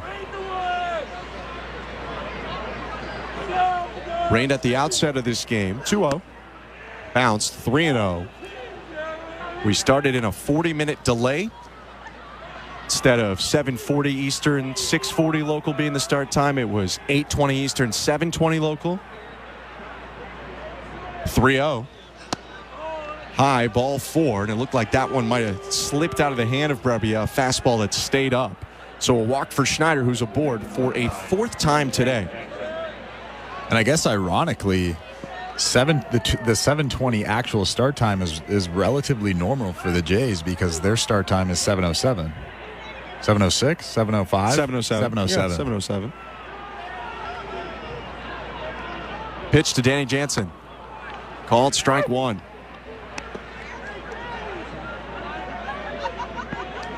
Good day for Jansen as well. 2 hits and a run scored. He came in last inning on the Justin Turner single. 0-1. Swing and a fly ball, shallow center. The shortstop DeYoung's going to go into the outfield, circle around it, and make the catch. There are 2 outs.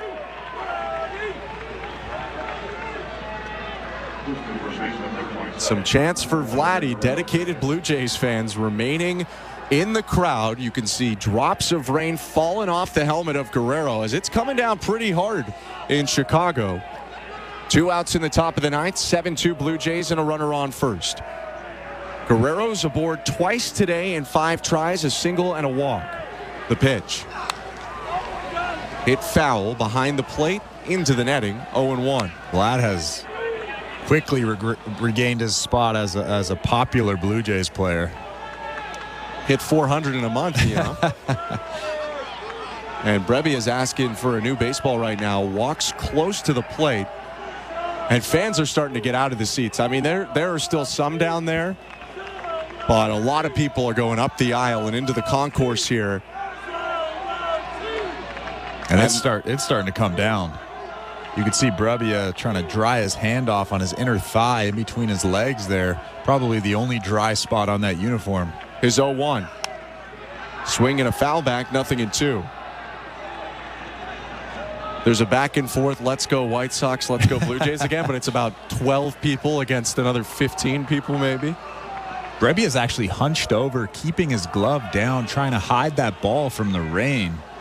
Tucks it in between his legs, now places it in the glove. Runner on first, 2 down, the 0-2. Bounced it to the plate, it gets away from the catcher Lee, and Schneider will jog up to second base on the wild pitch.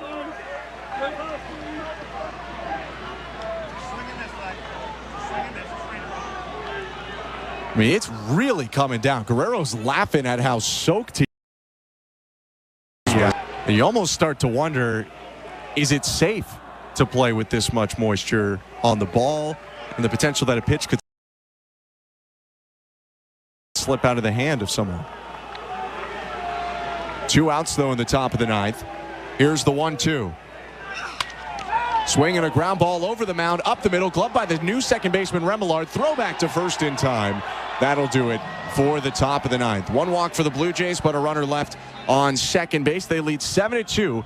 Go into the bottom of the 9th. Tim Meza will come on for the Blue Jays next. You're listening to Blue Jays Baseball, brought to you by your local family-owned Crown Rust Control Center, streaming at sportsnet.ca and the Sportsnet Radio Network. Bring excitement to your landscape with Proven Winners Color Choice shrubs. These flowering shrubs and evergreens have been trialed and tested by experts to make sure they look better and bloom better. So they're just as easy to care for as what's in your landscape now, but a whole lot more colorful and interesting. Look for Proven Winners Color Choice shrubs in the distinctive white container at your local garden center, or learn more at provenwinnerscolorchoice.com. We're 2 men and a truck. So, you're moving to a new home, and all that's left to do is to call a mover you know you can trust. Well, naturally, you think 2 men and a truck, since you know they have lots of men and lots of trucks. They'll wrap, pack, and move everything you own. With a 96% referral rating and the professionalism you can trust, the choice is simple. For a free in-home estimate, call today. We're 2 men and a truck. 2 men and a truck, the movers who care. This is Toronto Blue Jays baseball. Double's gone! 2-run shot, Kevin Kiermaier. On Sportsnet 590 The Fan and the Sportsnet Radio Network. Welcome back to Blue Jays Baseball. Show Ali with you at Baseball Control in our downtown Toronto studios. Jays lead the White Sox 7-2 as we head to the bottom of the 9th inning in Chicago. Don't forget, we do have Jays Talk today, or tonight. Blair and Barker have the postgame show. They will take your calls. Jeff will throw out the numbers to call after the final out. And hey, they are rolling out the tarp at Guaranteed Rate Field as we head to the bottom of the 9th inning. So perhaps to put a bow on this game, let me send you over to the guys, Ben Schulman and Chris LaRue. Very much so. The tarp is coming out on the field. Pedro Grifol is talking with the umpiring crew. At the start of the top of the 9th, all of a sudden it started pouring like crazy. Grifol and bench coach for the White Sox, Charlie Montoyo, former Blue Jays manager, talking to the umpiring crew. And I'm not so sure that this game's going to go on anymore, Chris. What are you seeing right now? I don't know. This is not like the rain delay in Kansas City a couple of weeks ago, where it was a very close game. There was still a lot of time left in that ball game. John Schneider badly needed a win. I mean, the Chicago White Sox badly needed a win as well, but this game's a little bit more unrealistic. Down 5 runs in the bottom of the 9th inning. And unlike that Kansas City game as well, this one, has long been an official game. It wasn't like they just got to 5 innings. We're trying to play the bottom of the 9th here. The Blue Jays were out on the field for a second. Meza went out and was testing out the mound, talking with one of the umpires. A couple other umpires were conferencing down the left field line. The Blue Jays went out to warm up after waiting a little bit longer in the dugout than usual, but then got off the field once again. The tarp is fully on the field right now, so we're in a delay officially, and we'll wait to see what more is going to happen. If they do want to, they can end this game. It is an official game already. You'd revert to the end of the 8th inning because Blue Jays have batted once more than the White Sox, and you still would have a 7-2 final score. Well, Ben, I don't know if you saw Pedro Grifol talking to the umpires, but it did not look like he was willing to give up on this game. He was pretty animated talking to them. I don't know what the umpires were saying, and I can only imagine what they were saying, but looking at that radar, it looks like it's pretty heavy. And as we learned in Kansas City as well, the managers do not have a role, though. So they can, as much as Grifol can lobby, and we may have seen the impact of the lobbying from John Schneider in that Kansas City instance, the umpires are in consultation with Major League Baseball, and that's how a decision is going to come down once a game has already started. Umpires are not on the field right now, and there is, just speculating, but there is a good chance right now that they're contacting the league office and either asking for suggestions or potentially approval to do something like end a game here with the tarp out for the second time today. Nothing coming out yet by way of a release from the White Sox even saying that there's a delay, although clearly we are in one as the tarp's on the field. So as we figure out what's going forward, let's take a look back for a second at least at this one, Chris. Kevin Gausman, really solid today. 6 innings, 4 hits, only gave up 1 hit from innings 4 to 6, and walked only 1 while striking out 3. What did you see from Gausman today? Because it's a little bit atypical for him to not strike out guys, but still have a very good start.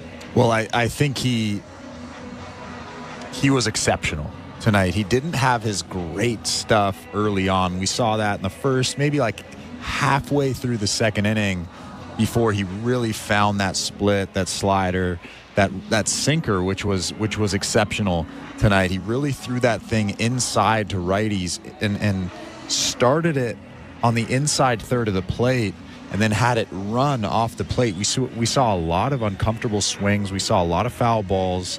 But the most impressive thing to me, again, this is probably the 3rd or 4th start this season that he's been able to do this, is he'll mix in the 90 to 92 mile an hour fastball and then really gas it up to 95, 96 when he wants to.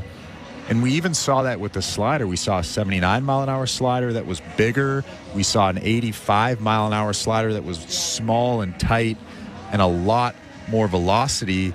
He's really becoming a pitcher, which I'm enjoying the growth of Kevin Gausman. It's kind of funny to say the growth of a pitcher who's been around for so long, but he's really growing and learning how to pitch. He's spending a lot of time with Chris Bassett, and I like it.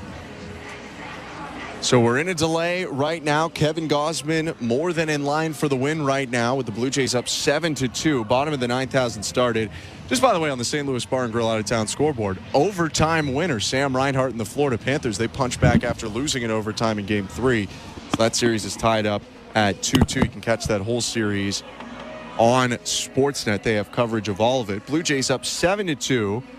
Fans are filing out, and pitchers have left their bullpens and are walking down into the clubhouse with equipment. So, again, nothing official. We haven't heard anything. Even technically, I haven't seen anything officially saying it's delayed, although obviously it is. But the Blue Jays and White Sox waiting for more of a ruling here. Kevin Gausman really good, Chris. And the Blue Jays got a return today of Chad Green. He pitched for the first time in about 6 weeks. What did you think of his scoreless inning? Well, I think the biggest thing coming into a game like this for any pitcher who has been hurt for as long as he's been hurt is you want to get through this game healthy. Once you check that box, you want to look at the velo. Is his velo great? That box was checked. I saw a couple sliders.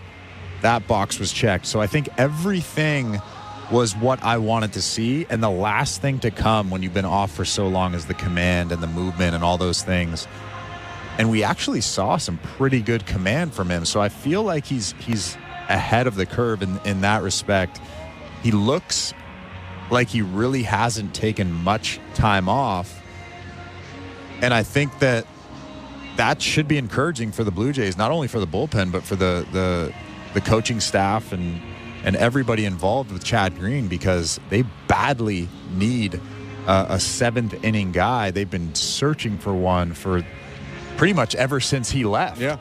And to see what he did tonight, to check all those boxes, like I said, it's encouraging for the Blue Jays. Green goes 1 inning. He gave up 1 hit. It was an infield single, and he pitched around that to pitch a scoreless 7th. Blue Jays up 7-2 in a delay. We're trying to figure out if this game will continue. And while we look into that, let's go back to our trusty host of Baseball Control. Here's Show Ali. Thank you very much, guys. Welcome back inside Baseball Control. Show Ali with you as we enter another edition in the same game of the Blue Jays rain delay program. Here's an idea. Let's have a tarp that covers the whole stadium, okay? And if you want to look at the stadium in Toronto, that's my mock-up of what a tarp that covers the whole field at all times could potentially look like. The tarp's all on the field right now. Oddly, the lights in the stadium also have gone down. Very few fans. Actually, I can see no fans in their seats, in the outfield seats, in the infield, really anywhere. Only a scant few human beings wandering around the dirt area of Guaranteed Rate Field, most likely security guards. So as we await news on whether or not the Blue Jays, currently up 7-2, will have this game be made official. Of course, as Ben and Chris mentioned, that is a decision that is made by Major League Baseball in conjunction, certainly with the teams, in conjunction, certainly with the umpires who are in Chicago as well. So as soon as we find out, we will get you over to Ben and Chris, who will either have a call of this game or put a bow on it before Blair and Barker have an evening edition of Jays Talk. All right, well, if you want to send me a text, 590-590, name and location. That is the People's Text line. It is always open. Why don't I read some of the texts that have been coming in throughout the game? This text was from Brenda in Brampton. With the roster space issues, can Bowden Francis hit with runners in scoring position and play third? He should have the arm. That's pretty funny. You know what? I think this was sent before the Jays kind of made the lead a little bit bigger, so maybe that does, mitigate that to a certain extent. But right now, you know what? They got some runs out of guys who they had not been getting runs out of before, certainly including Justin Turner, who had a 2-run single off of Tim Hill in this game, but that is a pretty funny one. Although I will say, Bowden Francis is probably not that far away from making his return. And in case you missed this was an update from the out-of-town scoreboard earlier in the day. He had 3 innings of work with the Bisons. Now, this was from Blake, our pal Blake Murphy on Jays Talk Plus. Blake saying, Bowden Francis threw 48 pitches for the Bisons. He sat 92 to 94, and his note certainly was that this was a bit low for him, but still sat 92-94, and he did mix in all 3 of his breaking pitches. So today was Bowden Francis's 4th rehab appearance. So the totals over all 4 appearances, 9 2/3, 10 Ks, 2 walks, and 2 earned runs. I got to say, that's pretty good. All things considered, I think you take it. Right? Especially considering Bowden Francis went down, it feels like about a month ago. So who knows? Maybe we see the return of Bowden Francis later this week. I would be surprised if you saw the return of Francis, let's say tomorrow with a getaway day. You know, there's no game on Thursday, day off for everyone. So they're back at home, obviously much closer to, I mean, Chicago's not that far from Buffalo, but still Toronto closer to Buffalo. And if that's the case, then maybe we see Bowden Francis making his return against the Pirates Friday, Saturday, Sunday, one of those games. If that's the case, though, and Ben and Chris talked about this a little bit today, if that's the case, then I wonder who the most obvious options to be sent down are. And I got to say, I said this to Chris LaRue earlier, but I was surprised that the first guy to get sent down when Chad Green was brought back up today, and Chad Green, very good to see. He had a scoreless inning of work, but I was surprised that the first guy that went down was Eric Swanson. And I'm not saying that he shouldn't go down. I'm just saying that, you know, when you had other guys who had struggled, like Nate Pearson, certainly like Genesis Cabrera, Zach Pop, struggle seems like a strong word, but at the same time, Zach Pop, I think we like, and I hate to say this about a Canadian ball player, but I think we kind of know what his ceiling is at this point, unless something really dramatically turns around. So I was kind of surprised that one of those guys were not the guys that went down, specifically Nate Pearson, right? You know, you hate to see, you know, Blair said this many times, but, you know, you hate to think the idea that his best days might come in another team's uniform. But, I mean, you look at even what the Blue Jays got today from a couple of those guys, right? Especially Genesis Cabrera. I mean, Cabrera still kind of struggled. I mean, he threw 1 inning of work. He allowed 3 hits, 1 run, which was earned, no walks, which is good. He did not just strike out. He faced 6 batters in his single inning of work. And if that's the case, I mean, you know, he was fine through 17 pitches. He was fine, I think, but he did seem to struggle a little bit. There were some pinch hitters in there that, you know, you're clearly trying to screw with the other team when you have your pinch hitters in there against a lefty, certainly. So I get it. I do understand, but if Bowden Francis comes back, I kind of wonder if Cabrera, who does have options, one more option, I believe, and Pearson are the ones to go down if Rodriguez and Bowden Francis are the ones to come up in the not-too-distant future. Let's go back to the text line, 590-590, name and location. Rich says it was the right move sending Swanson down.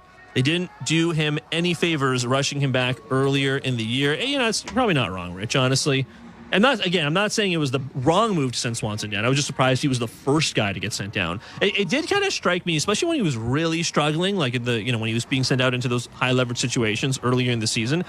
I got to say, it did kind of strike me that had the bullpen been healthier and certainly just playing better, it probably would have been way easier to send him down. You know what I mean? Like, Chad Green also had the teres major strain from which he came back literally tonight. But had that not been the case, you know, I kind of wonder if, you know, we might have seen like a quote unquote phantom IL stint for Eric Swanson earlier. And again, I mean, this probably is not an injury thing, but probably more just a get right stint. And hey, I think everyone hopes Swanson gets it together because he has been, in his relatively short time as a Blue Jay, he has been pretty, all things considered, pretty reliable as well. So I appreciate that one. And Rich says Swanson gives up loud contact. He does. He does. Can't disagree with you. Pat in Brantford. Would it be worth trying to get Pete Alonso, Paul Goldschmidt, or Nolan Arenado? Sure, it'd be worth trying to go get those guys. The only problem is, I've talked about this a couple times, even beyond the fact that you need at some point, especially if you're not sure what the long-term futures of Vladdy and Bo are, right?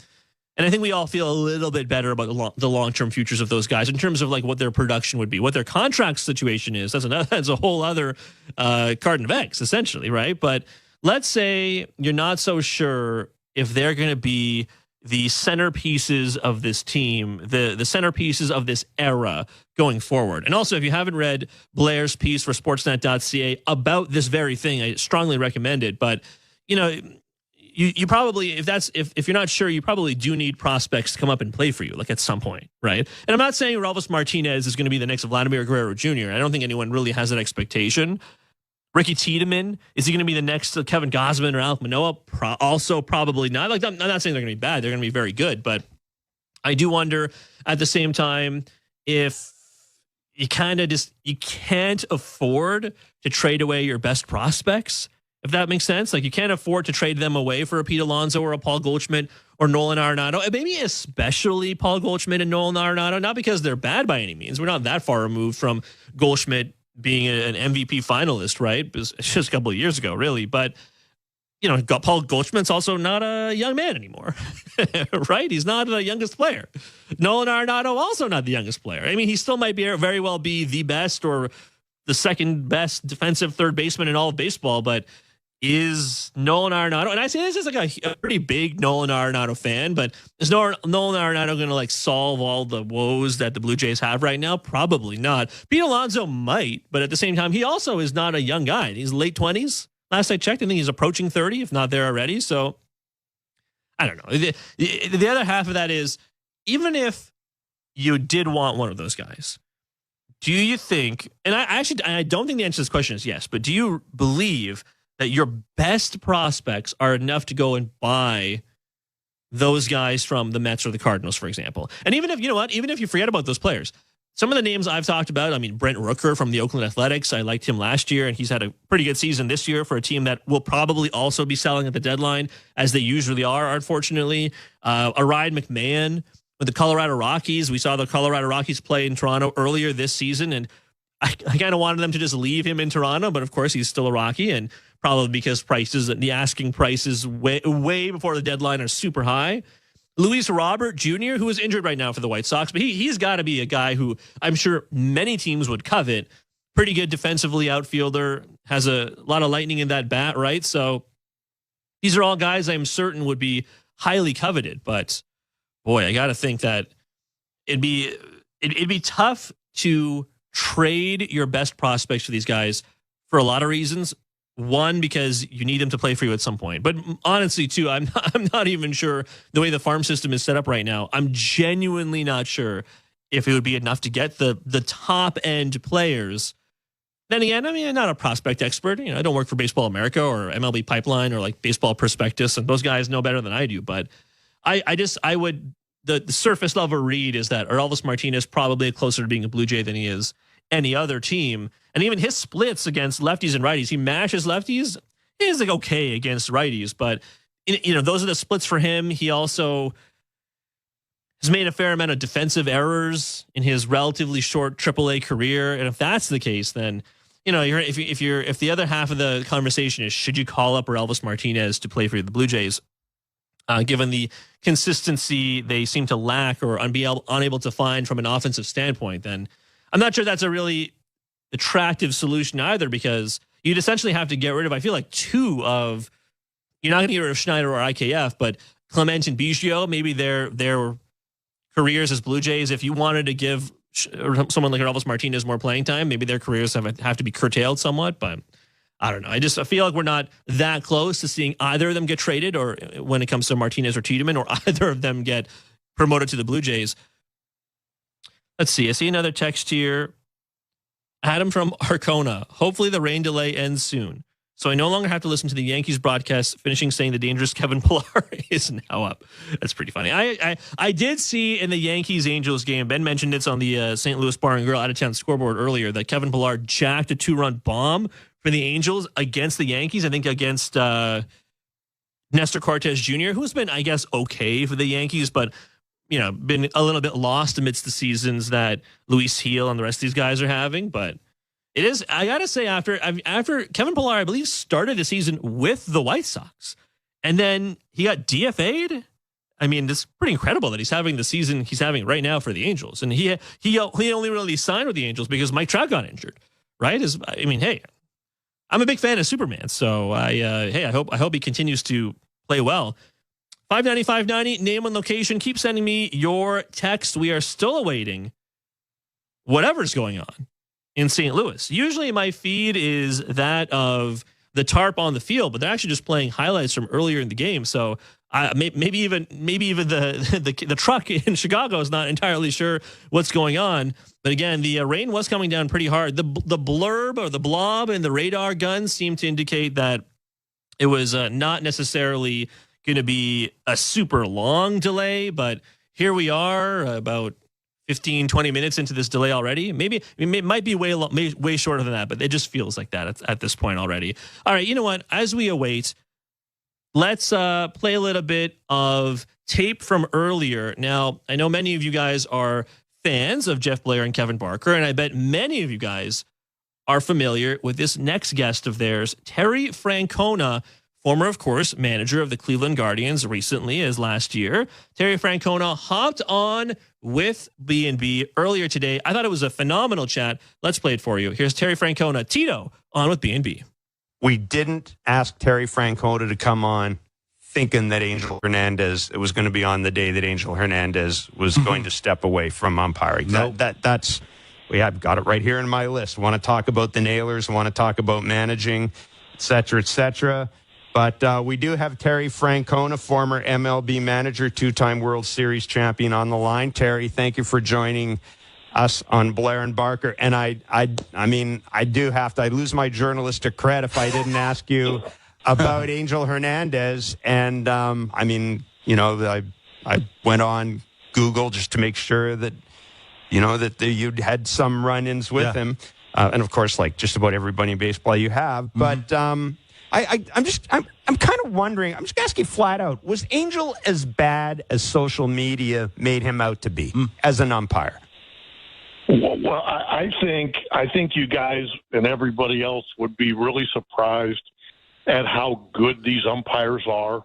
I think you got to remember, technology has made such drastic strides, in the last number of years, that a ball that's an inch or two off the plate, gets a lot of hype. Or if you go back 30 years ago and you look at some of the home plates, like during a World Series, like Eric Gregg and guys like that, man, if the catcher sat 6 inches off the plate and you hit his glove, it was a strike. Mm-hmm. And so those days are over. So I guess my point is, we all complain because we all want every pitch. We want every call. And yeah, there are some that are missed. But when you're talking about a guy that might be throwing 97 and the ball's 2 inches off the plate, oh boy, I kind of have a tendency to maybe give him a little bit of a pass. Basically, you want managers, catchers, players, they just want consistency, right? Like if it's a strike in the first inning, yes, please make it a strike in the ninth inning.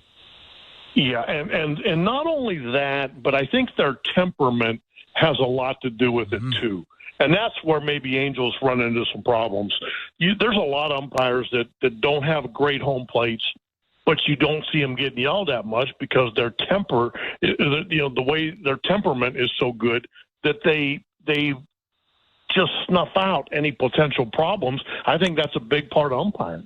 Terry, did you have to learn how to talk to an umpire? I did. When I was a player, you knew who you could talk to and who you couldn't, and how you could talk to them with your head down. And as long as you didn't look eye to eye with them, you could sort of get away with probably things, you shouldn't be saying. But did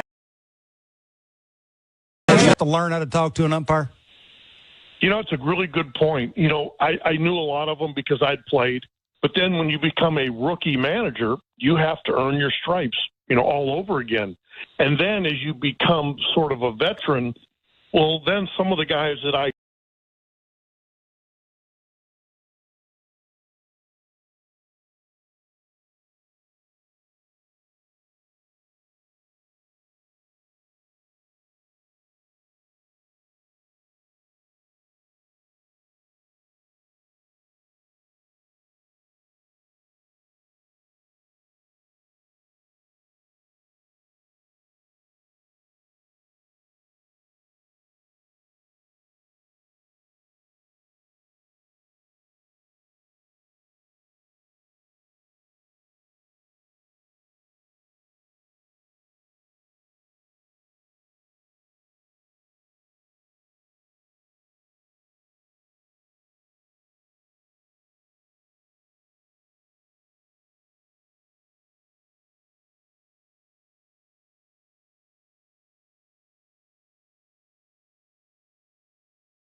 You know, it's like having a whole new lease on life, becoming a reliever after trying to stay a starter for all these years. 31 years old, and you've got a whole rest of your career ahead of you now. Weaver picking up some big outs in 2024. Yeah. The 1-2. Blowing in with a changeup. It's 2-2 to Joe Adell. You know, he can be very effective now for years at this. He last pitched on Saturday night. Did surrender a run in 2 innings of work to the Padres. 2-2. Swing and a miss. Strike 3. There's the changeup by Weaver. Out number 2. And that was the first run the bullpen had given up in eons.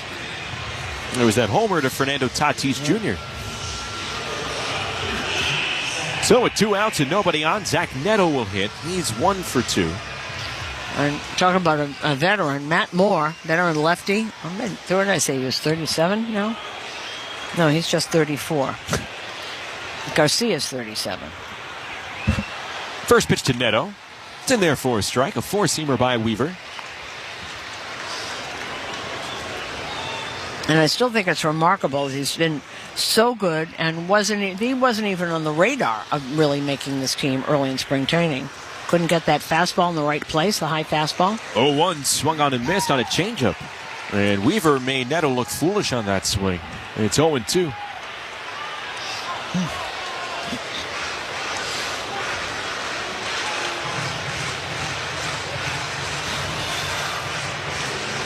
Time is called by Neto. The Angels are trying to snap a 3-game skid here. They were swept by the Guardians. Here's the 0-2. Misses low and in. And it's 1-2. This is a tough homestand for the Angels. You play the Guardians, who were white hot. They won 9 in a row. And now you're facing the top team in the American League in the Yankees. I think everybody's got to realize Cleveland's for real so far. I think 1-2.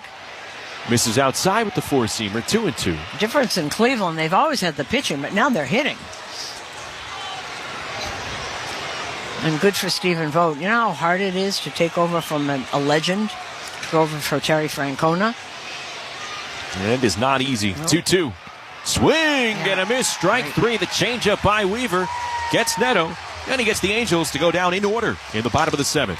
We're heading to inning number 8 at the Big A. 3-2, Yankees in front on WFAN Yankees Radio. Electrified by the Jeep 4xE lineup. All the girl groups. I'll tell you what I want, what I really, really want. All the grunge. The Britney. The Biggie. The boy bands. All that and MTV VJ Downtown Julie Brown. Also singer-songwriter Lisa Loeb. You're probably going to get up and dance. You might even make up some fake lyrics. 90s on 9. All that. Bag of chips not included. Channel 9 and the all-new Sirius XM app. Every night after the final out, the Round Trip Roundup brings you the scores, highlights, and analysis from every game across Major League Baseball, all in less than 30 minutes. Swung on and missed. Strike 3 and a no-hitter. It's the perfect way to get caught up on all the night's biggest home runs and best performances. And a high drive, deep right center. It's the Round Trip Roundup on MLB Network Radio every night on Sirius XM Channel 89 and every morning on the Sirius XM app. The Busted Open podcast is now available on YouTube. This is Dave LaGreca, host of Busted Open, the #1 pro wrestling show on the planet. You can now watch and listen to the award-winning Busted Open podcast every single day on YouTube. Our best interviews, behind-the-scenes access, and some of our best content from the past. All available right now when you go to youtube.com/@BustedOpenPodcast. Subscribe right now. In season or out of season, the #1 place for college sports is SiriusXM College Sports Radio, Channel 84. We go to the 8th inning here in Anaheim. 3-2, Yankees in front. New pitcher on the mound for the Angels. It's their 4th of the night as they bring in the veteran left-hander, Matt Moore. And he will face Anthony Rizzo to start things off in the 8th. Moore is 0-1 with a 6.05 ERA in 21 appearances. First pitch, smacked down the right field side, but foul into the protective netting. Moore, when he came up, was a big-time prospect with the Tampa Bay Rays. Just a tremendous turn. Blew his arm out. And he's bounced around since then, but he came up, he was very young, great fastball, great change. Next pitch, skips in the dirt. 1-1. And he kind of remade himself, has come back as a reliever in a couple of places. Yeah. He's with the Giants for a while.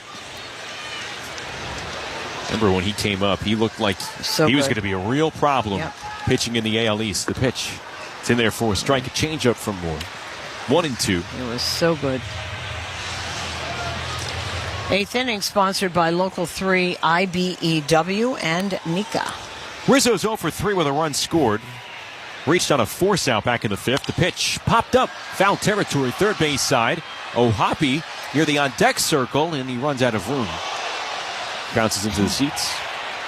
Gleyber Torres is on deck. Who's on deck is brought to you by On Deck. Need a small business loan fast?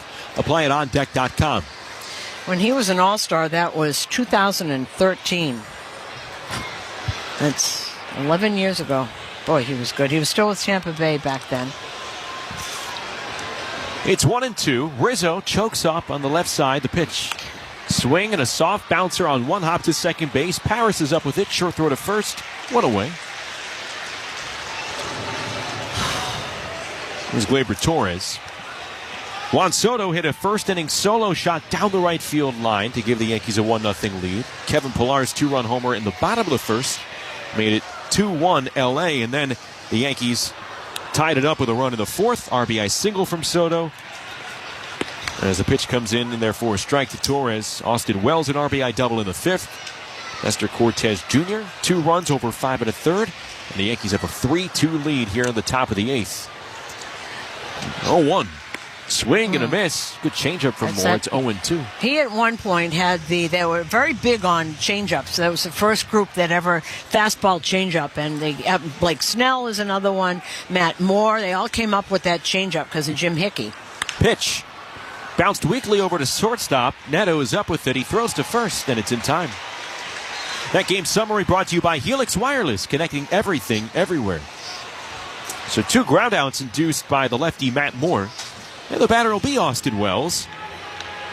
He gave the Yankees the lead with that base hit to the wall in right field in the fifth inning. Was scored a double. Rizzo scored. Torres was thrown out trying to score another run. And the pitch in there for a strike to the lefty. And that was aggressive send by Luis Rojas. And that's what Aaron Boone, I'm sure, will say that that's how we play, and had to make a perfect throw, and he did. Here's the 0-1. Misses low to Wells. You know, that was Adele that picked that up, right? My guess is that if Pilar had the ball in his hands, that would not have happened. He would not have gone. Pilar, a really good center fielder with a plus arm. Here's the 1-1. Swing and a tap foul right at home plate. So it's 1-2. And with 2 outs, runner coming from first. He forced the defense to execute, and the Angels did. Yep, they did. So the Yankees working with a slim 1-run lead here, 3-2.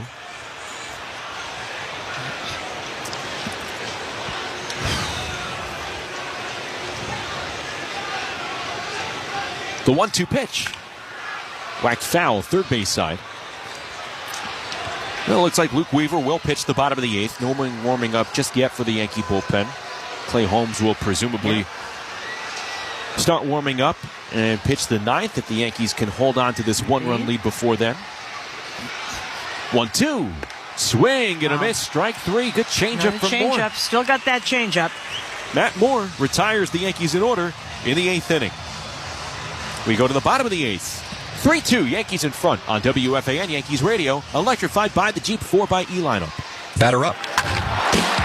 Baseball season is in full swing, and the Jeep brand is back with the hottest roster yet. Offering innovative technology and luxury, the 2024 Jeep Grand Cherokee 4xe and Wrangler 4xe are primed and ready to be this season's heaviest hitters. The Grand Cherokee has a track record for success, while the Wrangler 4xe is sure to get the crowd on their feet. It's America's best-selling plug-in hybrid. With 3 different driving modes, it's the same legendary capability you love, electrified. Visit Jeep.com and hurry to your local Jeep dealer today.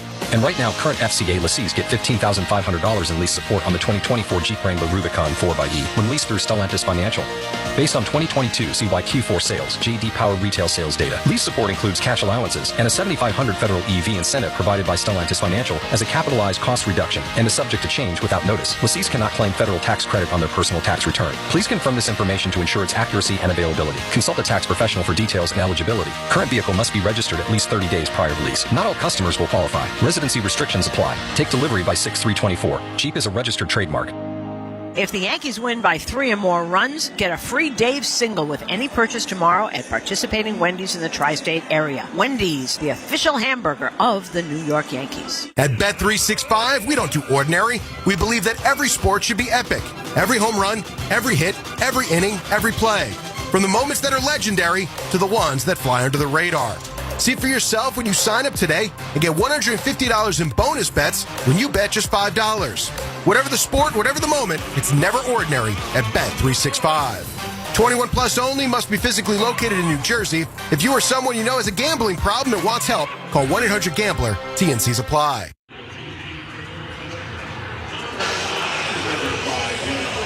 Eighth inning is sponsored by Local 3, IBEW, and Nika. Luke Weaver back to work as we go to the bottom of the 8th inning. 3-2, Yankees in front. And look who's up, our old friend Willie Calhoun. Oh, how about that? Calhoun, the left-hander. He is 0 for his last 16. Spent last year with the Yankees. So he pinch hits here for Cole Tucker. And the pitch.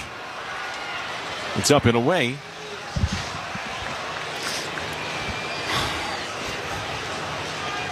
Willie Calhoun can park him, has power. Yep, that was one of the reasons the Yankees signed him, because he has pop, as Aaron Boone had said. Here's a pitch, and it's low in the dirt to Calhoun, the left-hander.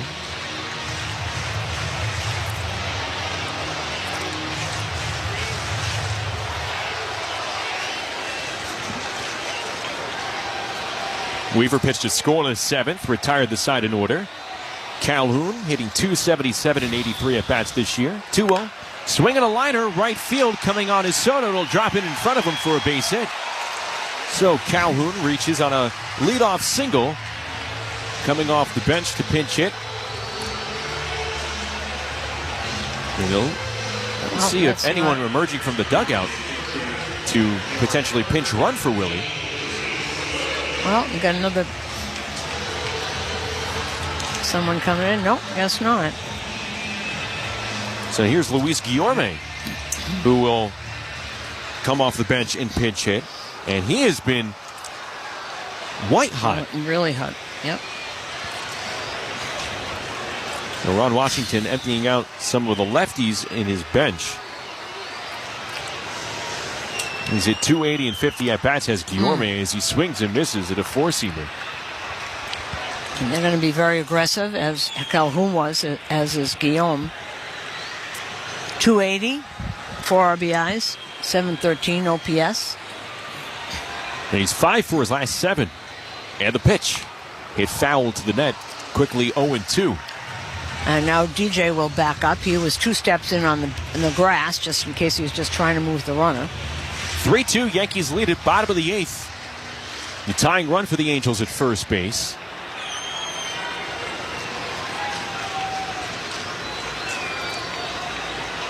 And Weaver turns and throws back to first. Calhoun dives back safely. After the game, stay tuned for the postgame show presented by Verizon, the network New York City relies on. Yankees trying to hold on here and get back to 20 games above 500. Weaver, he's set. 0-2. Misses low with the changeup. 1-2 to Guillorme, the former Met. There'll be a couple in San Francisco. Michael Conforto, I think he's hurt. But Wilmer Flores is still there. We'll go to San Francisco next. Now the pitch. Swinging a liner over to second, glove by Torres. Back to first goes Calhoun. Gleyber Torres able to snare that liner out of the air for out number 1. That was really a nice move by Glaber. That's an instinct play because he sees it coming and he was right there and caught that 1 inch to the other way, went down on one knee and caught that beautifully. So there's out number 1. Calhoun still at first, and here is Shotwell, who is 0 for 3. Yankees in front 3-2, bottom of the 8th. The pitch. This is upstairs, so Weaver facing 3 left-handers in a row to begin this bottom of the 8th inning. And Willie Calhoun and Anthony Rizzo catching up. Willie Calhoun, one of the more pleasant players. Really good guy. Very popular here. And the 1-0, high and away.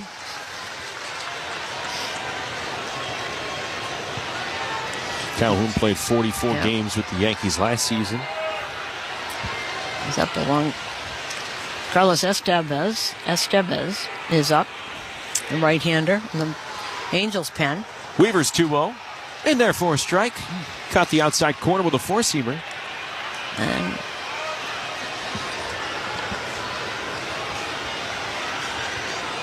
well, Clay Holmes is already up.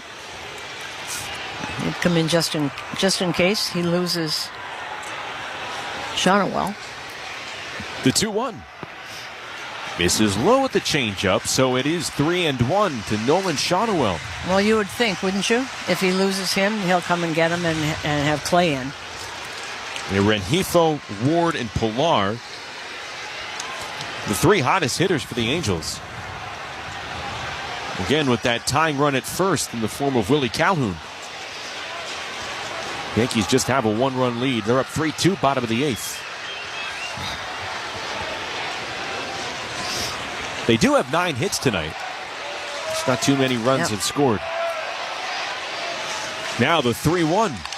Hit foul to the third base side. It goes out of play. And it's now 3-2 against Shotwell. Susan keeps talking about the youth of this Angels squad. Shotwell is the first player from the 2023 draft to make it to the majors. And he did it last year. He did it last year. Yes, he did it in 2023. So, yeah, they are bringing him up quickly. Well, I do understand it. I really do. Throw back to first. Calhoun back safe. You know, the difference between AAA and the major leagues is the biggest. It's a big step. But what is the point of fielding a team with veterans that you know you're not going to go anywhere? You might as well see what you have. You got a new manager, pretty new staff. It's 3-2. Weaver ready. Here's the payoff pitch. And again, hit foul to the first base side off the facing of the Yankee dugout. Usually throwing a changeup there. All right, so if the fastball is his best pitch, it's going to come upstairs with that fastball. Clay Holmes continues to work in the bullpen. Weaver trying to get Shotwell out here. 1 away. Runner at first. 3-2. Yankees lead it. Bottom of the 8th inning. And the righty ready to go. The pitch. Swing and a miss. Strike 3. Four-seamer. It went upstairs. And Shotwell chased it. Big out number 2 for Luke Weaver.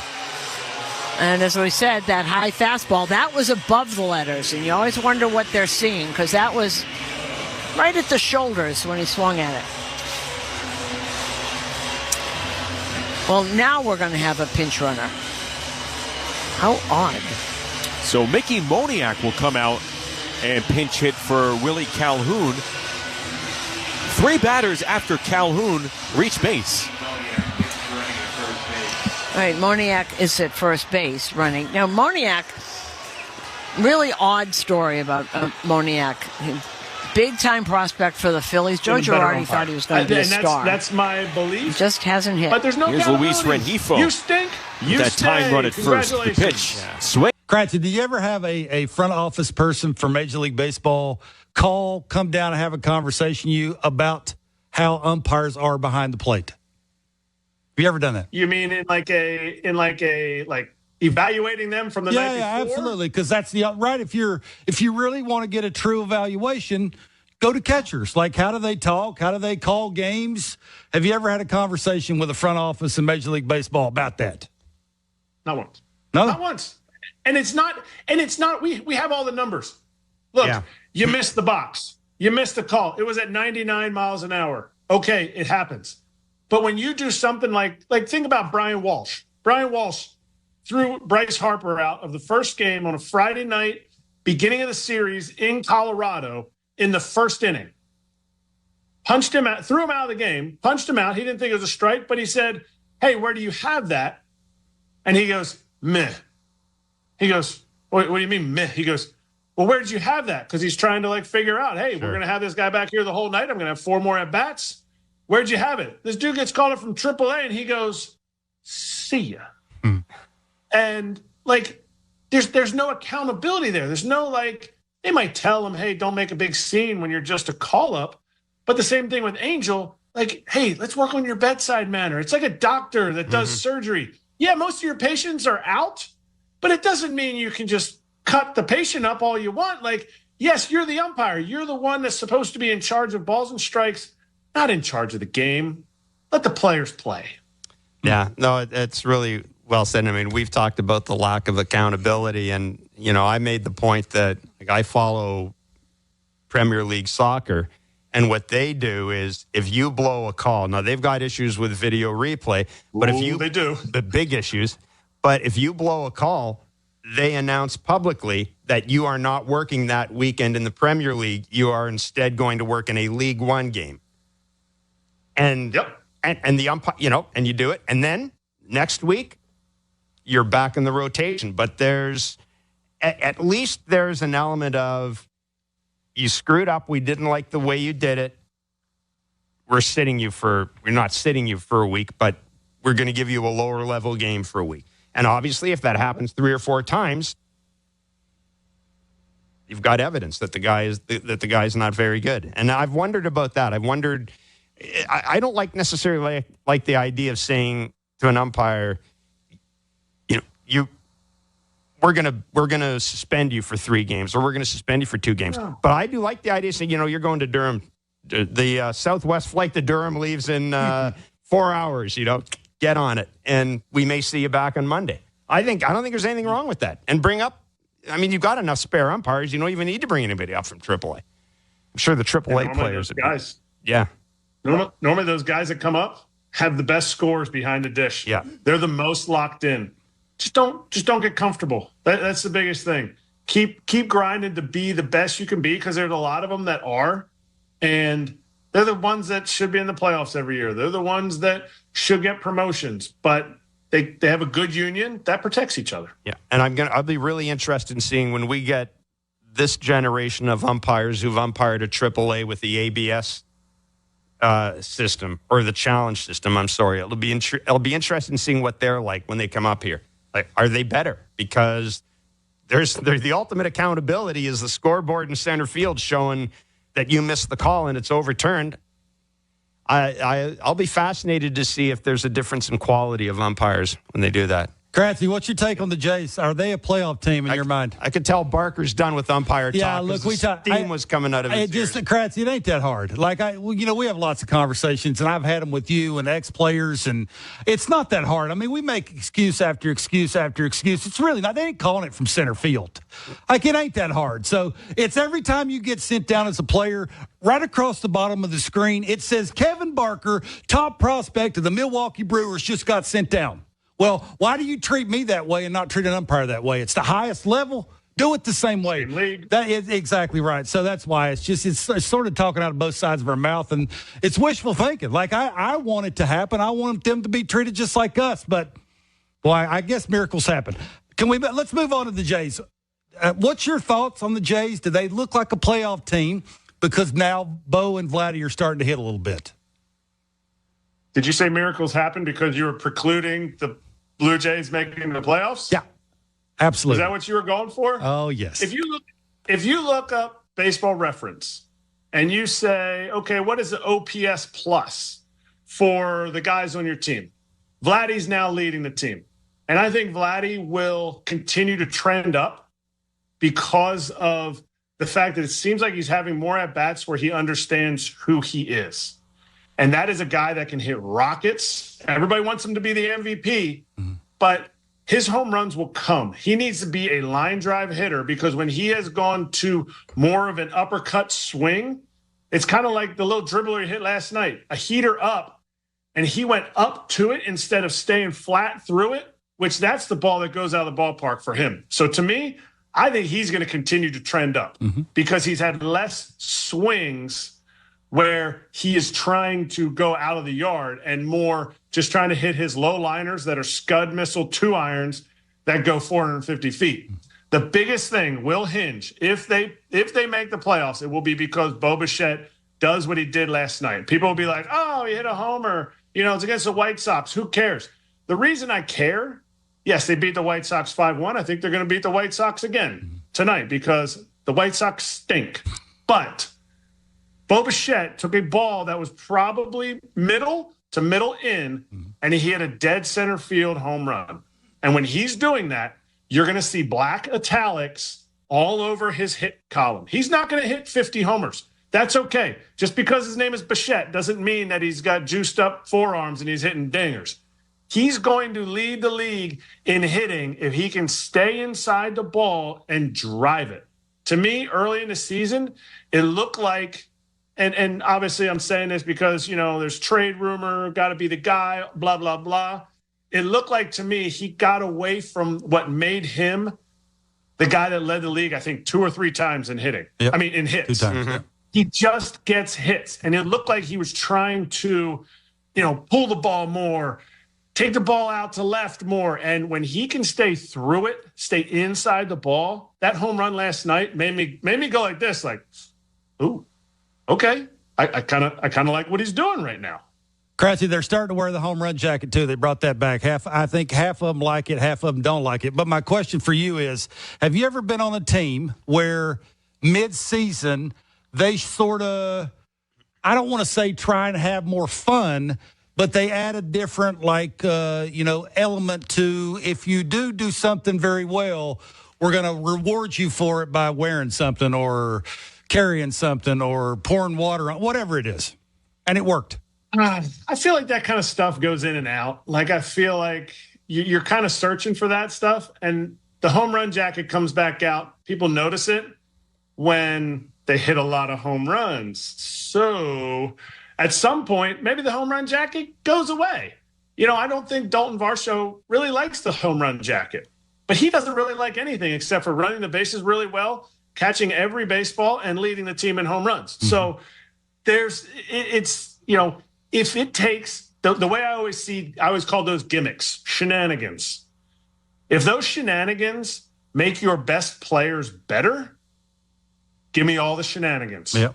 Do whatever it takes.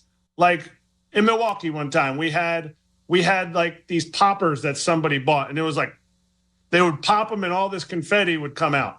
Well, one time somebody forgets it and somebody goes, good, I'm glad there's no confetti. And the person who's doing confetti is like, I guess we're going to stop that. And it just kind of goes away. Or it hung a bell at the end of the dugout and you ring the bell. Or, there's so many things that you can do. But ultimately, those things stick around. Just like get the second base and you do this or you do like the arrow. All that's happening during successful times. So if the home run jacket is coming out now and they want it, they need it, that's just because the boys are banging. Yep. Eric, Chris Bassett in his start yesterday lasted 5 innings, pitching with a stiff neck and neck spasms. Actually, I shouldn't say a stiff neck, which is different. But he talked afterwards about having to essentially change mechanics on the fly, had to change how he was facing home plate. It's the reason his velocity was down.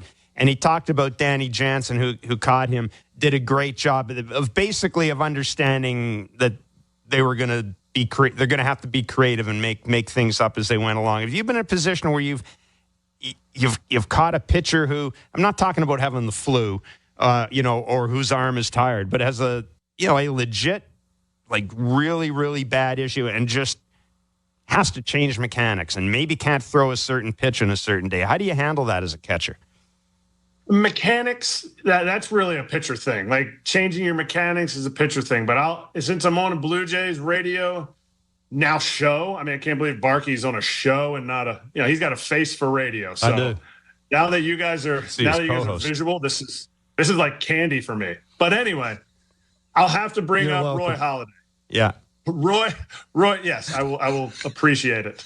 In 2012 and 13, when I was with him with the Phillies, he was battling some back things. He was battling some issues. And one of his key pitches that he had so much success from 9, 10, and 11 with the Phillies, Carlos Ruiz catching him behind a dish, no-hitter, perfect game.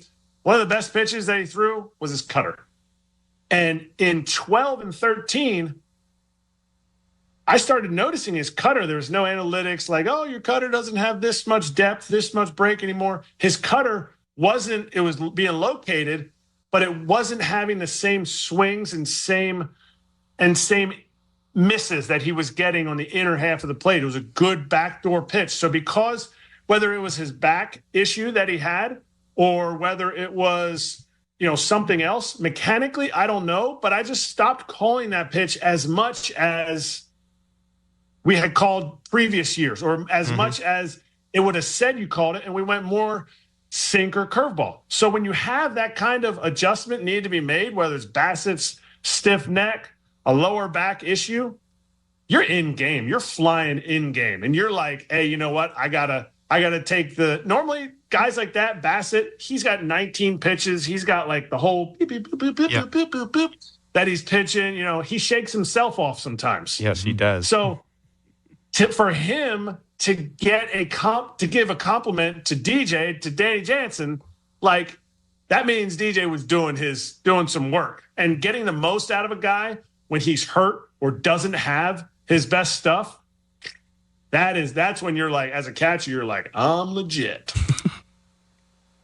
You guys talked on Foul Territory about the Acuna injury, and one of the interesting discussions was whether or not the Braves have actually been hurt in the past by clinching a playoff spot, having a layoff. And it would be interesting to see what the Braves were like if they were in as a wild card team. And, I remember covering the Detroit Tigers, covering a postseason one year with the Detroit Tigers. And I think their layoff was so long in the playoffs, I believe they flew down to Florida for like 2 days just to go to the spring training complex and, play simulated games and all that. That really can be a thing, can it? Like the idea that you have to fight like hell to get in the playoffs, and now you go right to the wild card. You don't have a day off. That can be a positive thing, can it? No? No. You don't want your days off. You do. You want your days off. This whole I don't want my days off. Like, keep on playing. Save it. Look at me. I have a career 209 hitter. I had 5 days off all the time. Okay. 5 days off, play. Yeah. 5 days off, play. Like, I appreciate that these guys are saying that it's been brought up that like guys don't want time off, and that's the reason. No, those guys at the end, if you say to the Braves or the Phillies are different because the Phillies are like the Blue Jays. They have a really deep rotation. They're doing better than the Blue Jays rotation, but incredible rotation. So they're hurt a little bit less by this. But if you tell the Braves, you guys got to go play a wild card game. This is last year. Okay? You got Strider and you got Max Fried are throwing games 1 and 2. Bang. They swept the Marlins. Guess who they're throwing game 1 against the Phillies? Yeah, guess. They don't know. Yeah. Maybe Charlie Morton. They don't want to go to their number 3 guy. Everybody wants to have your rotation set. And as much as the teams are saying, well, the Dodgers did it, the Braves did it the last 2 years, the Dodgers lost to, you know what? It just didn't happen. And the hitters are sitting there going, I guess it could be that. But if there's hitters that say, okay, I needed a little bit to adjust to the fastball, I needed a little bit to adjust to, then I would believe it. But when the manager says it, when a beat reporter says it, I'm just like, you're just coming up with theories because you've never seen a team struggle. The other thing that you have to remember, and this is a big thing that you have to look at of these teams that absolutely boat race through the regular season and then lose in the playoffs. who is beating up on who? Like, are you beating up on teams 1 and 2? Are you beating up on their 3 top guys in the bullpen? Because the playoffs is all about your number 1 and 2 starters and the top 3 guys in the bullpen. You ain't seeing John Smith throwing rinky-dink sliders up there at 82. Bullpen, you're facing the Twins because the Jays have saw it. Yep. You're getting killed Thielbar in the 2nd inning. You're getting Johan Duran in the 7th and 8th inning. You're getting Griffin Jacks in the 9th inning. You're getting, like, these dudes are throwing $1 billion in the regular season.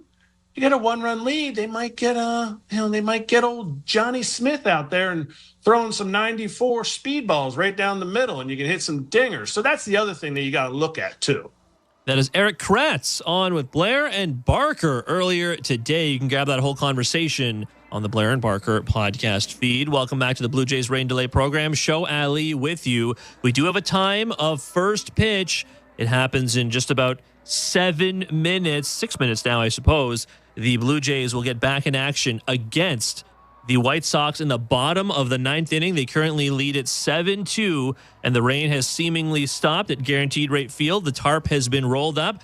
12:15 a.m. Eastern, which I guess is 9:15 p.m. Pacific, right? I didn't screw that up. There you go. So that's the time of first pitch in about 6.5 minutes from now. Before we get you back to Ben Schulman and Chris LaRue, let's play one more small piece of audio for you. Michael Bauman of Fangraphs was on with Blake Murphy earlier this morning, and Blake and Mike talking about Davis Schneider, who tonight 3 for 4 with a walk, 3 RBI of the 7 runs the Blue Jays have scored so far. This was Michael Bauman on JStalk Plus earlier talking about his article on Davis Schneider.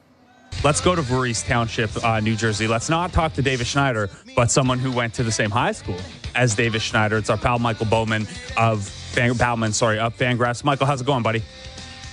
I'm good. How are you? I am good. So, I know your area of New Jersey has not produced a boatload of major league talent. How cool has it been for you to kind of follow along with this Davis Schneider story the last 2 years?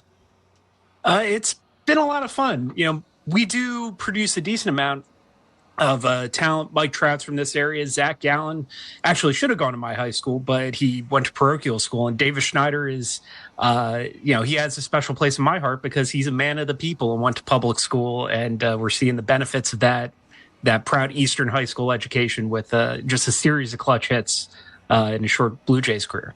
Absolutely a series of clutch hits. And I know that's something that you talked to him about when the Jays were in Philly a couple weeks ago. I take small issue with your headline. I must ask you how you're doing this, but I know that's part of the gimmick for you. What was it like catching up with him a little bit and picking his brain on some of his early success here?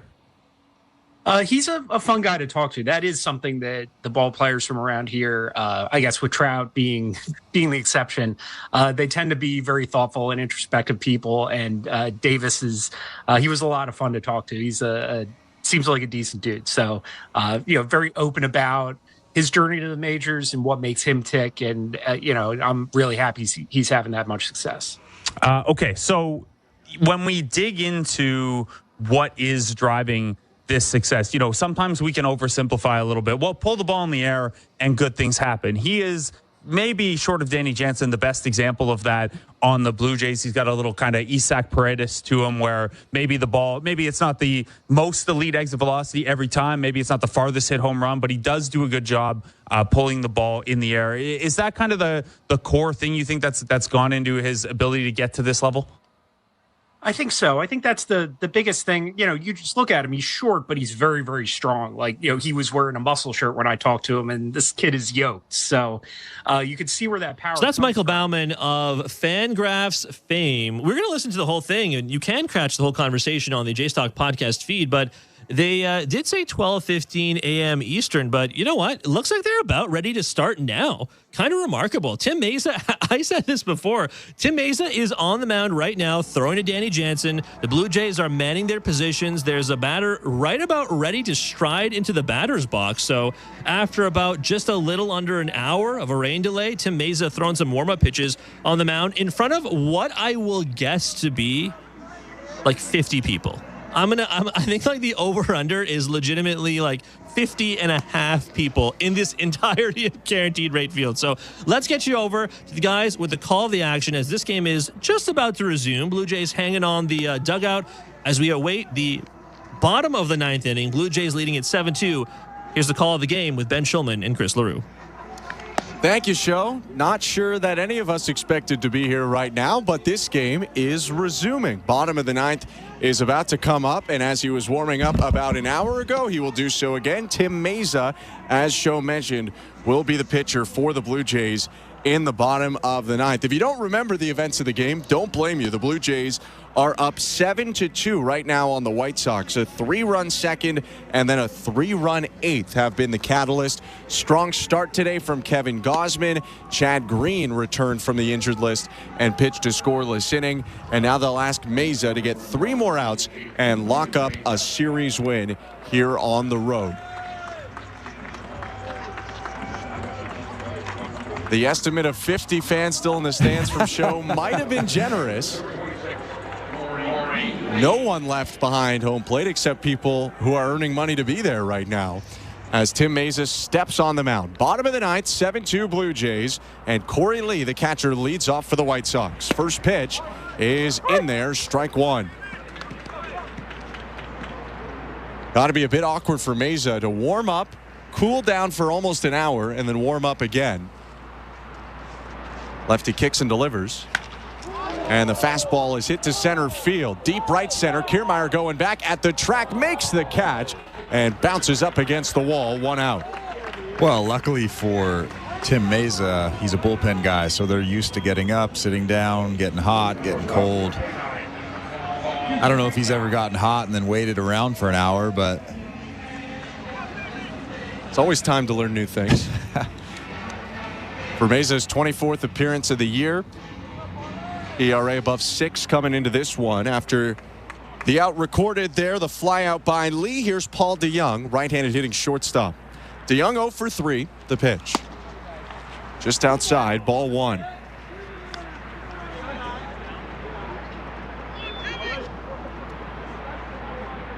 Most of the fans left are Blue Jays fans behind the first base dugout. 1-0. Swing and a miss, 1-1. And in fairness to the White Sox fans, I give them credit for sticking around through the first delay and all the way into the ninth inning with the Blue Jays in command of the game, but a lot of them left after the second delay started. 1-1 pitch is lined to center field. Kiermaier coming in, makes the catch head high. And the White Sox are down to their final out as Kiermaier gets some sprints in, first back and now forward. There are 2 outs. I'm wondering if Paul DeYoung, after getting out right there, was just thinking, why are we still playing? I just went 0 for 1 when I shouldn't have. Well, the White Sox searching for a miracle here. Blue Jays up 7-2. 2 outs, bases empty, bottom 9. Corey Julks is to the plate. He's 1 for 3 with a single and run scored. First pitch slider in there for strike 1.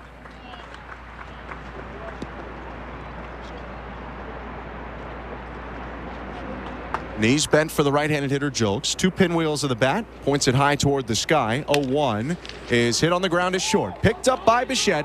He'll throw over to first, and that's the ball game. The Blue Jays win 7-2, fighting through 2 delays to take the first 2 and win this series in Chicago. Well, after all of that, we get a 3-up, 3-down inning from Tim Meza. Might have been the best inning he's looked, or might have been the best he's looked all season. Filling up that strike zone with the fastball, with the slider, just what the Blue Jays needed, just what we needed, Ben. Now we can go home and go to bed. Meza with a 7-pitch, 1-2-3, bottom of the ninth. The Blue Jays win 7-2. We will wrap this up and get you over to Blue Jays Talk with Show Ali in just a moment. Stay with us. You're listening to Blue Jays Baseball, brought to you by your local family-owned Crown Rust Control Center, streaming at sportsnet.ca and the Sportsnet Radio Network. At Crown Rust Control Center, protection runs deep because every Crown Rust Control Center is owned by a local family who cares beyond business. Your Crown Rust Control Center is 100% committed to their product, to you, to their community, which is your community. Protecting you and what matters to you is equally important as protecting your vehicle. Did you know spring's the best time of year to protect your vehicle from rust? For a special spring offer, find your local family-owned Crown Rust Control Center at crown.com. Hi, I'm Buck Martinez, live from the showdown between pizza and inflation. First to the plate, with over 2 million sold, it's Fixed Rate Pizza, a hot and fresh extra-large 4-topping pizza for a fixed price of $17.99 until the end of 2024. Here's the delivery. And inflation strikes out. That's a swing and a drive for Fixed Rate Pizza. Lock in yours today. Order pizza.ca. This is Toronto Blue Jays baseball. Roddy rocks the ball to left field. The Blue Jays have gone back-to-back. On Sportsnet 590 The Fan and the Sportsnet Radio Network. The Blue Jays win Game 2 of the series and take the series against the Chicago White Sox 7-2, the final score today. 2 delays in the game, but that didn't stop the Blue Jays from a commanding victory on the South Side. I'm Ben Schulman alongside Chris LaRue. We will get you over to Blue Jays Talk in just a second, but Chris, a complete win for the Blue Jays. Good pitching to start. They scored 7 runs on 13 hits. They played good defense. What did you take away from this one? Well, I think the biggest thing for me was just the fact that Kevin Gausman came out through strikes. He knew that this Chicago White Sox offense was, if not the worst in baseball, one of the worst in baseball. So he came out pounding the strike zone, working that split, working that fastball, even working that slider down in the zone. And he didn't strike out a lot of guys. He only struck out 3 guys, but I think that was part of the intent tonight, just letting the Chicago White Sox get themselves out, make contact, make good pitches, and get out of here. Albeit we're here a little bit later than Kevin Gausman anticipated, but good result nonetheless. He'll rest easy tonight, I'm sure, after 6 innings, 4 hits, 1 run, 1 walk, and 3 strikeouts. Gausman picks up the win today to go to 4-3. Jake Woodford in his season debut went 4 1/3, 5 hits, 3 runs, 2 walks, 4 strikeouts. He has the loss. He is 0-1. For the Blue Jays, they scored 7 runs on 13 hits tonight. No errors, left 14 on base. The White Sox, 2 runs on 8 hits, 1 error. They left 6 on base.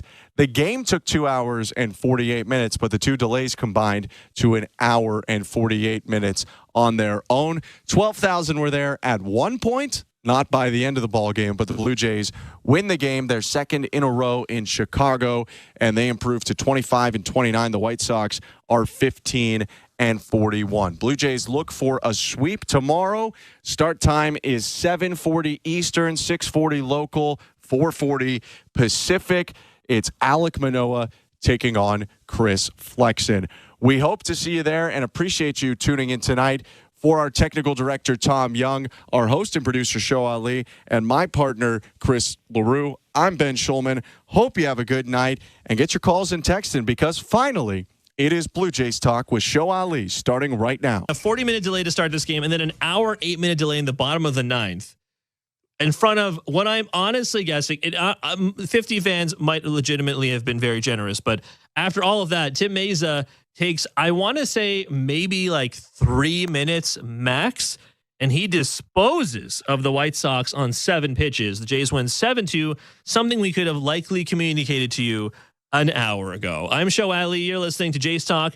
I'm live on the Sportsnet Radio Network. We're also streaming on sportsnet.ca and on the Sportsnet app. Why don't you shoot me a text, 590-590, name and location. The People's text line is always open. I know you were all hoping to hear Blair and Parker tonight, but they're busy guys, right? They have to do their 2-hour show every single day, right? So, the boss is called. They ask me to relieve them, pinch hit, whatever you like, but either way, even if it was B&B tonight instead of me, I had a sneaking suspicion we're all going to be here for a good time, not a long time tonight.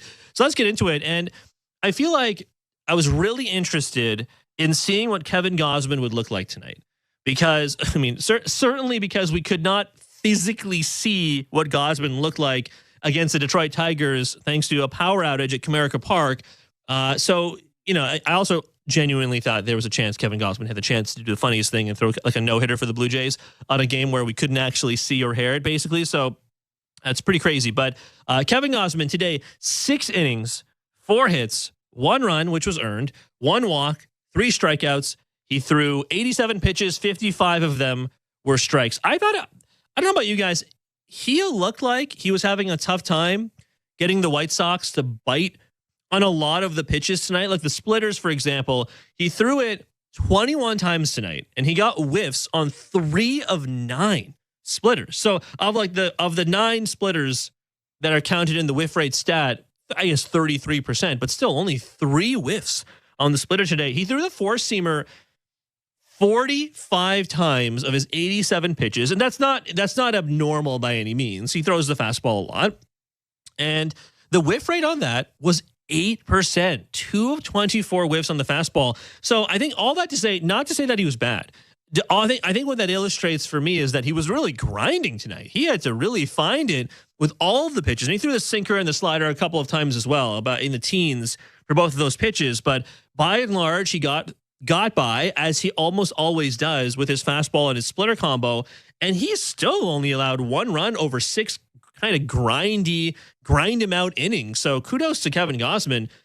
I do wonder for me if that does, it doesn't necessarily answer all of the questions about like, is something, not wrong with him, but is he going to achieve the highs of the seasons we have seen the past couple of years?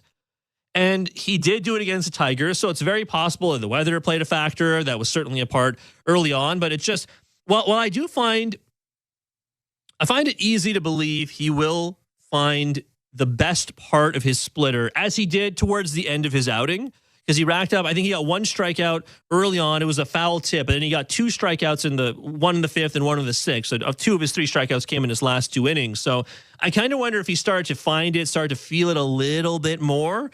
And if that's the case, then, especially his non-fastball pitches, and I'm just really grouping all of the slider and the splitter together, because he did throw the sinker a couple times, which is essentially a 2-seam fastball, right? But even if the fastball command and the fastball velo for Kevin Gausman isn't going to necessarily be exactly where it always was, because when he first became a Blue Jay, and I would make the argument this even extended certainly to parts of his Orioles career, but certainly as well to his Giants career, the 1 year he spent in San Fran, he had a pretty nasty fastball, like velo-wise. He could dial up the heat. And now Chris Ludo and I were talking about this during the first rain delay, and I think Chris brought up a good point, but the idea, not about necessarily remaking his pitches, but the simple idea that Gausman's 33, he's starting to get into the latter half of his career. You can probably say he already is in the latter half of his career, but where, the velo isn't always going to be there. And I think I joked with Chris that, we'll look at Charlie Morton. Charlie Morton's probably like the best case scenario for someone who can find a way to be crafty as the time goes on. And Kevin Gausman by no means is at the point where he can't throw the fastball anymore, by any means. So it's not like a Hyunjin Ryu fastball or a Chris Bassett fastball here. It's not what we're talking about, right? I only bring up those 2 guys because I know what fastballs from them look like. We're not at that point, right? Like today, for Gausman, the fastball, let's see, the velo, 92 and 92.4 miles an hour was the minimum on the velo. 94.3 was the average. It maxed out at 96.3. So, I'm not trying to make a mountain out of a molehill when it comes to the Gausman velo stuff. It's just, I do wonder how much more his pitch mix is going to look like, where he's throwing 87 pitches and half of those are fastballs, right? So either way, regardless of whether or not that's just something he has to keep in the back of his mind, or maybe it is as simple as it was just an off night for him. That's something I'm going to keep an eye on going forward. But again, that we kind of say that we being me, saying that he struggled to a certain extent, and he still only allowed 1 run over 6 innings. I mean, no one's going to complain about that. All right, 590, name and location. Let's check out the people's text line. I see here Tim in Hamilton. It's all right, Tim. You have a couple of texts here. Tim says, IKF has been a breath of fresh air. I feel like Chapman was such a rally killer last year, so it's nice to see a guy who can pass the baton and then some. Maybe I'm just saying that because the expectation for him offensively was so low or maybe my standards for positivity are in the basement right now, but I'm happy he's here. 4 more games until 500. It's true. They're 25 and 29 now. And Tim and Hamilton also goes on to say, maybe Meza should make the double warm-up part of his routine. Maybe that it's like that extra crispy crust you get when a store slice goes back into the pizza oven. I got to say, yeah, it sounds pretty tasty. Maybe I'm just hungry because we've been here basically all evening, but I do, that seems more appealing. Tom agrees with me. Tom agrees that that's a very appealing text. That's a very appealing mental image. IKF, he has been hitting incredibly well. And I know he was 1 for 4 today, but he had a walk, he had the RBI double. His consistency, and again, consistency, I think, for the Blue Jays is something they haven't been able to find for such a large stretch of the season. So maybe like the bars on the ground, certainly. But I got to say, I've been very impressed with IKF the whole season. And this is a guy who has largely been batting in the lower half or bottom third, let's even call it, of the order. I think that's probably where he needs to stay. I know some people had texted before. Gosh, was it Dean and PEI who had texted this before? I forget if I'm attributing this to another texter, but someone had texted in about wanting to see IKF at the top of the order, maybe not batting leadoff, but seeing something like Vladdy, IKF, Schneider, Bo, whatever. I remember that was a suggestion of the top 3, top 4, or thereabouts. And I got to say, David Schneider, we'll talk about him in a sec, but he's looked pretty good, all things considered. You think you feel okay? You feel more than okay. You feel good about having David Schneider atop the batting order. And I think you feel pretty good about Danny Jansen and his ability to continue to pull the ball and not swing at junk. And he had an okay day today. He narrowly missed a home run. And I think his first AB of the game, the ball flew out to like the deepest part of the field. And I think it was Andrew Benintendi who just kind of reaches up and grabs it when it's maybe like inches from hitting the yellow line at the top of the wall that indicates home run. So I think you feel okay about Danny Jansen. I think I'm okay with IKF staying exactly where he is. I know that's not what Tim was saying, but just the simple idea of moving IKF around in the order, I think that's exactly what you want. And it's funny because he's having a phenomenal year, and it's still, relatively speaking, it's like around league average, right? And again, in the last 2.5 weeks, it's certainly way better than league average, but that he is the guy who can give you a quality AB at the bottom of the order, I think is pretty much exactly what this team needs. Because again, I've said this many times, but you're never going to win or lose games on, and in my opinion, on the bat of IKF or Kevin Biggio or Ernie Clement. You might literally win or lose games if they swing it late in a game or hit you a walk-off home run or make a great defensive play when it comes to the glove. But I mean more, really, for most teams, you're almost never going to be getting, you're pretty much never going to be getting, I would say, the biggest moments of the game from the bottom of the order, or the lower half of the order. Most teams, I know people have asked me about this before. What does it mean when you say this team goes as far as Bo, Vladdy, Springer, Turner, et cetera, take you?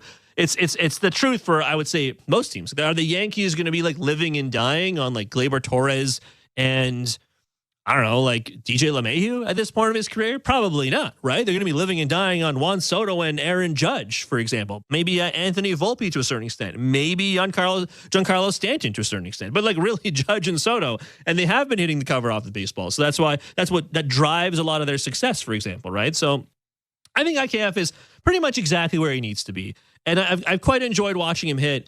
I feel like in the last 2.5, 3 weeks, you've never seen or very rarely see a poor AB from him. And then when you get what you get defensively as well, you feel okay. It's just, ceiling wise, I think we know what he is. 590, name and location. I like this text. Aiden in Aurelia. Okay. This has nothing to do with the baseball game, but Aiden texts about the Purple City Connector. Could the Purple City Connect jerseys revive the season? So, I don't know if it's been leaked beyond what we saw the other day, but the leaked jerseys were black with a blue skyline of the city of Toronto with the CN Tower, and the text Toronto looked like the for those of you who are familiar with it, it was the sign at Nathan Phillips Square. It was the Toronto sign that you've seen the mayor take pictures with, and it's been there for ages. It's been there for years, right? And so it had I think a yellow Nike patch swoosh on it.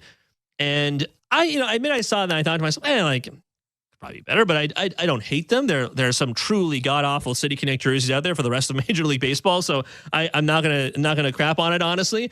But the Blue Jays have so often in the lead up to the City Connect reveal, which is this Thursday, we're going to find out what the City Connect jersey looks like in like 48 hours, essentially. But they have so often had purple in the in all of their teases, right? Like there was after that jersey design, like quote unquote leaked, there was a like an Instagram post. I think they posted it on X as well, but it was like a shot of the Rogers Center, like looking up at the CN Tower, and then the CN Tower like blinks out of existence, and then it comes back and it's lit up in like neon purple. And then today they posted a picture of like those like open close signs like in convenience stores, and it was red and blue, which are colors the Blue Jays have in their jersey design, certainly. But I kind of wonder if that's also a nod towards the neon. Anyways, we don't have to get too far down the rabbit hole of like what does the City Connect jerseys look like.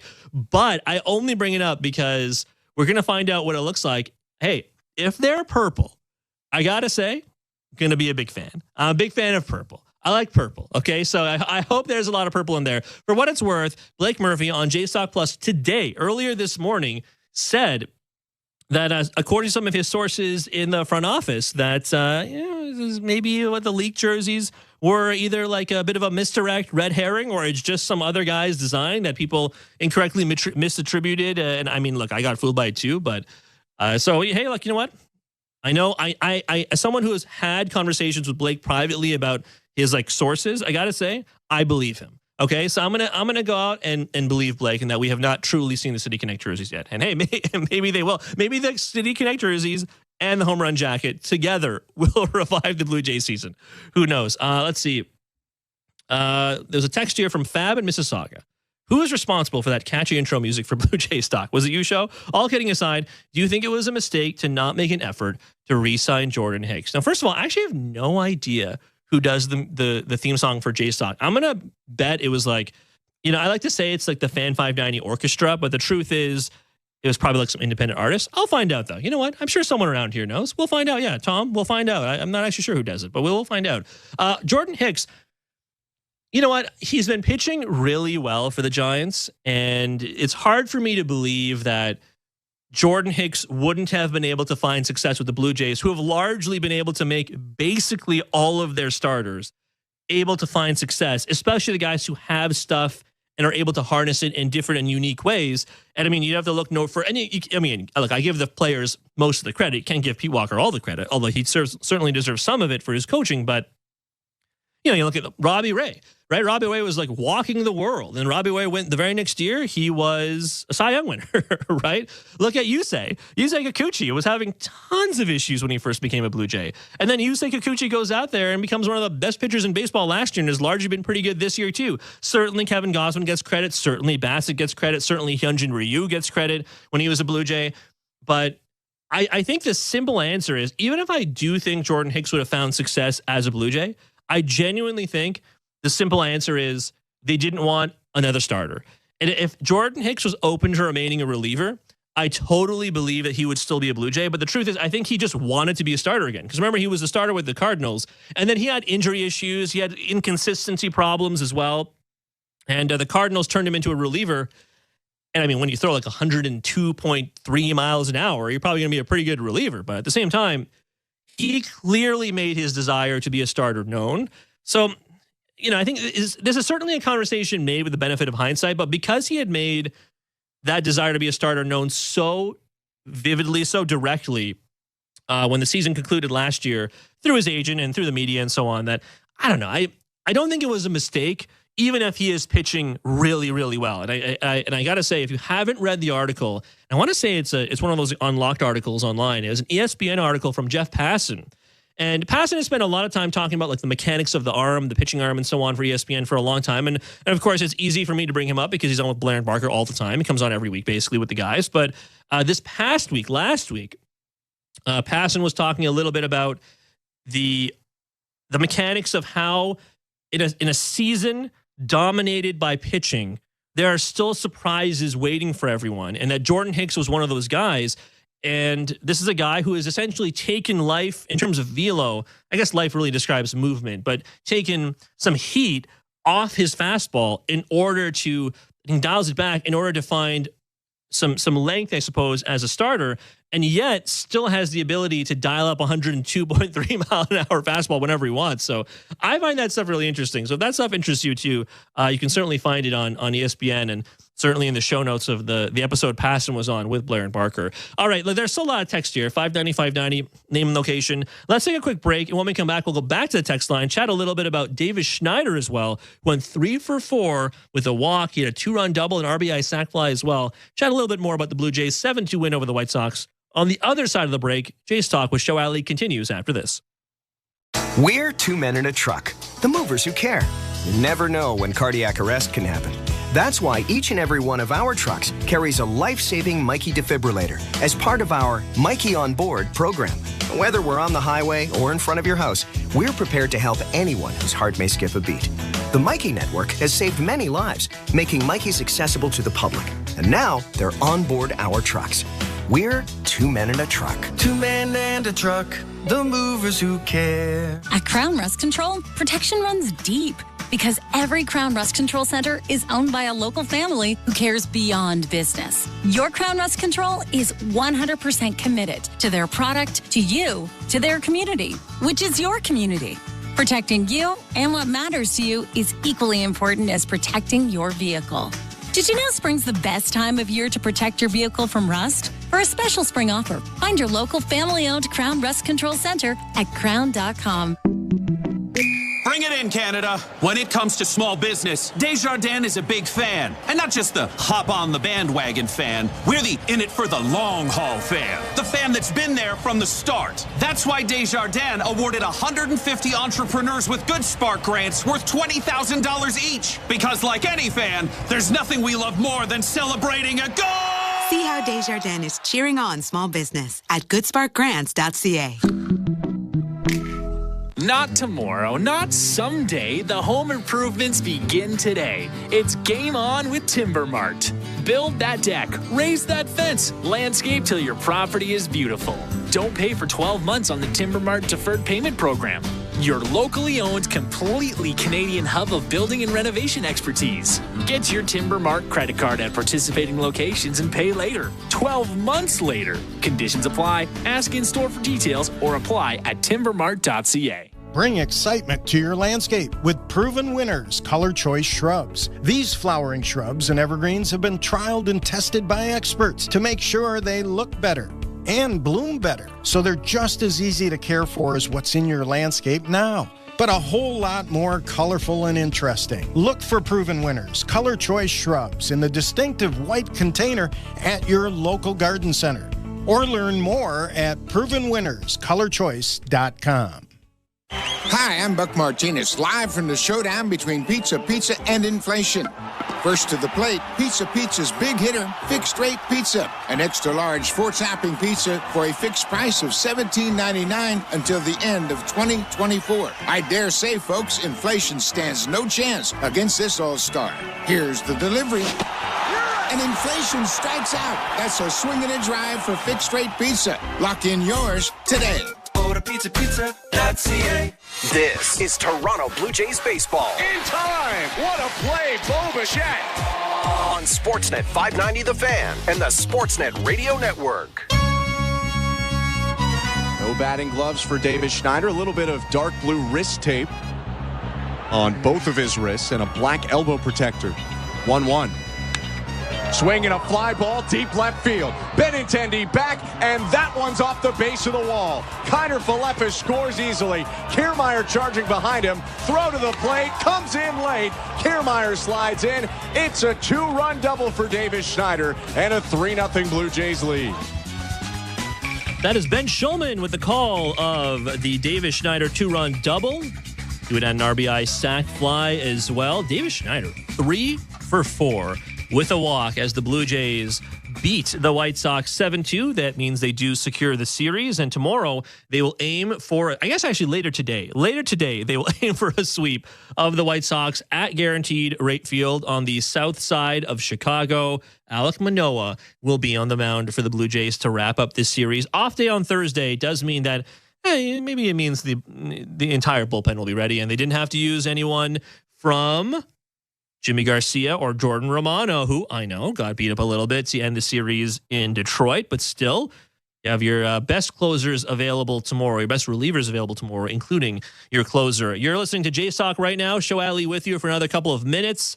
Still some time to get your texts in, 590-590, name and location. I appreciate those of you who stayed up late with us. If you're on the West Coast, I guess it's not like that late, but still, you are certainly welcome to send me a text, 590-590, name and location. I actually did want to continue talking about Davis Schneider, and I got to say, Schneider has played really well all season long, essentially. Like, I got to say, going back to his debut against the Red Sox last year at the beginning of August, if you guys remember this, and I thought to myself, right around then at Fenway Park, and I thought to myself, boy, will this be something that we can see continuing after, you see the adjustments and then he readjusts and then pitchers readjust and then you kind of see that continuing back and forth. After they continue to see what he is, would this be able to continue?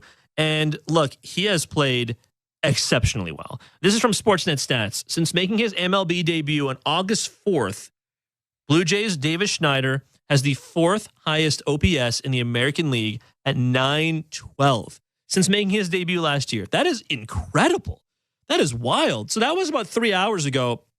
And they found Steve Fallon and the crew at Sportsnet Stats. Always do a great job finding these things, these little tidbits, these little tasty bits. And this is from about half an hour ago. Okay, they just tweeted this out, X'd it out, whatever you want to call it. Highest AL OPS since August 4th, 2023, with a minimum of 300 plate appearances, which is usually the cutoff, right? So here's the highest AL OPS since last August 4th. Aaron Judge, 1.001. So his OPS over 1,000, right? Kyle Tucker, 948, and Davis Schneider, 914. That is incredible. Aaron Judge and Kyle Tucker are one of like 5 guys who are going to be in American League MVP contention this year. It's like Judge, Tucker, Soto, Bobby Witt Jr., and Gunnar Henderson. Those are the guys that are probably going to be right now. If you're looking at the odds, they're probably like the odds on relatively close to one another in terms of being the bunched together favorites, I suppose, for American League MVP. And then after them, and really only after Judge and Tucker, it's Davis Schneider. I think you feel okay about having him in your leadoff spot for the foreseeable future. And, it's interesting because one of the things Schneider struggled with for certainly when they made those readjustments to him last year, but even for a good chunk of the early part of this year, before he was an everyday player, which he absolutely is now, and even before he got the first stint batting leadoff, if you guys remember, because he was batting leadoff at a one part this year because Springer was sick. And then as soon as Springer was healthy, Schneider sat. Springer got back batting leadoff. And then only recently, in the last couple of weeks, have we gotten to see Schneider bat leadoff while Springer is also in the lineup. And I remember a walk-off interview. Gosh, I'm not sure if it was with Hazel or Arden, but it was a walk-off interview this season where Davis Schneider talked about how his kryptonite, I'm pretty sure he actually used that word, is the high fastball. And he has made impressive adjustments in terms of his batting stance to hit those high pitches. And for a guy who was a rookie last year and was only called up, like effectively less than a full major league season in terms of game played ago, because he was called up midsummer and it's the end of May right now, I got to say that's one of the more impressive things for a young guy, because it smacks of someone far more mature. And if you can continue to get growth, and I know growth is not linear for anyone, veterans, rookies, anywhere in between, but if you can continue that kind of growth, I think you'll be very happy with the kind of player he is. And, it's hard to bet against Davis Schneider based on what we've seen. Davis Schneider, of course, after going 3 for 4 with a walk, the 2-run double, RBI sac fly as well, he was interviewed tonight by Hazel May. Here's what Hazel and Davis sounded like after a 7-2 win. Thanks very much. After a rain delay, as we were heading into the bottom of the ninth, Davis Schneider asked me why I wasn't back at the hotel. Listen, good things come to those who wait. How did you pass the time as you were waiting to resume this ball game? We were playing cards in there. We were mentally getting ready for it, but it was only half an inning. I thought they were going to bang it there for a second, but we got the 3 outs there and walked away with a W. we walked away with the W because you came up with 3 hits, 3 RBIs, and a run scored. In the broadcast, I talked about how you worked with Matt, and you were trying to keep from lowering your hands. I tried to paraphrase it during the broadcast. Tell Blue Jays fans what that allows you to do. Yeah, when my hands drop, I kind of get below the ball, and that's when I kind of miss underneath balls and start popping balls up on balls that I can handle and should be able to drive. So I just kind of widen my stance out a little bit, put my hands up a little bit higher, and make sure I'm getting on top of the ball, kind of going back to the basics a little bit. When you were facing Hill, he's a guy who predominantly throws fastballs but has kind of a funky delivery. What kind of a challenge does that pose for you guys? Yeah, I mean, he's probably 96% fastball. So you just got to make sure you're on time for it. Try not to do too much off him. Just take your shots the other way. Try not to pull off on him because his ball kind of runs a little bit, so try not to do too much. Kevin Gausman did a lot. His 3rd straight start, going 6 innings. He has that new sinker. So as you're playing behind him, what does that new pitch, what do you have to be mindful of when you're playing defense? Well, he has still a lot of swing and miss. He still gets a lot of swing and miss on it, but you just got to be ready for a ground ball. He strikes a lot of people out, but just making sure he's going to be around the zone. He's a very good pitcher when it comes to being around the zone. Just got to be ready for contact, but he gets a lot of strikeouts there too. Listen, congratulations. Thanks for hanging out to do this for us. We'll look forward to seeing you tomorrow. Thanks, Hazel. Hazel needed to ask Davis Schneider what card game they were playing. Like, are they playing like rummy or something? Like, were they playing or poker? I've actually never played rummy. I don't know how rummy's played. It might not even be played with cards. Who knows? I have no idea. But that is Davis Schneider chatting with Hazel May after tonight's 7-2 win over the White Sox for the Blue Jays. One other thing, and Hazel talked about it with Schneider there because, certainly he had the 2-run double, he had the RBI sac fly, and he also had a phenomenal play against Tim Hill, who had that funky delivery, right? He was almost delivering like the sidewinder type of delivery to the side of the zone, and it looked like he was having some trouble locating Tim Hill, but, you still had guys get on base against him, so good for the Blue Jays to be able to do that. But I got to say, there was a moment where Bo Bichette comes up to the plate, RBI single, Davis Schneider gets the send, and in addition to all the great offensive moments he had today, on the base pads, dives under the tag at home plate. I got to say, I was, in the moment, convinced he got tagged out. And then they showed the replay from a couple of angles on TV. Certainly the camera that kind of looks up from behind home plate or just up the third base line. And then they had another camera that I guess looks in from the outfield down the third base line from left field towards home plate.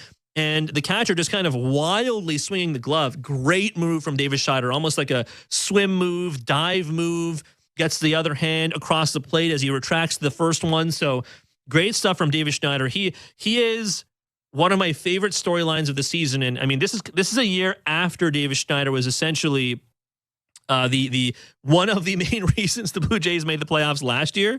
So great stuff from Davis Schneider. I wanted to really quickly talk about Chad Green. Chad Green making his return today. 1 inning, he allowed 1 hit, no runs, no walks. He didn't get a strikeout either, but he threw 12 pitches, 5 strikes. I think he did, he did not shaky, but for a guy who was able to use the vast array or the vast majority of his array of pitches in this game, I thought was relatively impressive. And it's a guy who has missed a huge chunk of the year with that teres major strain, which, as Ben mentioned, kind of like on your back, or I think Chad Green into the media himself talking about like the back kind of like in your armpit a little bit. So obviously that's not something pitchers, when it's like right affecting your throwing motion, can afford to be without. So glad that he was able to get right. Obviously Eric Swanson was sent down. It's tough for Eric Swanson to be sent down. Probably the right move while he gets himself right. But Chad Green replacing Eric Swanson has got to be, at least what we've seen this season in 2024, a net positive, because the bullpen has been so beleaguered. My question is, I wonder out loud, Bowden Francis pretty close to returning. Blake had said this earlier, but Bowden Francis threw 3 innings of work today. He mixed in all 3 of his breaking pitches. He threw 48 pitches, sat 92, 94, over 9 2/3, over 4 rehab appearances. He's allowed just 2 earned runs to 2 walks and 10 strikeouts. So maybe we do see the return of Bowden Francis this weekend. If he has to come up, I wonder if like Nate Pearson, Genesis Cabrera are the guys to go down. Zach Pop has pitched a little bit better as of late. So